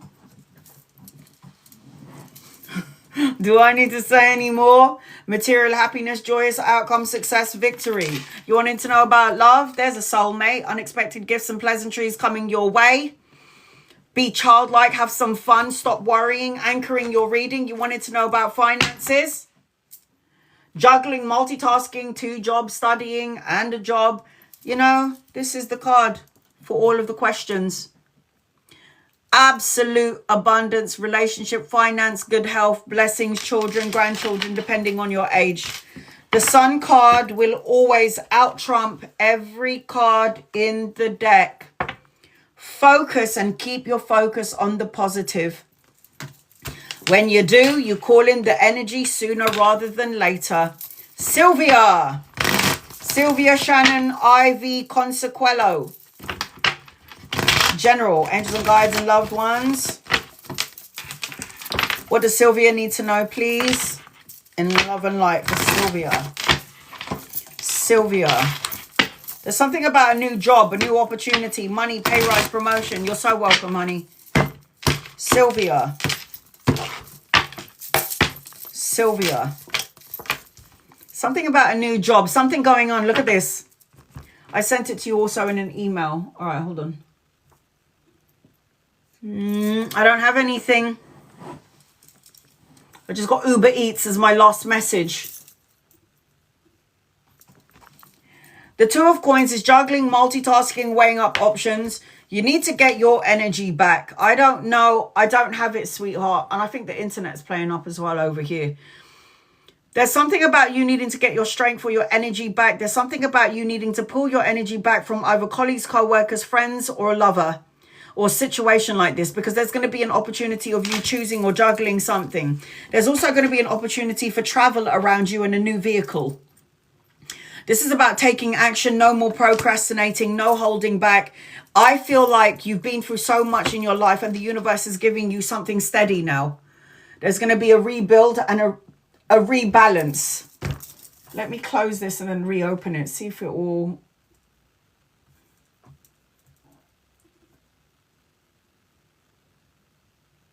I don't have anything yet. Did you ask about the car? Did you ask in the email about a new car? The Chariot, it's a car. Believe it or not. You'll get it, sweetheart. You will get it eventually. Don't worry about it. In the meantime, live your bliss. Live your bliss, honey. All right. Sorry, I didn't get the email, Sylvia. I don't know why. Shannon.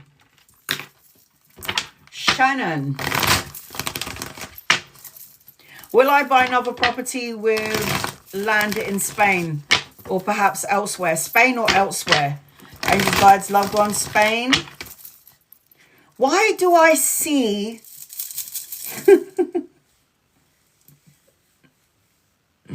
Shannon, it's not or. I see Spain and elsewhere. What the fuck? There's no or with you, darling. It's and.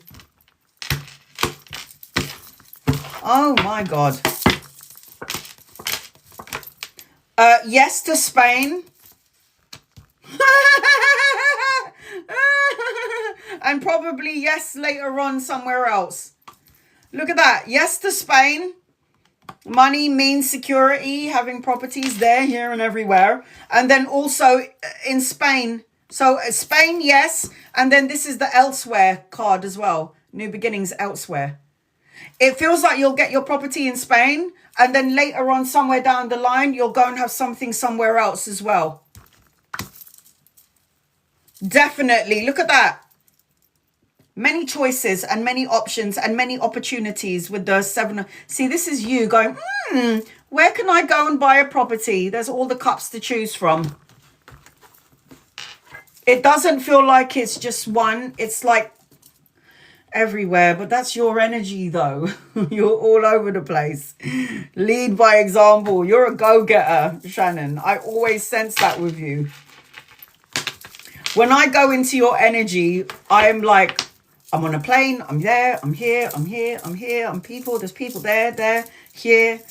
It's like everywhere. Ivy, I'm everywhere. Do you see me moving to Kingston this year or... Okay.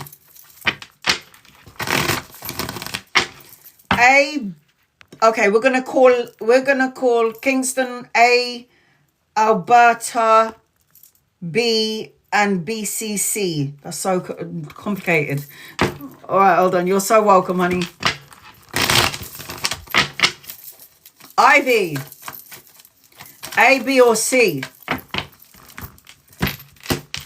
A, B, or C? I've got Ivy, Consequello, Sag, Fairy, Fred. A. B. C. Which one were you thinking? I've got Alberta on the table, but I don't know if you're going to stay there for long. Which one are you thinking? A or B? I sent confirmation from something you said at another time. Really? Oh, I didn't get it. I didn't get it, Sylvia. Maybe message me on here and then I'll read it later on. Yeah, so I've got... Okay, so you're thinking about Kingston or Alberta.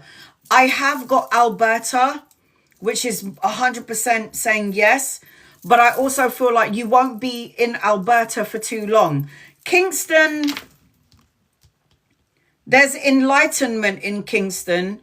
Don't know if you're going to be happy there. Did you know in BC, there's some money there?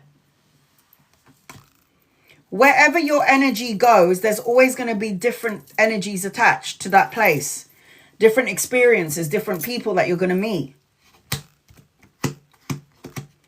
I do see expansion in B, though. B. If you want to go to Kingston, you can go there, but you'll end up going to Alberta. You'll go to Alberta, you'll stay there for a while, and then you're going to want to go somewhere else. It just feels like BC is beautiful as well. I love to live close to the water. And you could make money there as well, because this came out for the BC energy. This comes out for the BC energy. You have to be clear, though, on what it is that you want. Look at that. Let go of ego. Be clear. Fight for what you want. Remain on top of your game. Be your authentic self. Choose wisely. Choose wisely. Let go of ego. Consequello. I got Consequello, Sag, Fairy, Fred, Diana T. Nomsa. Angels, guys, loved ones, this is for Consequello. Please and thank you. You're so welcome, hon. Okay, here we go.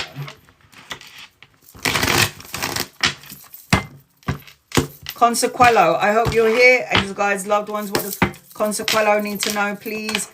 You're manifesting everything and everything, all good and all bad, depending on where your energy flow is at, Consequello. The magician is think it, feel it, say it, manifest and co-create it. The magician is as above and so below. If you're waiting for money and you've sent it up there to the universe, now you have to patiently wait. This is patience. Everything that you're asking for is going to come to fruition. All the hard work, grafting that you're doing, consequello, is going to come to fruition. Make sure that you're not paying attention to the sadness and the apathy of it all. Pay attention to the blessing in disguise. There's an energy, consequello, around you where there's expansion, collaboration, partnership, travel and relocation and move. Maybe you're waiting for something before you move forward.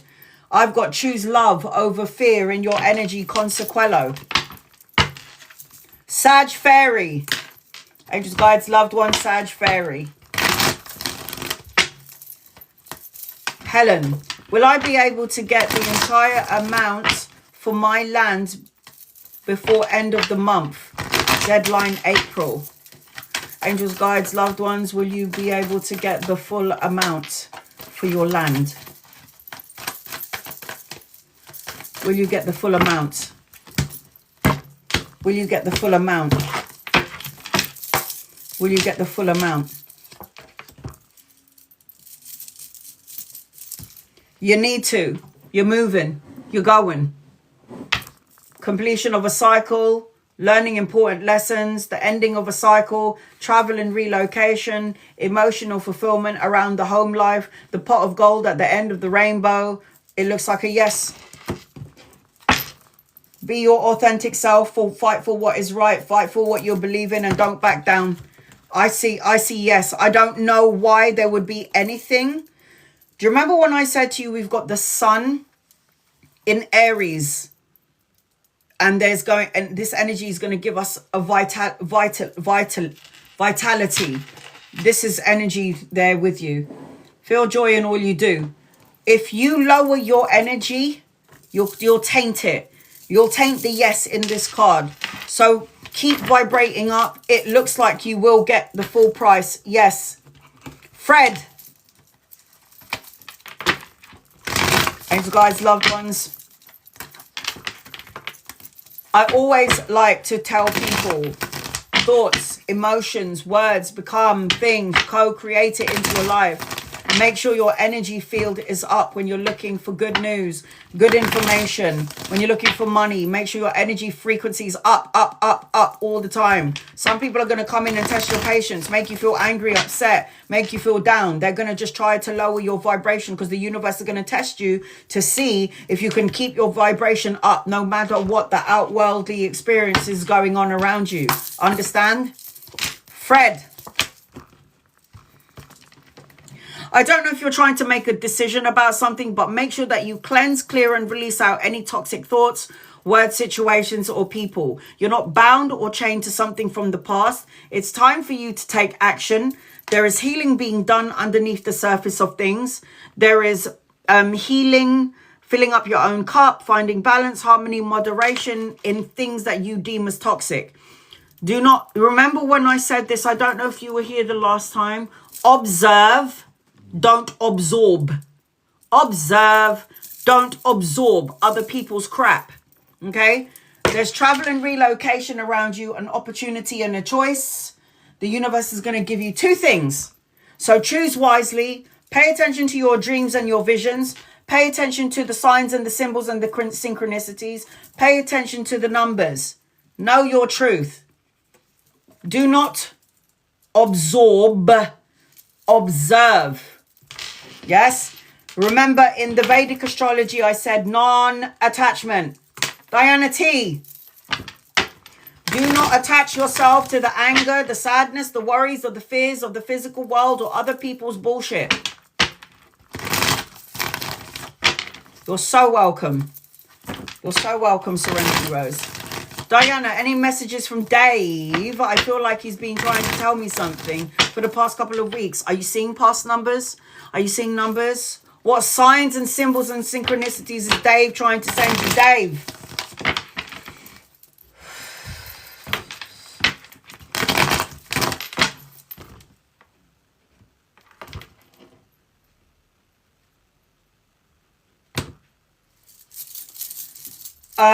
What the hell is that?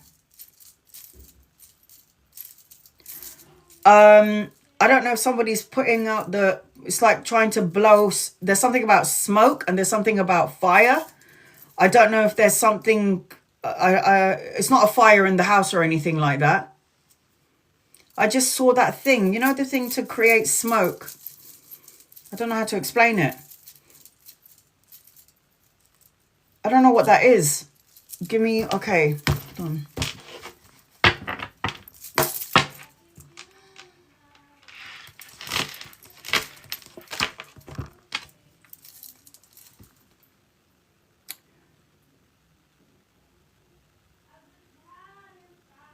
Yeah, I don't know. I just saw Dave show me the... It's like, you know when you want to start a fire and then you put this thing... I don't know if this is an old school equipment. And why is he showing me number 5? Dave has shown me number 5. Days, weeks, months, the 5th of a month where things will start to shift and change in your favour. Not getting out of the lack mindset. It might be a wind... I don't know. Is it a wind blower? What's it, that thing? But there's something about whatever conflict is going on is going to see its way out of you. I don't know if it's a bellow. What is that? I've got travel, relocation, good luck and a turning point. Oh, God. Hold on. It's asking me to confirm my identity. Select 2 objects that are the same.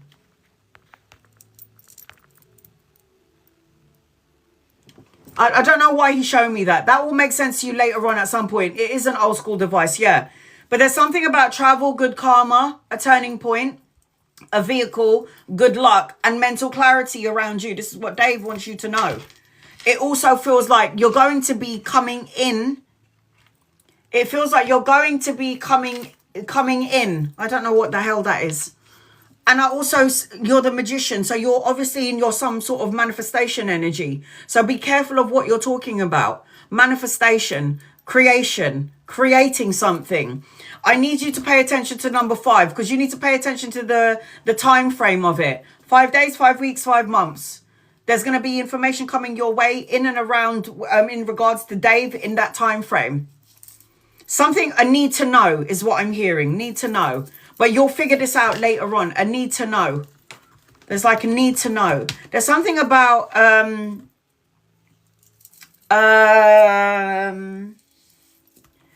who's a mountain person? Like the mountain person, the one that likes the mountaining, mountains, going for long walks. Maybe, I don't know where you live in the world, where maybe you've got like mountain tops and then you like to go being in nature, that sort of thing. I've got the journey within.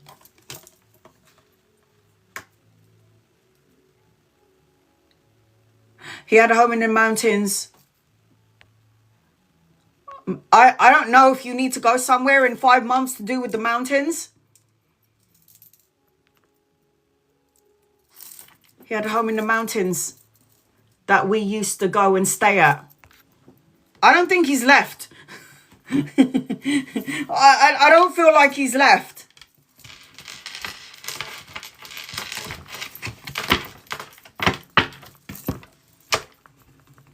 I don't know if you need to go and make that journey.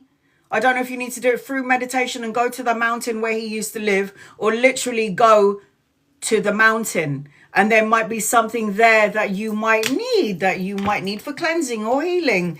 But I've got journey within.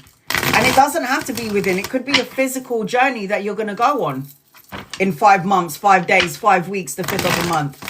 You'll start to see that 5 everywhere. There is a change around you, is what Dave was saying. Nomsa. Let me know, Diana. General, angels, guys, let me know if 5 makes sense to you. Something about the mountain. Let me know. Because he just put me on a mountain. And I was like, what am I supposed to do? And then that thing. I don't know what that is.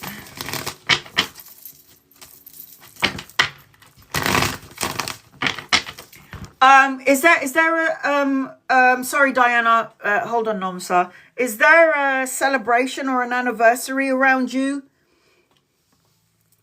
I don't care if it's a birthday, a celebration, a death anniversary, a birthday, because there's, he showed me balloons, and anytime I see a balloons, that is something to celebrate.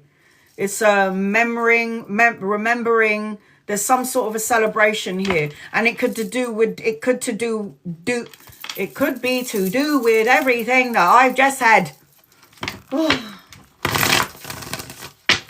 I just took a nap. It felt like I've slept for years. I've been on here for years, Lisa. Sorry, hon. Thanks, guys, loved ones.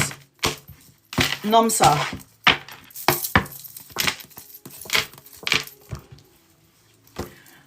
Oh, this looks good. This is good. Release, liberated, freedom. Maybe needing your rest and finding some healing time. This is something that you need to do of the mind, Nomsa. I also feel as I'm connecting to you, money and cash, collaboration and partnership. And there, in turn, you could meet somebody, could be a lover or a friend, could be younger than you. There's also opportunity to make money, more money, new investment, pay rise, or a promotion. I don't know if you're planning to travel as well, Nomsa. If you are, I am seeing you traveling somewhere. I'm seeing travel, I'm seeing new adventures, and I'm seeing a new beginning around you. This is what I'm seeing. I've got possess self-confidence for you. But I am seeing this energy around you. Collaboration, partnership, and at some point there's a trip around you. Nothing but love. Nothing but love. Angels, guys, loved ones, nothing but love.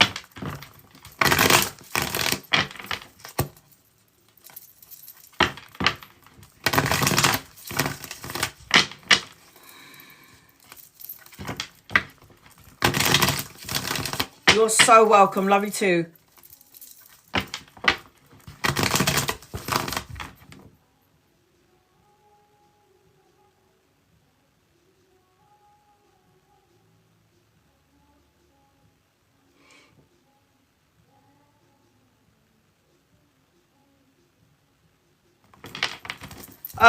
Nothing but love.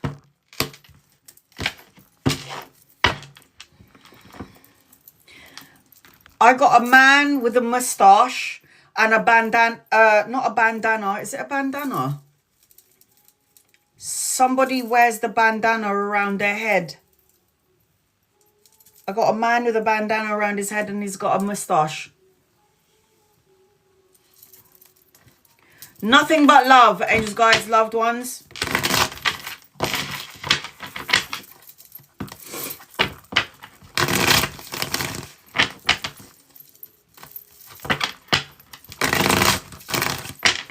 I don't know who that's for. Just remember this, because this person might be familiar to you. There's a man in spirit. I don't know who this is. I don't know what to say about this. I just have to say it. There's a man that wears a bandana. I would say he's in his 40s. And he's got a really thick mustache here. Not a beard, the mustache. But he's got like the bristles. And he's got the bandana.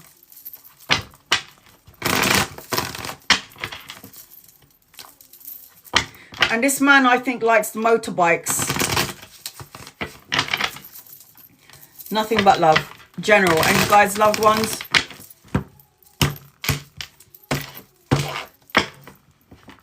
I'll just let you know the spirit that's here. But he could just be visiting from the cemetery. So I'm just trying to talk to him right now and go, what's up? What do you need? Who are you? What's going on here?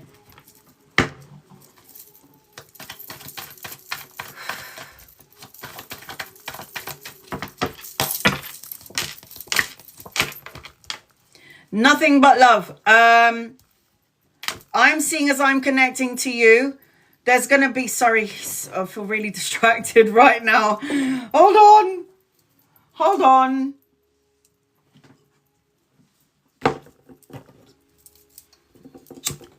Who the frig is George?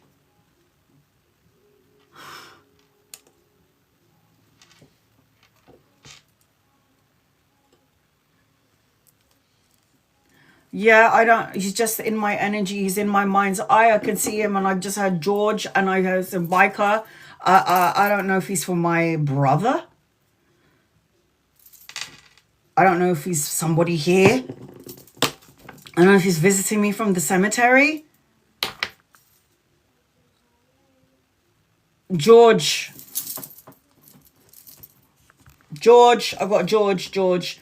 All right, nothing but love. There's going to be an opportunity in your energy. Opportunity. I don't know if you're at a crossroads, you're trying to make a decision about something, but I feel like whatever energy you're in, nothing but love, you are definitely in your manifestation energy. Co-creating, thinking it, feeling it, saying it, manifesting and co-creating it. So if you are at a crossroads about something, I need you to be very mindful about what it is. I need you to be very mindful about what it is that you're trying to manifest into your life, nothing but love. And make sure that when you are manifesting, you need to have healthy boundaries, because you don't want anyone to interfere with your energy field or make it fluctuate. Do you know George, Lisa? Practice moderation, nothing but love. Yeah, practice moderation with the... maybe this is for my brother. I don't know. Sorry.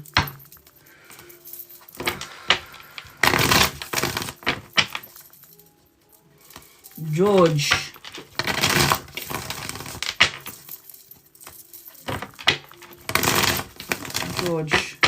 Sorry. All right. Cece.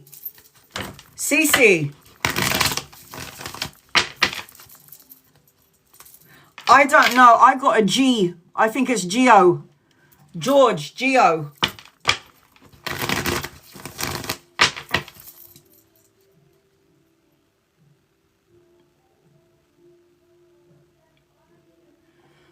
What?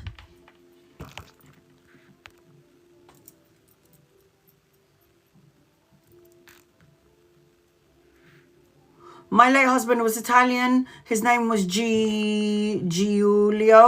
And when we met, he had a bandana. And he was 42 when he passed.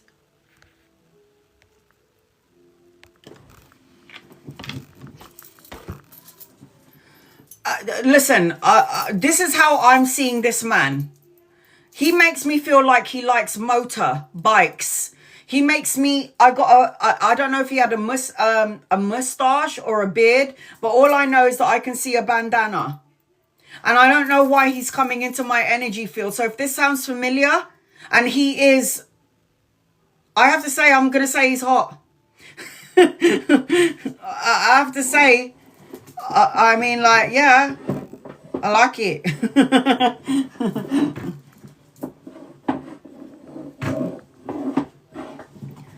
I don't know if this is I don't know.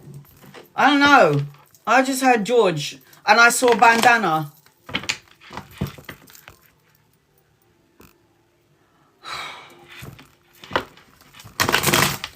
Did he ever in his life have a mustache? I don't know if this is something that he wanted to grow now. I don't know if this is how he wants to show himself to me, where he might have been clean cut when he was alive, but now he's like, yeah, I've got a mustache over here. And does he like anything to do with bikes? Because why? I feel like I'm looking at a bike. I feel like, I don't know if this is a fantasy that he wanted to fulfill when he was alive, but this is what I see this man. This is the way I see this man.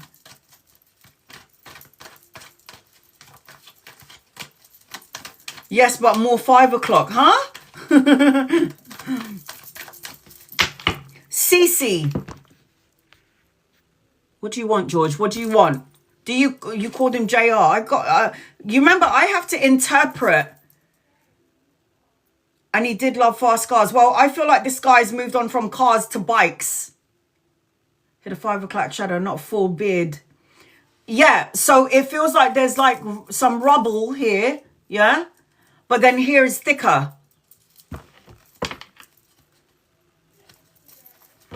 And I think he's good looking. General.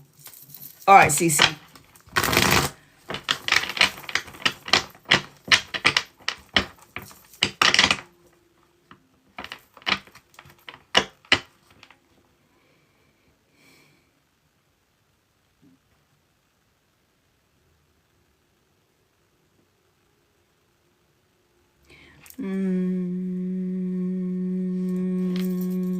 He was fine. He's yours. He's with you. Because I'm looking at him, I'm like, yeah, you're cute. Yeah, he's hot. And he was fine.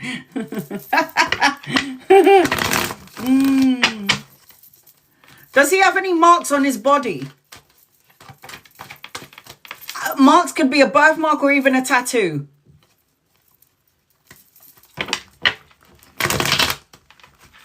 Because every time I feel like when I'm looking at yeah, because he's showing me like a mark, and I'm like, is this a tattoo or is it a mark? Like, get on with it.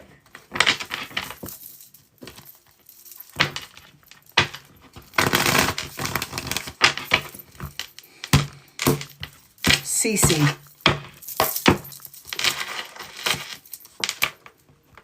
I got a wedding around you, Cece. A wedding, celebration, homecoming, family, reunion. I got money in your energy. Everything that you planted is going to come to fruition. Everything you planted is going to come to fruition. It's so rooted in Mother Earth. There's going to be some sort of a celebration. Maybe somebody from the past, Cece, is also going to come back. And at some point, Cece, you got good karma here. You're going to sign a contract. New house, a new car, or a new job. New house, a new car, or a new job. The signing of the important document.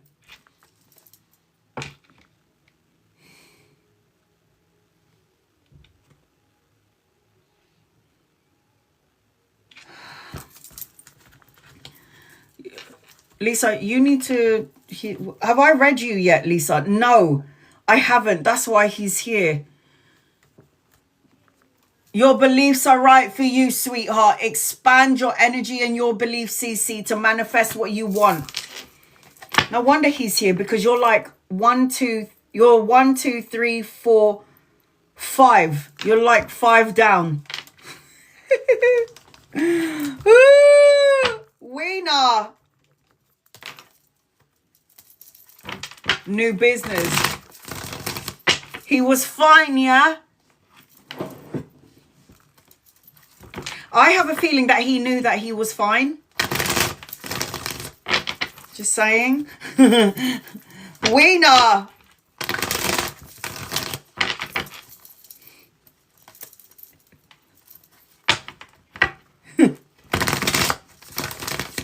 Can I just tell you what he just did?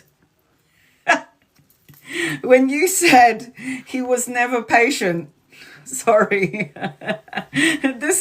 He's got a bike now, and he's got a mustache, and he's got the bandana. But the thing about him was, when you said he's impatient, before you said that, this was what he did. He went on the bike and he went, and then he was so impatient. That's why he went, and then he got on the bike, and then he came back. That's what he just did. I was like distracted there for a second, then all of a sudden he went, and then he came back, and I'm like, oh yeah, that's because you're not reading you yet. Send me a picture via email, man. All right, here we go. Wiener. You're so welcome, Cece. 2 days, 2 weeks, 2 months, the second of a month, Wiener, where things are going to shift and change in your favor. Finding balance and harmony and moderation, and you need to get a scratch card and lottery ticket, because this is a rich card. Wiener. You're going to have to make a choice or a decision about 2 things. 2 situations, 2 peoples, and there's something in your energy, Wiener, as well, about a wedding, a celebration, homecoming, family, a reunion. This is the energy around you, Wiener. Trust your intuition. I have to interpret what I hear, what I see, and I have to match it to my experiences.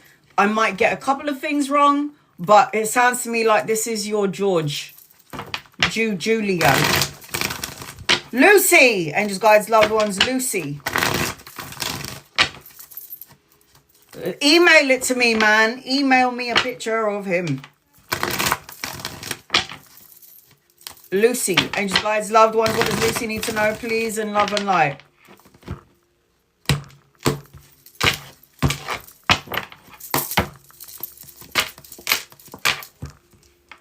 Lucy, honey, you got big, powerful energies around you. Lots of big ones. I will say this to you, though. There's going to be information that you're going to be receiving, Lucy. And although it might be information that you might not like, it's information that you're going to need. Okay? It's information that you're going to need. Do not let any information that come your way interfere with your internal energy, because you've got good energy here. Time to take action. Move forward, travel and relocation, a new vehicle, the need to balance the yin and yang energy within you. And then the Fool card is new beginnings, new adventures, taking a leap of faith. It represents hope. It represents travel and relocation. You're rebuilding something here, Lucy, and the energy is going to be absolutely abundant. If your energy field is raising up to the heavens, you're going to end up manifesting something amazing here. Raise your vibration up to the heavens. Calm is not a weakness. Remember what I said to everybody in the room. Observe, don't absorb. Chris, K-R-Y-S. K-R-Y-S. Being more positive. Now, whatever this positivity, the raising of your vibration, everything's going to start to fall in place. May, watch, you'll see. Chris, C-R-Y-S. Angels, guides, loved ones, Chris. And then Gemma, Tracker, Lisa.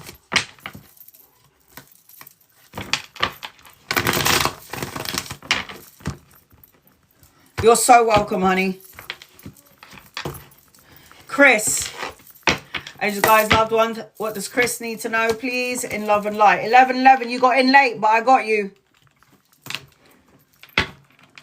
Chris, C-R-Y-S. Walk away from something that doesn't emotionally fulfill you. A person, a situation, a thought process, a negative way of thinking, and you need to walk into your money. Money, pay rise, promotion, a relationship. If this person isn't here yet, this person is coming in at some point. I've got the picture. Oh my God.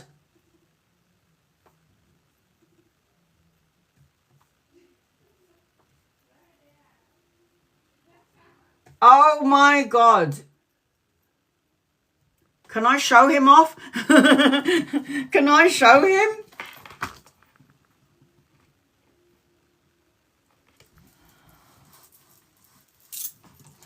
Hi, George.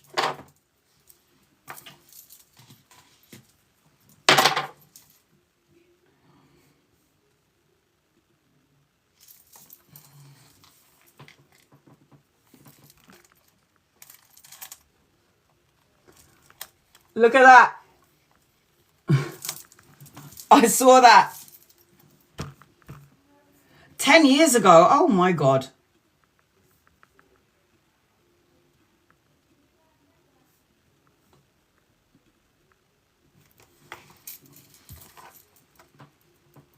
Sorry, George, you got the makeup on.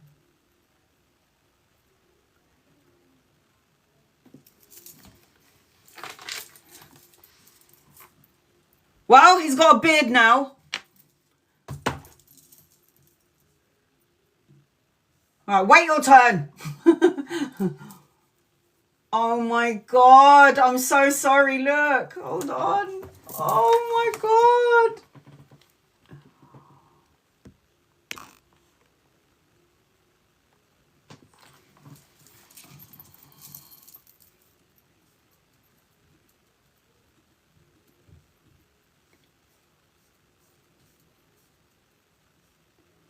I don't know if this man had a secret love for bikes, but I'm telling you now, he's on a bike. That is so beautiful, that picture.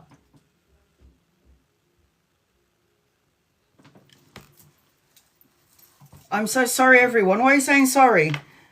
Chris, walk away from something that doesn't emotionally fulfill you. A man with money, pay rise, promotion, or an investment coming your way. The Two of Wands talks about crossroads. The Two of Wands talks about making a choice or a decision. The Two of Wands also represents travel, a trip, relocation in your energy as I'm connecting to you. Okay, sweetheart? It's the energy that I'm seeing as I'm connecting around you, Chris. C-R-Y-S. Ah! Abundance is your birthright, Chris. C-R-Y-S. Abundance is your birthright. Gemma.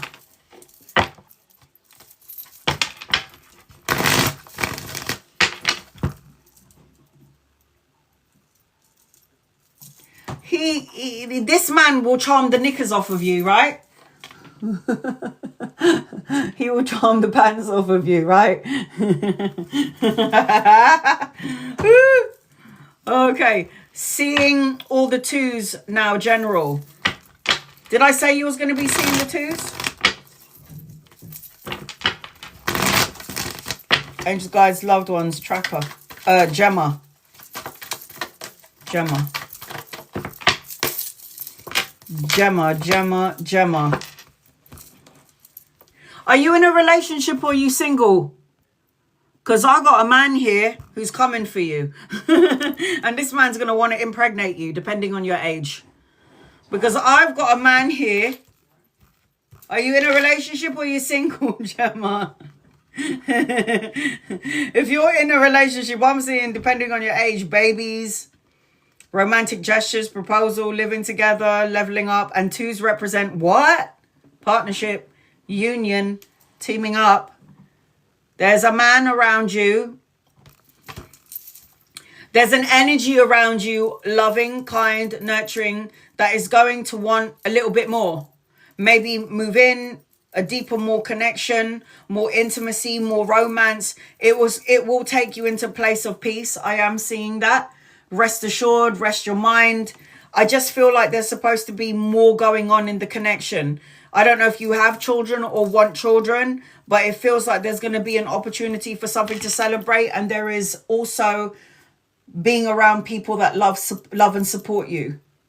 I don't know if there's other people getting involved in your connection or your relationship. Whether there is or there isn't, it just feels like there's going to be a nice flow of energy for you in the relationship. You're never alone. I've got a support from in here. And I've also got like a party, a celebration, or an anniversary in your energy. Good news, a message of a study, education also in your energy. And there's going to be something that's going to be emotionally fulfilling. Tracker. I know I did an in-depth reading for you, but I'm still doing this as we go. I'm still reading. I'm nearly there, guys. Nearly there. I've got Tracker and then Lisa. Angels, guides, loved ones is for Tracker. What does Tracker need to know? Please, in love and light.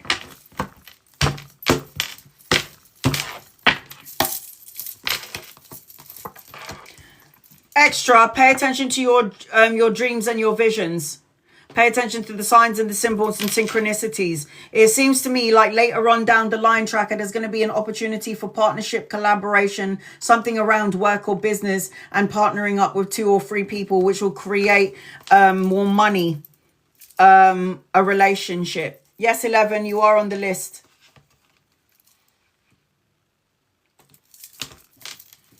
Victory, success, recognition, being the boss. This is in your energy, Tracker. Accept struggles as lessons. Okay, Lisa. Hello. Okay. I keep seeing soul journey number 9. I keep seeing because this is what George is showing me. Julio. Am I saying it right? Julio. George. I keep seeing 43. I keep seeing number 9. Soul connection, soul journey. I see enlightenment around you. You guys are soulmates and you're going to be soulmates again. I also feel like you're 2 dolphins in the water. The fuck is he talking about? Sorry. I got Aries energy around you. You need to be by an ocean, a lake, or a river. There's something about a dolphin. Dolphins. He's talking about dolphins now. I don't know what that means.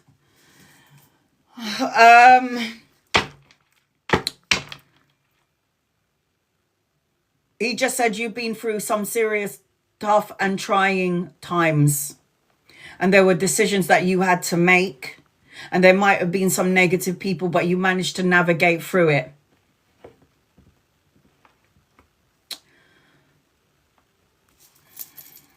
You've been through some tough and trying times.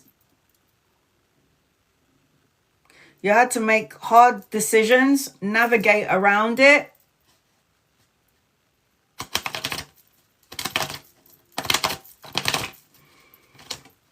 But there's enlightenment around it. He's showing me number 9, number 1, and 43.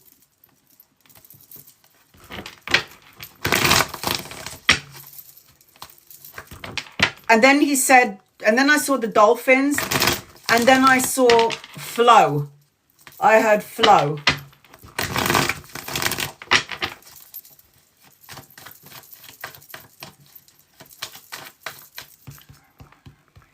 July 7th of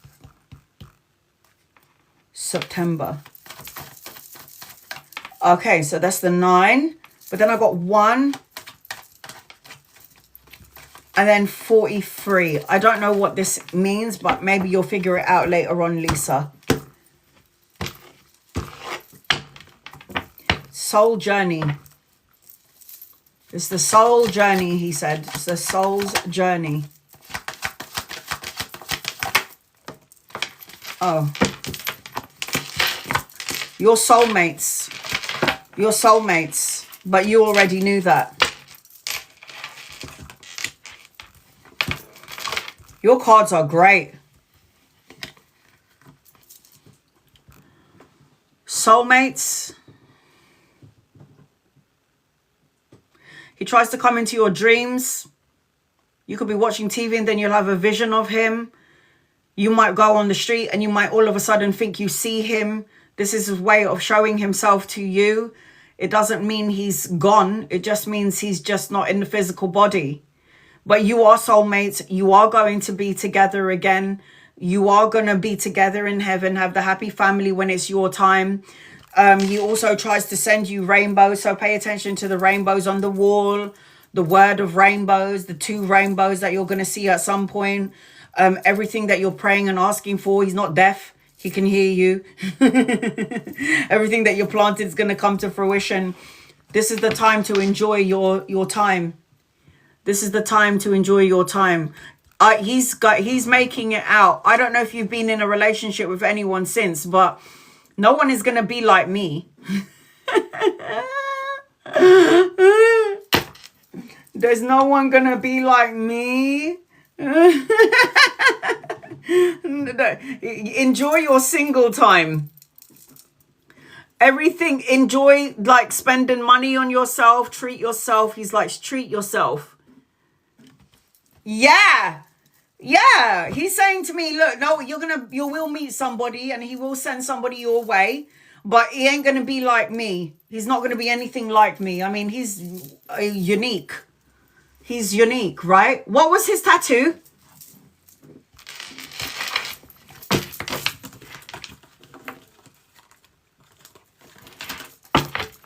He said patience is a virtue. He's learnt patience. You remember when you said he was really impatient here in the physical world? Not anymore. Patience is really a virtue.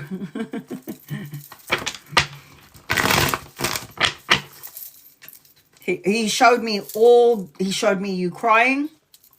He showed me with your hands in your head. He showed me you trying to be strong. He showed me that you're trying to show face.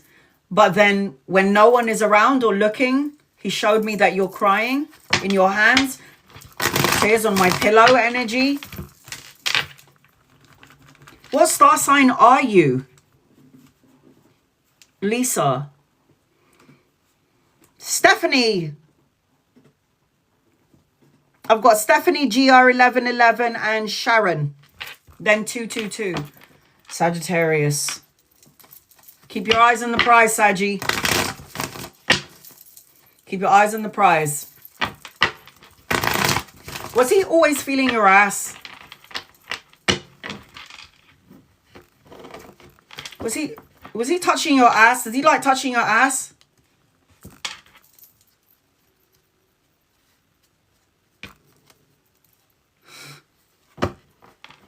I was like, ew, could you do that in private?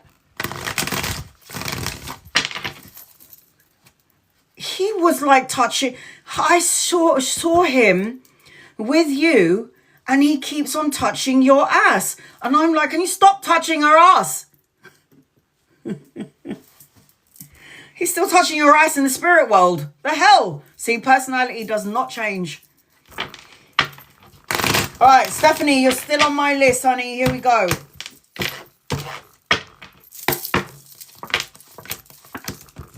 No, Miss Lotus, I haven't read you yet.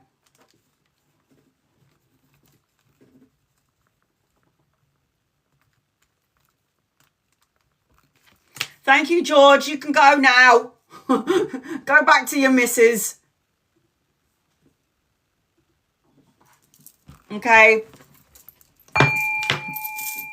Just like that.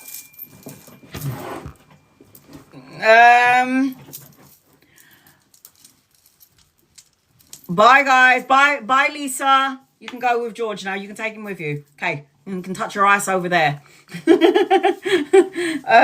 Stephanie, trust your intuition, trust your gut, your soul. Travel and relocation, expansion in your energy. There is healing vibrational frequency in your energy as well. So start filling up your own cup and doing the healing with the health. And be patient as well. Be patient. I am seeing as I'm connecting to you. Look, give without expectation is your guided message, Stephanie. I did do an in-depth reading for you, didn't I? Gia. So I've got Gia 111188, Sharon 22, Ophelia, Purple D, Sano, Reno, Liliana, Bonnie, Care Bear, Ms. Lotus 1111. Gia. And you guys, loved ones, what does Gia need to know, please? In love and light. Hi, honey. Gia, I got a man coming into your energy. If he's not here yet, he's coming in at some point. I feel like he's coming in later on, though. He could be a lover or a friend. And I feel like this person's going to give you, if it's not a friendship, whether it's a friendship or a love connection, this person's going to bring some, like a mass of healing for you. It could be in emotions. It could be a friendship. It could be a lover. But it's like this person who's not here yet is going to bring a mass of healing energy. So depending on your current situation, so whether you're in a relationship or not, this man is still in your energy. And he could, again, like I said, if you're single, he could be a friend, a lover. If you're in a relationship, he could be a friend that will bring, okay, so he's going to heal you. There's a man coming in later on and he's going to bring a mass of emotional healing on a lot of levels, especially when it comes to relationships. So he could heal something. It's like when you don't believe that a man could be this, that's what he would be. He will show you everything that a man is supposed to be. So you can rest, recover, recuperate peace of mind, because anything that you deem as sad or bad has already gone and left your energy.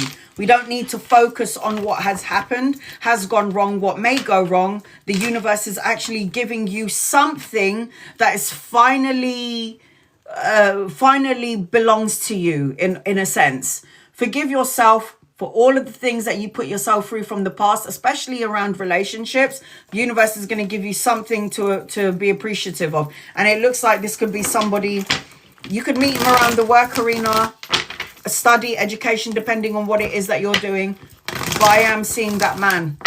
And he's bringing a mass of healing is what I just heard.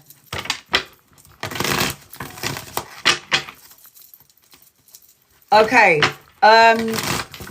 111188. 111188.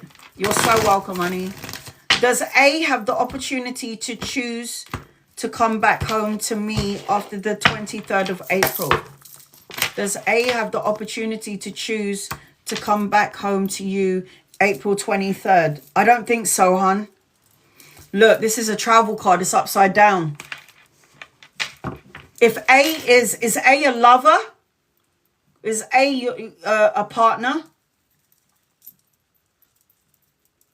Is A a partner? Child, I don't think so. Not yet. There will be delays with the flights or delays with whatever this person is doing. How old is A?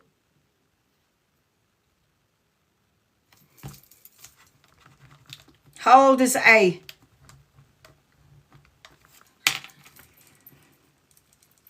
I am seeing movement. I am seeing that there is going to be travel. I am seeing that this person 14 this year. I am seeing travel. I am seeing expansion. I am seeing movement. All the cards on the table is travel. Travel, movement, coming home, but it's all upside down. So it's not that it's a no. It's just that it's delayed. There's a delay here. There's a delay to the coming home. I don't see anything bad or negative here. I do feel like there will be good news that will come your way. And I do feel like you will end up seeing each other at some point, but you have to be patient though. There's a delay to it. There's some sort of a delay. I don't know if there's going to be a choice for this person, but it will happen, but maybe just a little bit later on is what I'm feeling. Just a little bit later on. It's not a no. I've got learn from mistakes. Learn from your mistakes. I don't know what that's an associate. Court case. No wonder it's taking long. And the energy that we're in as well, it's tumultuous. After April, it will start to feel a little bit better. After April, it's going to feel better. Sharon. Manifest and call it in, man. Manifest and call it in. Sharon. Angels, guys, loved ones. What a Sharon. I've got Sharon, 222, Ophelia, Purple D, Sano. And then still some more. Nearly there. Sharon, you're so welcome, honey. Sharon, you need to let go of any heavy burdens that you're holding on to. It could be heavy burdens of everybody else as well as yourself. Because I feel like no matter what you decide to do with these heavy burdens, you don't want to carry it into a new energy. Because it looks to me like you're going to be traveling, relocating or moving, or there's a necessary change that needs to happen. Moving out of rough waters into smoother waters. And you might have prayed, wished and asked the universe for something. And the universe has heard your call. I like how they put a little stomach on her. Not everyone's slim, you know. So I feel like as I'm connecting to you, I've got wish fulfillment. I've got abundance in your energy. I've got like, there's a miracle around you. Thoughts create your reality, honey. Thoughts create your reality. Think it, feel it, say it, manifest and co-create it. 222. 222. Ali, what's coming in for career? Is there a new exciting job for me? Spring, summer. You're so welcome, honey. All right, let's have a look.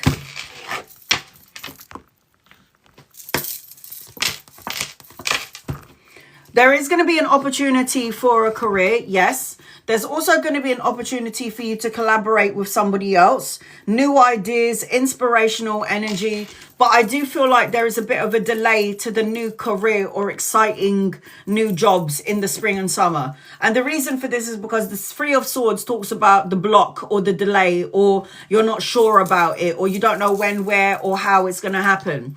I am seeing as I'm connecting to you that there is going to be healing done underneath the surface of things. There's going to end up being balance in the career. There is going to be new exciting opportunities and projects around you. And there's going to be that opportunity to collaborate and work with somebody. And there's also an opportunity for you to travel as well. So at some point there might be something that's going to be sprung on you, and then you're going to be like, oh my God, I like the feeling of that. It's a good idea. And then it's going to ask you to travel. It's going to take you on some sort of like adventure. Follow the golden rule. Treat people how you wanted to be treated. How you want to be treated. But there is some sort of collaboration, ideas coming in, something that's going to feel good in the energy. But definitely, there's definitely a change in the career. Ophelia.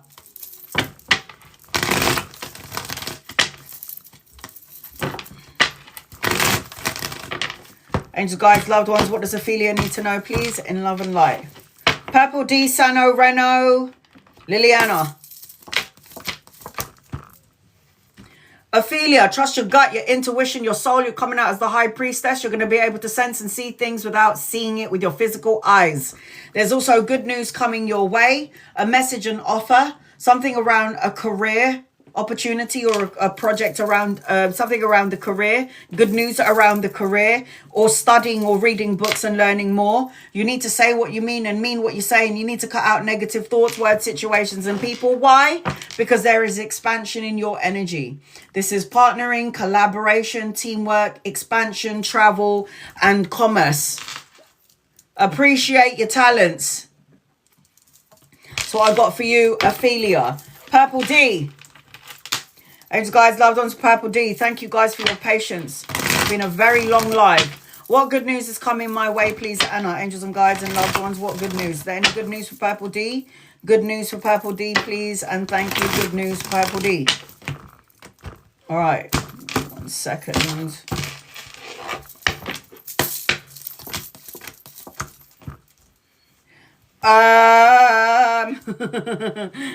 Okay. So these are the good news, the message and the offer.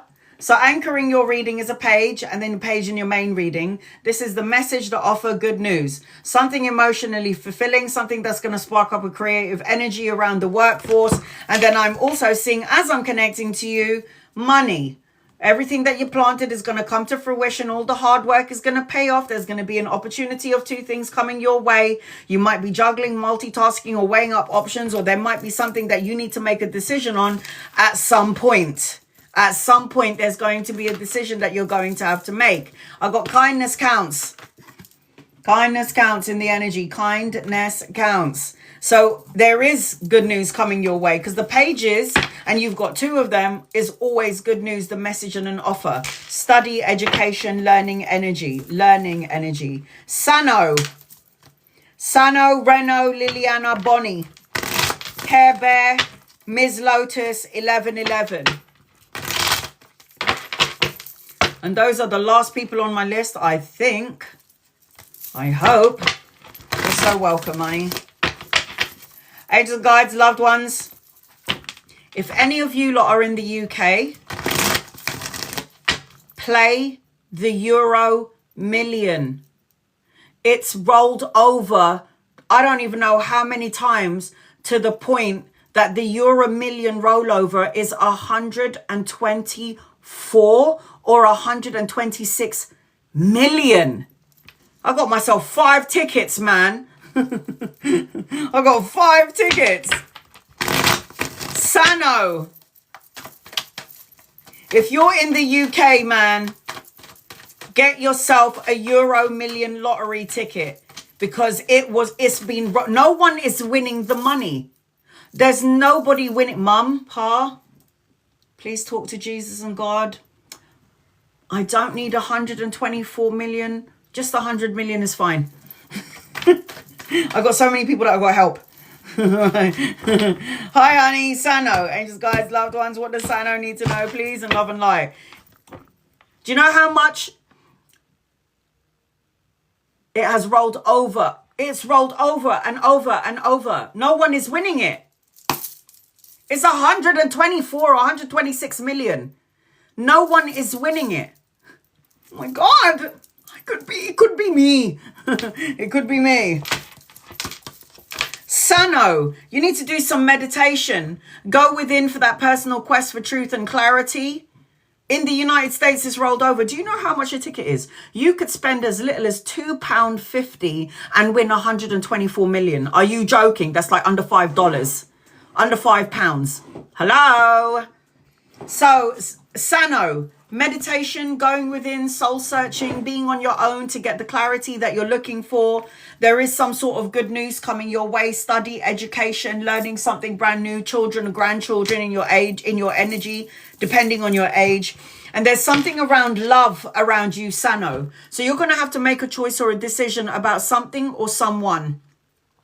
The Lover's card is a choice, but the Lover's card is also a soulmate, a divine counterpart, somebody coming in. If they're not here yet, they're coming in at some point. Never judge another. Everyone that comes into your life is for some reason, for something good. But there is going to be good news that's going to be emotionally fulfilling. I am also seeing, as I'm connecting to you, conflict leaving your energy, Sano, which means that there's going to be harmony, success, and problem solving. Reno. I've got Reno, Liliana, Bonnie, Care Bear, 11, Miss Lotus, and 1111. Guys, if there is a rollover wherever you are in the world, go and get that ticket. What energies around my mum, please and thank you. Angels, guides, loved ones, energies around mum. It's the energy around mum. You're so welcome, honey. Energies around mum. Energies around mum. There's a man around her, watching over, protecting, guiding her. This is somebody from the other side. I feel like this person's got a lot of love and passion for the mother energy. I feel like not everything is as it seems, Reno. You might have a thought or a feeling or an emotion in your head. And I feel like it's completely like, don't bring the sad energy into your mum's energy field. You know what I say about feelings for you, and then it sending it out to that person that you're thinking about. So always have a high vibrational energy. It feels like there's victory in your mum's energy here. I don't know. It feels like she's going to feel light on some level. Light of body, light of mind, light. The energy is light. And then she has got that man on the other side that's like watching her like a hawk. He's like just sitting there quietly watching your mum, making sure she's watched over, she's protected, she's safe. Don't relinquish your power to your negative thoughts. Duh, obviously it's your dad. Who else would it be? You know your dad's just twiddling his thumbs, just waiting for her time, you know. Come to collect. I reckon my dad came to collect my mum, because when my dad left my mum, 40 years later, 30 years later, my dad goes, I should have never left your mum. And I was like, oh, well, too late. She dumped you. Too late. Too little, too late. I should have never left your mum. I should have stayed with her. How did my parents marry? My mum was, I think, 16 years older than my dad. My dad was so wanted to get into my mum's knickers. They met in the Marriott Hotel. Back then it was called Holiday Inn. Liliana. So back then it was called the Holiday Inn. I'll tell the story about my parents after. Let me get this reading out of the way. Angels, guides, loved ones, Liliana. Does anyone remember the Holiday Inn? Liliana, I've got an older man around you. If he's not here yet, he's coming in at some point. He could be a lover or a friend. He's anchoring the reading, but he's upside down. So he's not here yet. I am feeling that there's something around number 4. 4 days, 4 weeks, 4 months, the 4th of a month. So you got to leave your heart open. Leave your heart open to money and blessings. And please let go of any heavy burdens that you're holding on to, because you're going to end up co-creating something that you don't like. I ran out of the other cards. I'm going to use these ones. No, I'm going to use these ones. So from what I can see, moving on the 4th. So 4, there's something intense around the number 4. Just don't bring your bullshit in your new place, okay? Just don't do that. A win-win outcome is forecast, and there's the scales, which means you're going to be signing a contract. So everything looks good on your part. The only person that could basically screw this up is you. Okay, sweetheart? I did just read you, Chris. Okay, Bonnie. I know this has been a very long live, especially for my especially for my ass. Yeah. My ass is just, it's hurting. What do I need to know? Bonnie. I've got Bonnie, Care Bear, Ms. Lotus, and 1111. 1, 2, 3, 4. Oh my God. All right, here we go. I've been on here forever, it seems. Bonnie, what does Bonnie need to know? Yeah. Oh. Let's get rid of let's talk about the negative card first. Bonnie. I'm going to do my very best to post this up, Chris. I promise. I promise you. All your cards are so good, Bonnie. And then anchoring your reading is you going into your head and like thinking about probably the worst case scenario. It could be around relationship. It could be work. It could be around, you know, general. It could be around your health. But this is about you needing to get some sleep and not over analyzing things. And I'll tell you why. This is the polar opposites of the Nine of Swords. The Nine of Swords anchors your reading, but the Four of Swords represents rest, recover, recuperate, peace of mind and solitude. And then I've also got Archangel Gabriel with you. So pay attention to the signs and the symbols and the synchronicities. Archangel Gabriel is going to give you some sort of clarity, mental clarity, intuitive hits. Pay attention to your dreams and your visions. And there also seems to be some money coming your way. So all the good that you have done is now coming back to you, Bonnie. Equal balance of give and take, money, generosity, having enough to pay your debts and your bills and still having enough money to take care of everybody else. That's the energy around you. Look at that. Surrender to the divine, Bonnie. Care Bear. Care Bear, Ms. Lotus, 1111. Finances, please. Angel guides, loved ones. So I was reading it in order of everybody who came into the room. Thank you for your patience for the last 3 people. Care Bear, Ms. Lotus, and 1111. Here we go. Finances. Oh! Sorry. I shuffled the cards. You saw it, right? Oh, yes. Look at that. So the cards that I'm seeing as I'm connecting to you, I don't really think I need to show you any other card. I don't think. I don't think. Where are you? In the UK? In the USA? Lottery rollover in the UK and in the USA? Hello? Finances. Do you want it all? You can have it if you want it. Scratch card, lottery ticket. South Africa, go get a ticket. I'm sure they do lottery over there. Lots of money. Abundance, legacy, inheritance, retirement, financial gain, and prosperity. Good news coming your way, but the need to tap into the spiritual part of yourself. This is a marriage. This is a spiritual connection. 2 worlds collide. This is about traditions as well, but this is about tapping into the heart of what you're asking for. Honey, it's all good. Oh, it's very good. Expansion, collaboration around work, commerce, teamwork. This also represents your own business if you wanted one. Oh, I like it. The 10 of coins is the richest card next to the Ace of coins in the deck. So the Ace of coins is the new opportunity given to you by God and then hitting the financial wealth. Confidence is key to success. Leo energy. Ms. Lotus. I hope you haven't fallen asleep. If you get the 10 of coins one time in your life, you're going to be rich. The stability, the structure, the financial gain, a lot of luck in your energy. Ms. Lotus, I hope you're not sleeping. Sorry, hon, you came in a little bit late. Oh, hi, there you go. My health. Angels, guides, loved ones. What does Ms. Lotus need to know around her health?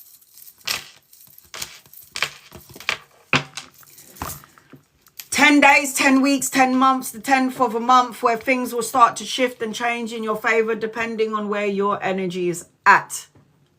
10 of Swords is pain, physical pain, mental pain, the ending of that, letting go of heavy burdens, carrying everybody else's heavy burdens.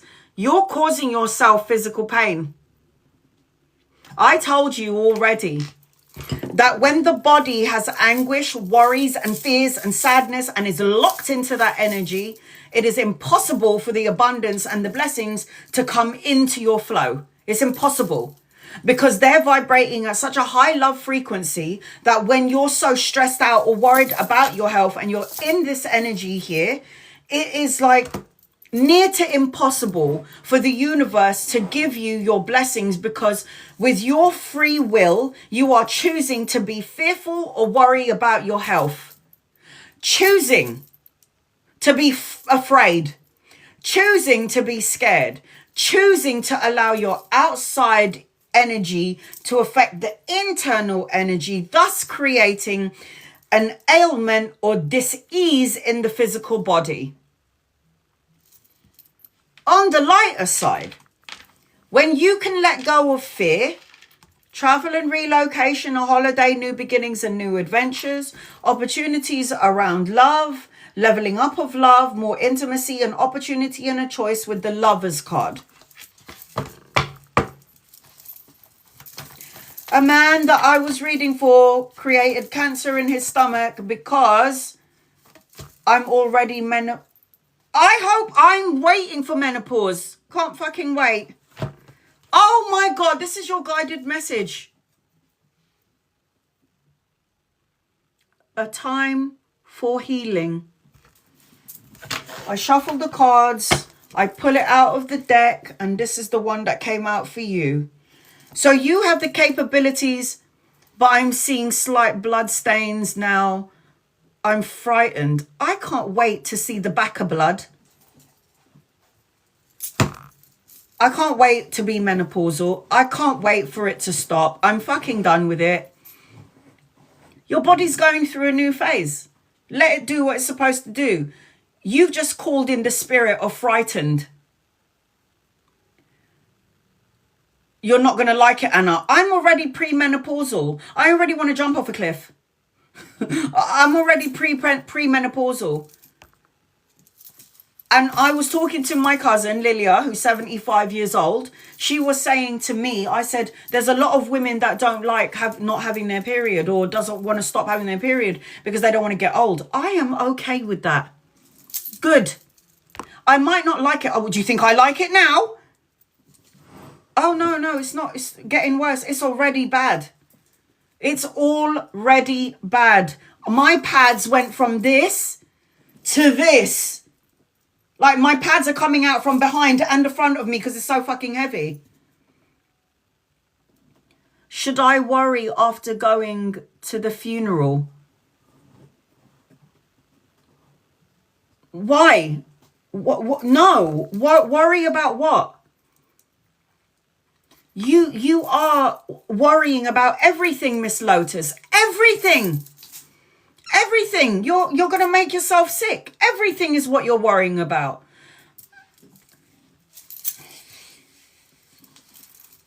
Okay.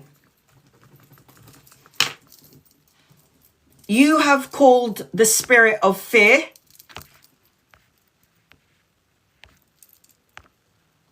You've called the spirit of fear, I am frightened. So the spirit of fear is going to go, she's called me, I'm going to go and sit next to her because she called me. And then after you called the spirit of fear, you then called in the spirit of worry. So now the spirit of fear and the spirit of worry is going to sit by your side. Yeah? Because you've called it in. And then you said,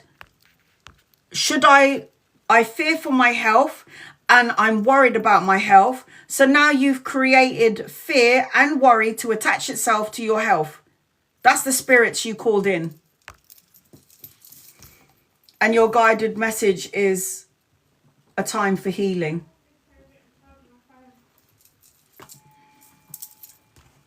What was I saying earlier?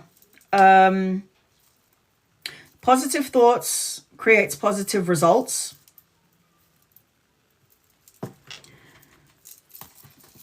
When I had my open heart surgery, at 31, you can call in the archangels and they will stand by your side, but then you've called also the angel of fear and worry. And archangels are always going to defeat fear and worry. But because of your free will, you are intentionally, with intention, calling them in. And you're also calling in fears, worries, sadness, fear of death. Death is easy. Living is hard. And even if you did die, who do you think is going to come and collect you when you do die, when it's your time? You tell me who you think is going to come, because I already know who's going to come and get you. Do you know who's going to come and get you? Because I think you already do. Let me pull out another card for you. God said to the archangels and angels, you can only assist them. Exactly. You can only assist them if they ask with their free will. Do not intervene in their free will. So you've got a whole mix and matches of energies around you. You've got the archangels coming in, and then archangels are going, look, she has just called in fear and worry, and we can only do so much. Because we're standing next to fear and worry, the archangels, and they're next to fear and worry, and because you live with fear and worry, they're going to have more power energy over that. Get rid of fear, get rid of worry. Archangel Michael will scoop up anything that you're worrying about. You and your loved ones are safe. You and your loved ones are safe. 11/11. 10 days, 10 weeks, 10 months, the 10th of a month. I don't know why you said, do I have to worry about my energy after the funeral? Why? What do you mean?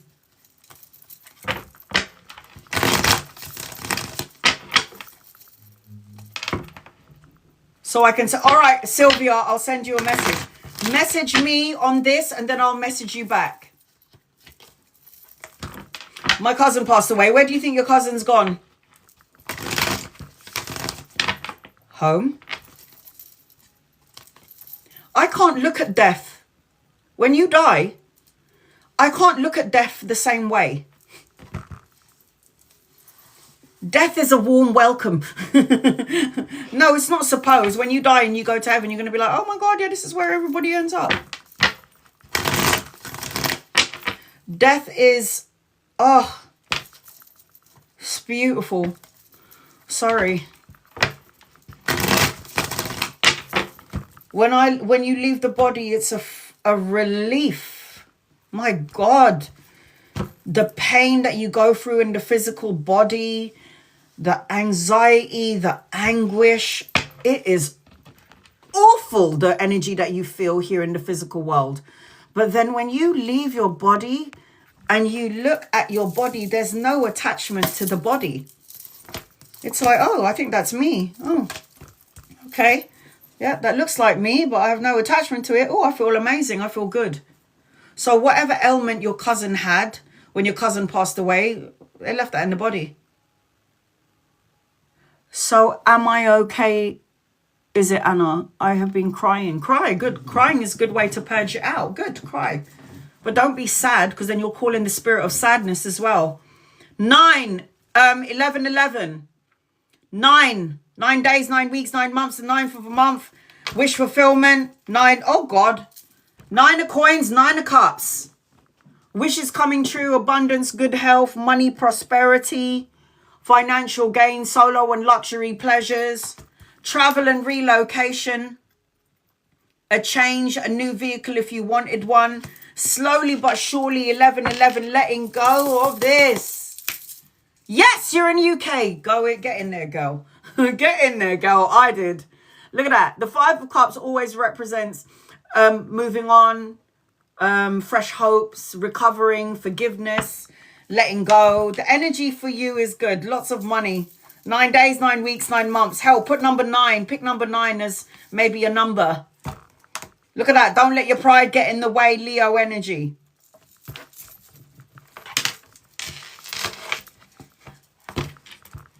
Death is a warm welcome. Death is a warm welcome. I feel death is better than life. I feel that we are living in hell on earth.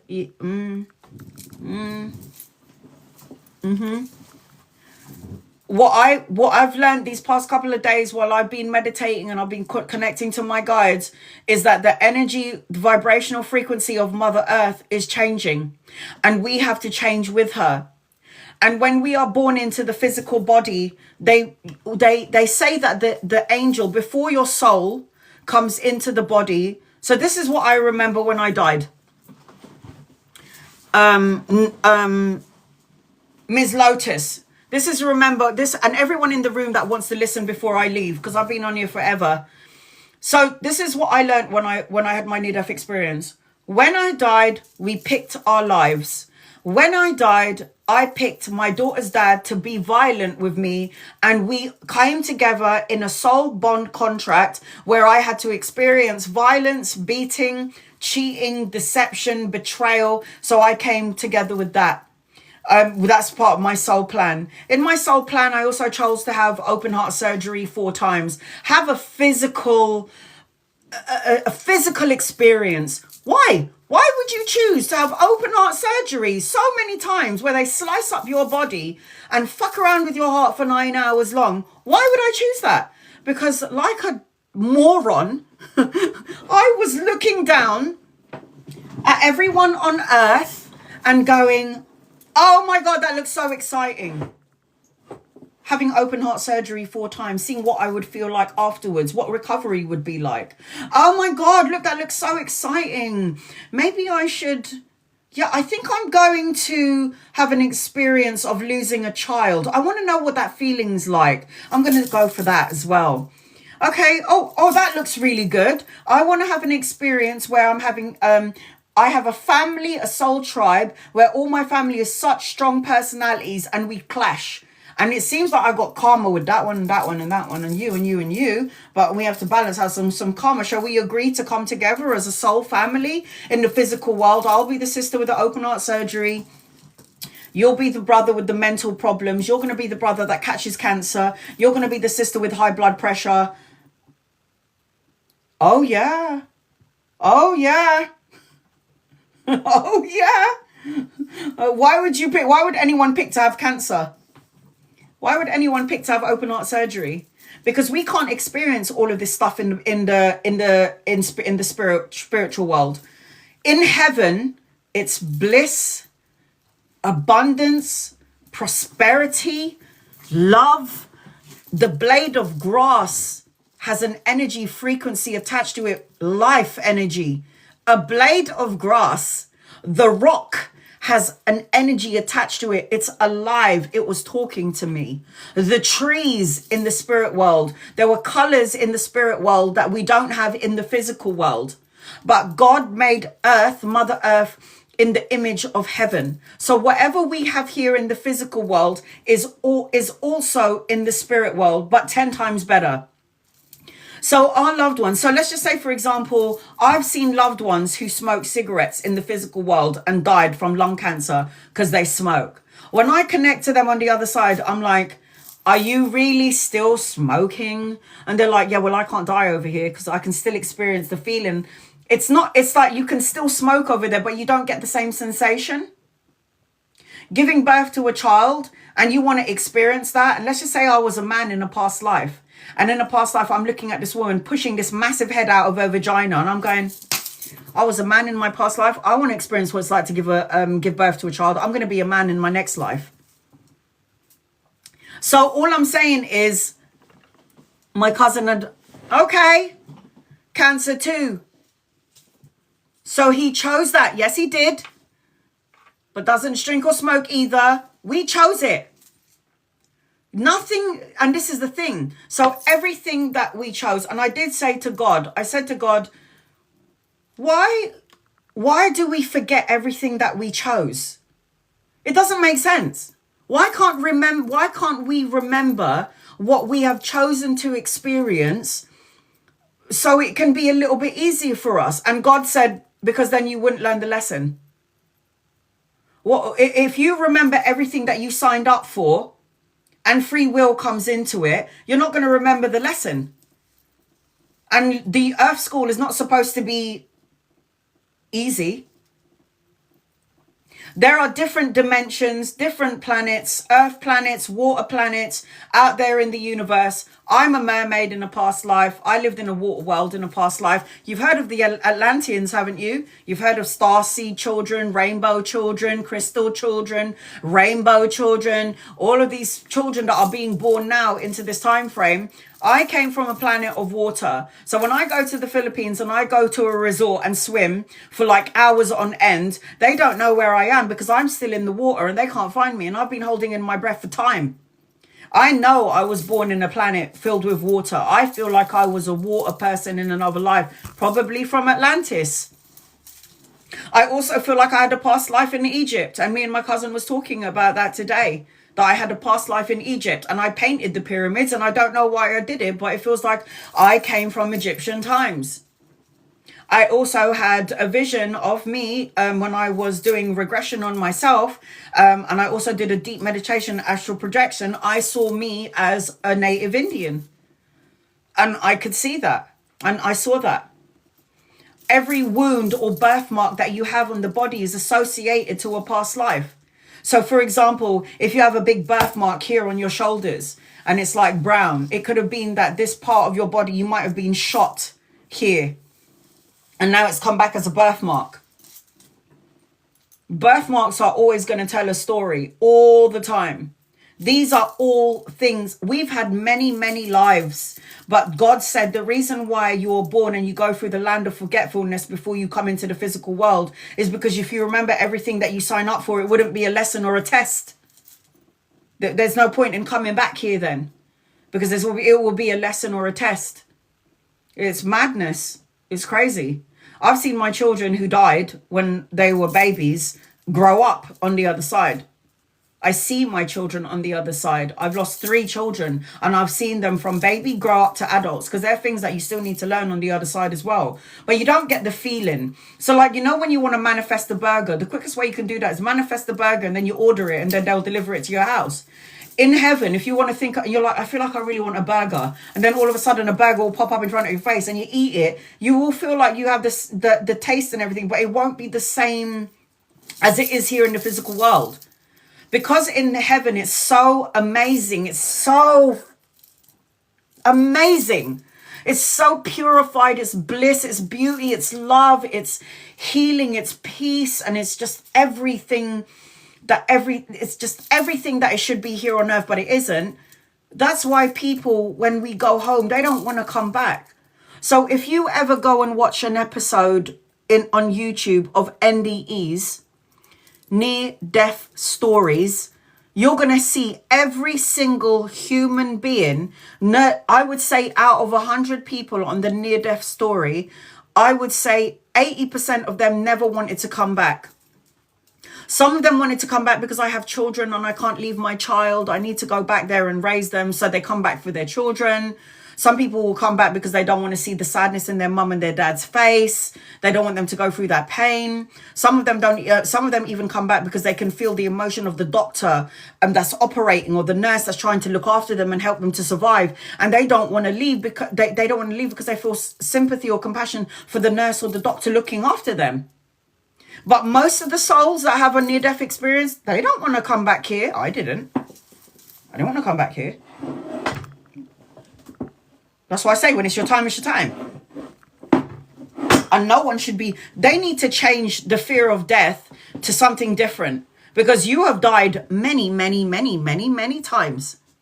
There is something familiar when you leave the body. That's why... When I saw my mum take her last breath, she took her last breath. She went...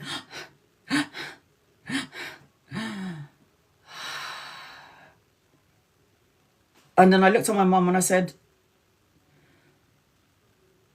you can go, Mum. You can go. And then all of a sudden she came back. I was like, Mum, you can go. She came back. I heard her take her last breath. My daughter witnessed it as well. So she was like... And then after 2 minutes, she went...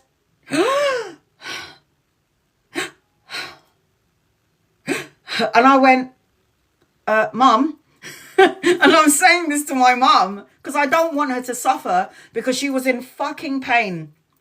So much pain that even morphine wasn't giving her relief. They were giving her something else.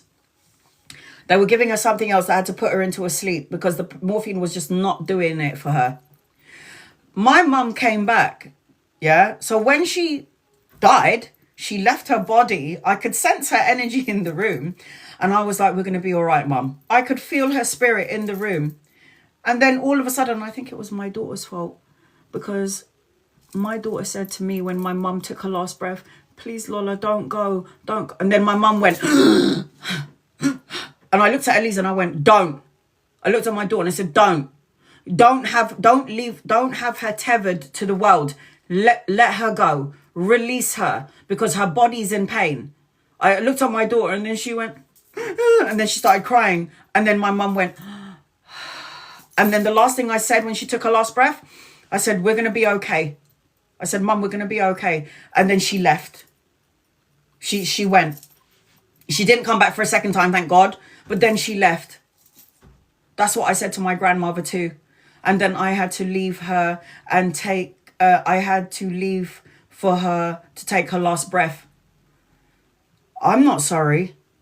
My mum was in pain.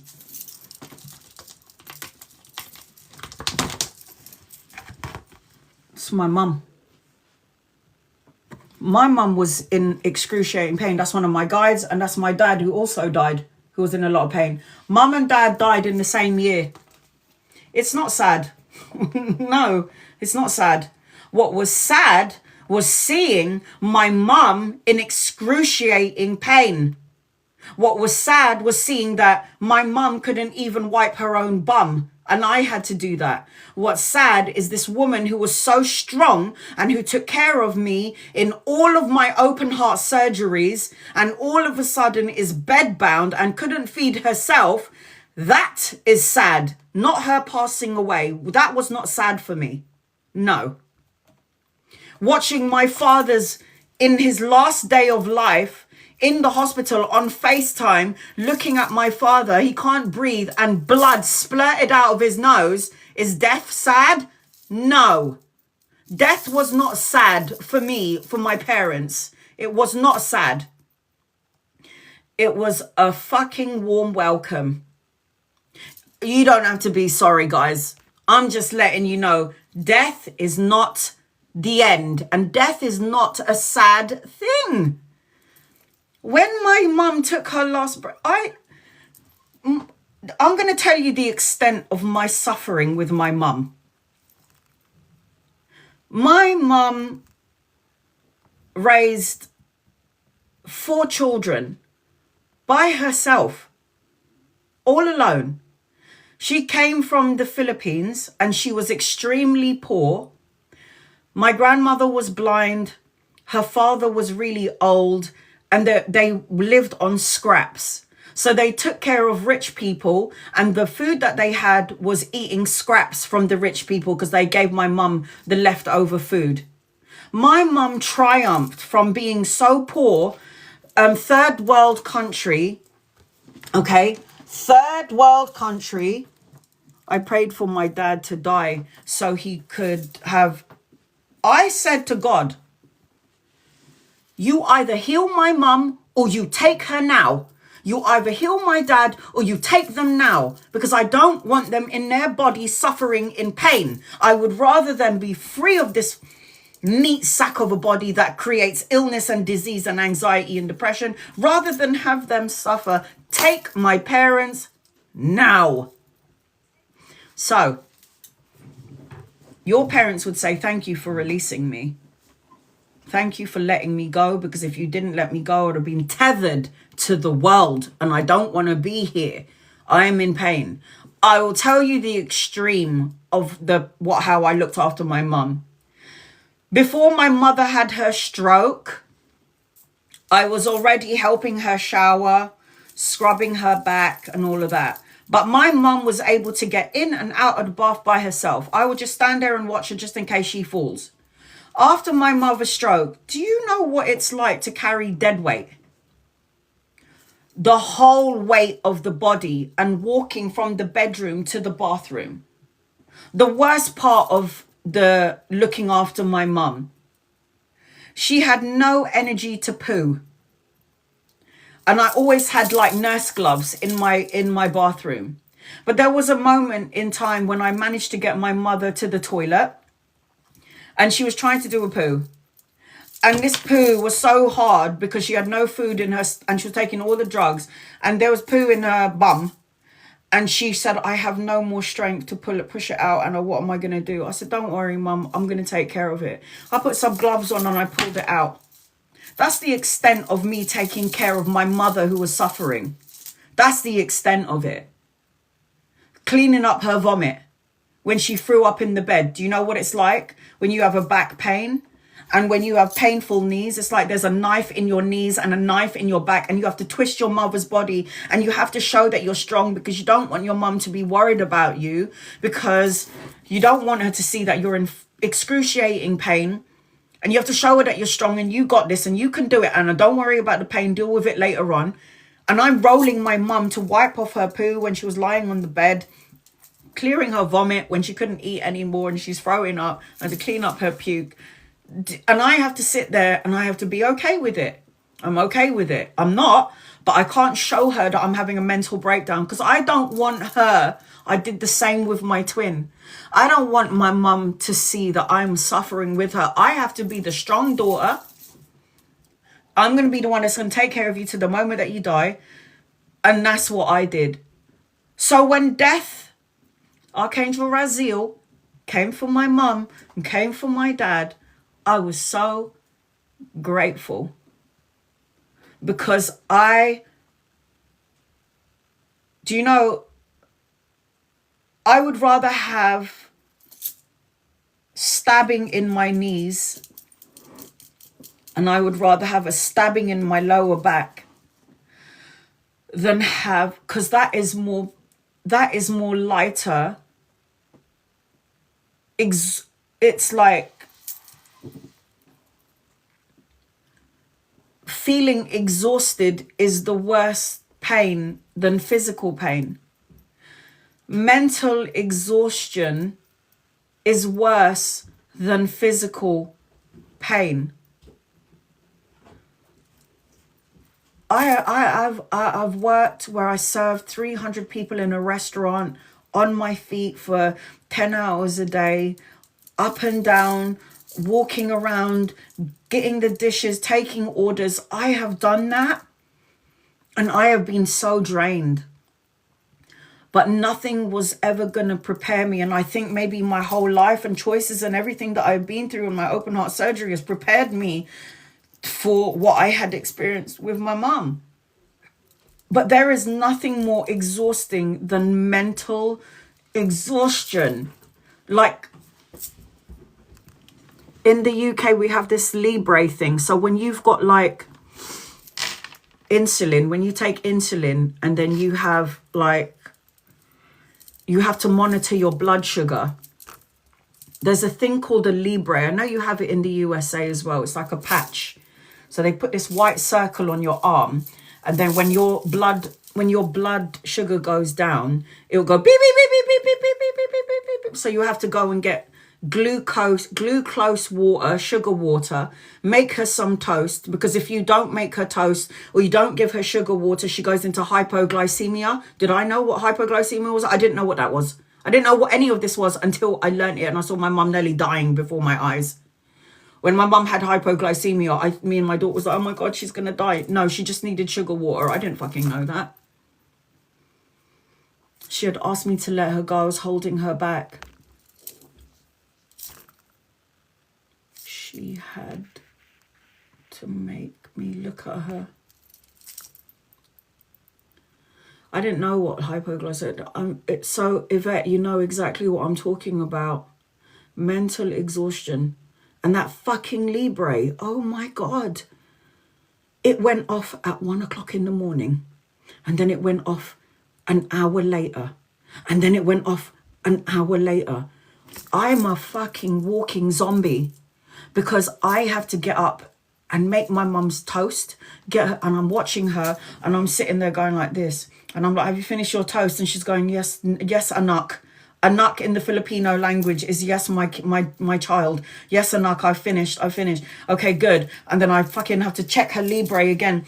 Before the Libre was in her arm, did you know that I woke up about 2 o'clock in the morning, 4 o'clock in the morning, 6 o'clock in the morning, 8 o'clock in the morning, to put a needle in my mum's finger to make sure that my mum blood sugar was steady. Do you know how that tiring that is to do that? So I want my mum here. I want my mum in my arms. I want her here.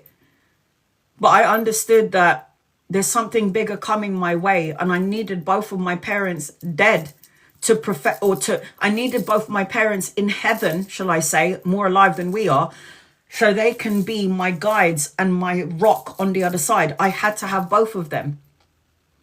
It was not possible for them to watch over the next stages of my own personal evolution while they were here in the physical world and my dad was in Wales and my mum was dying. They had to be on the other side. It is so hard.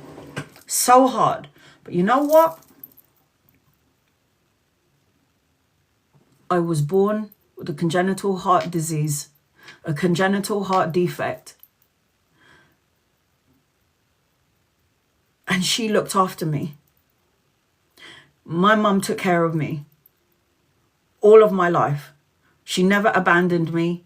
My best friend had cancer. My best friend still had to go to work and still had to cook and feed her children. Her mum didn't do what my mum was doing for me.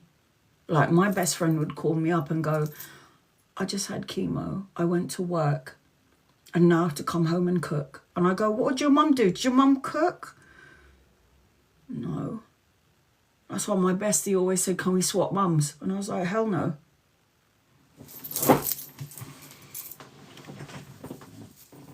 I remember there was one time when Siobhan had chemotherapy and the chemo hit her so hard.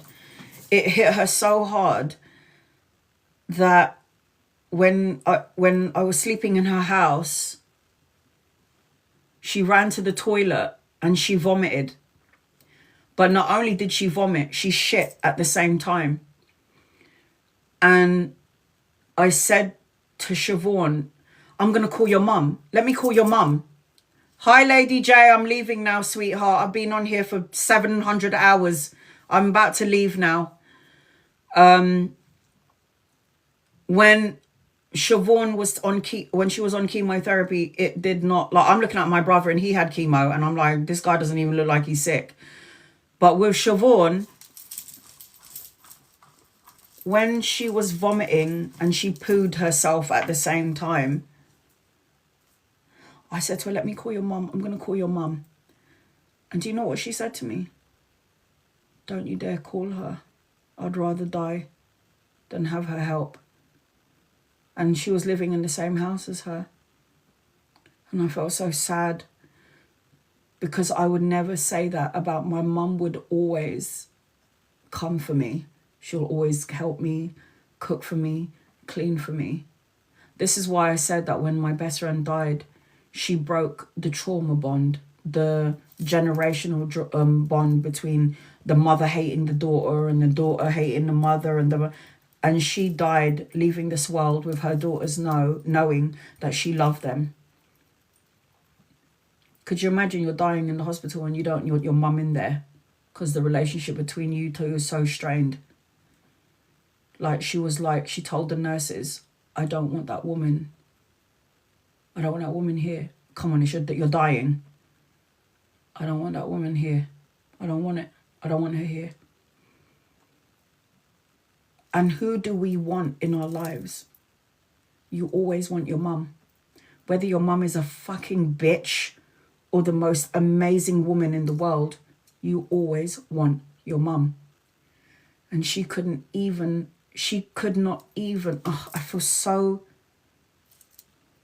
Look, she's got my mum now. Okay, you guys, now you can enjoy my mum. All right, Siobhan, she wanted my mum here on earth. She's not allowed to have her here on earth because she was mine. But now my mum is gone, and now she's gone over the other side. Now Siobhan's enjoying my mum. I'm leaving now, guys. I'm sorry. I've been on here for about 100 hours. I'm about to leave. I'm going now. And I want everyone in here to know that death is not sad. It's not sad. It's not sad. It's a fucking relief. It's sad for everyone. It's sad for everyone here in the physical world left behind. Yeah. But please remember, when I say this, we're all dying. We're all going to die. We're all going home. Whether you like it or not, we're all going. Thank God. Enjoy the time you got here in this physical world, because life is going to go by very quickly. God bless each and every one of you. I will see you soon, guys. Love and appreciate you. We'll see you soon.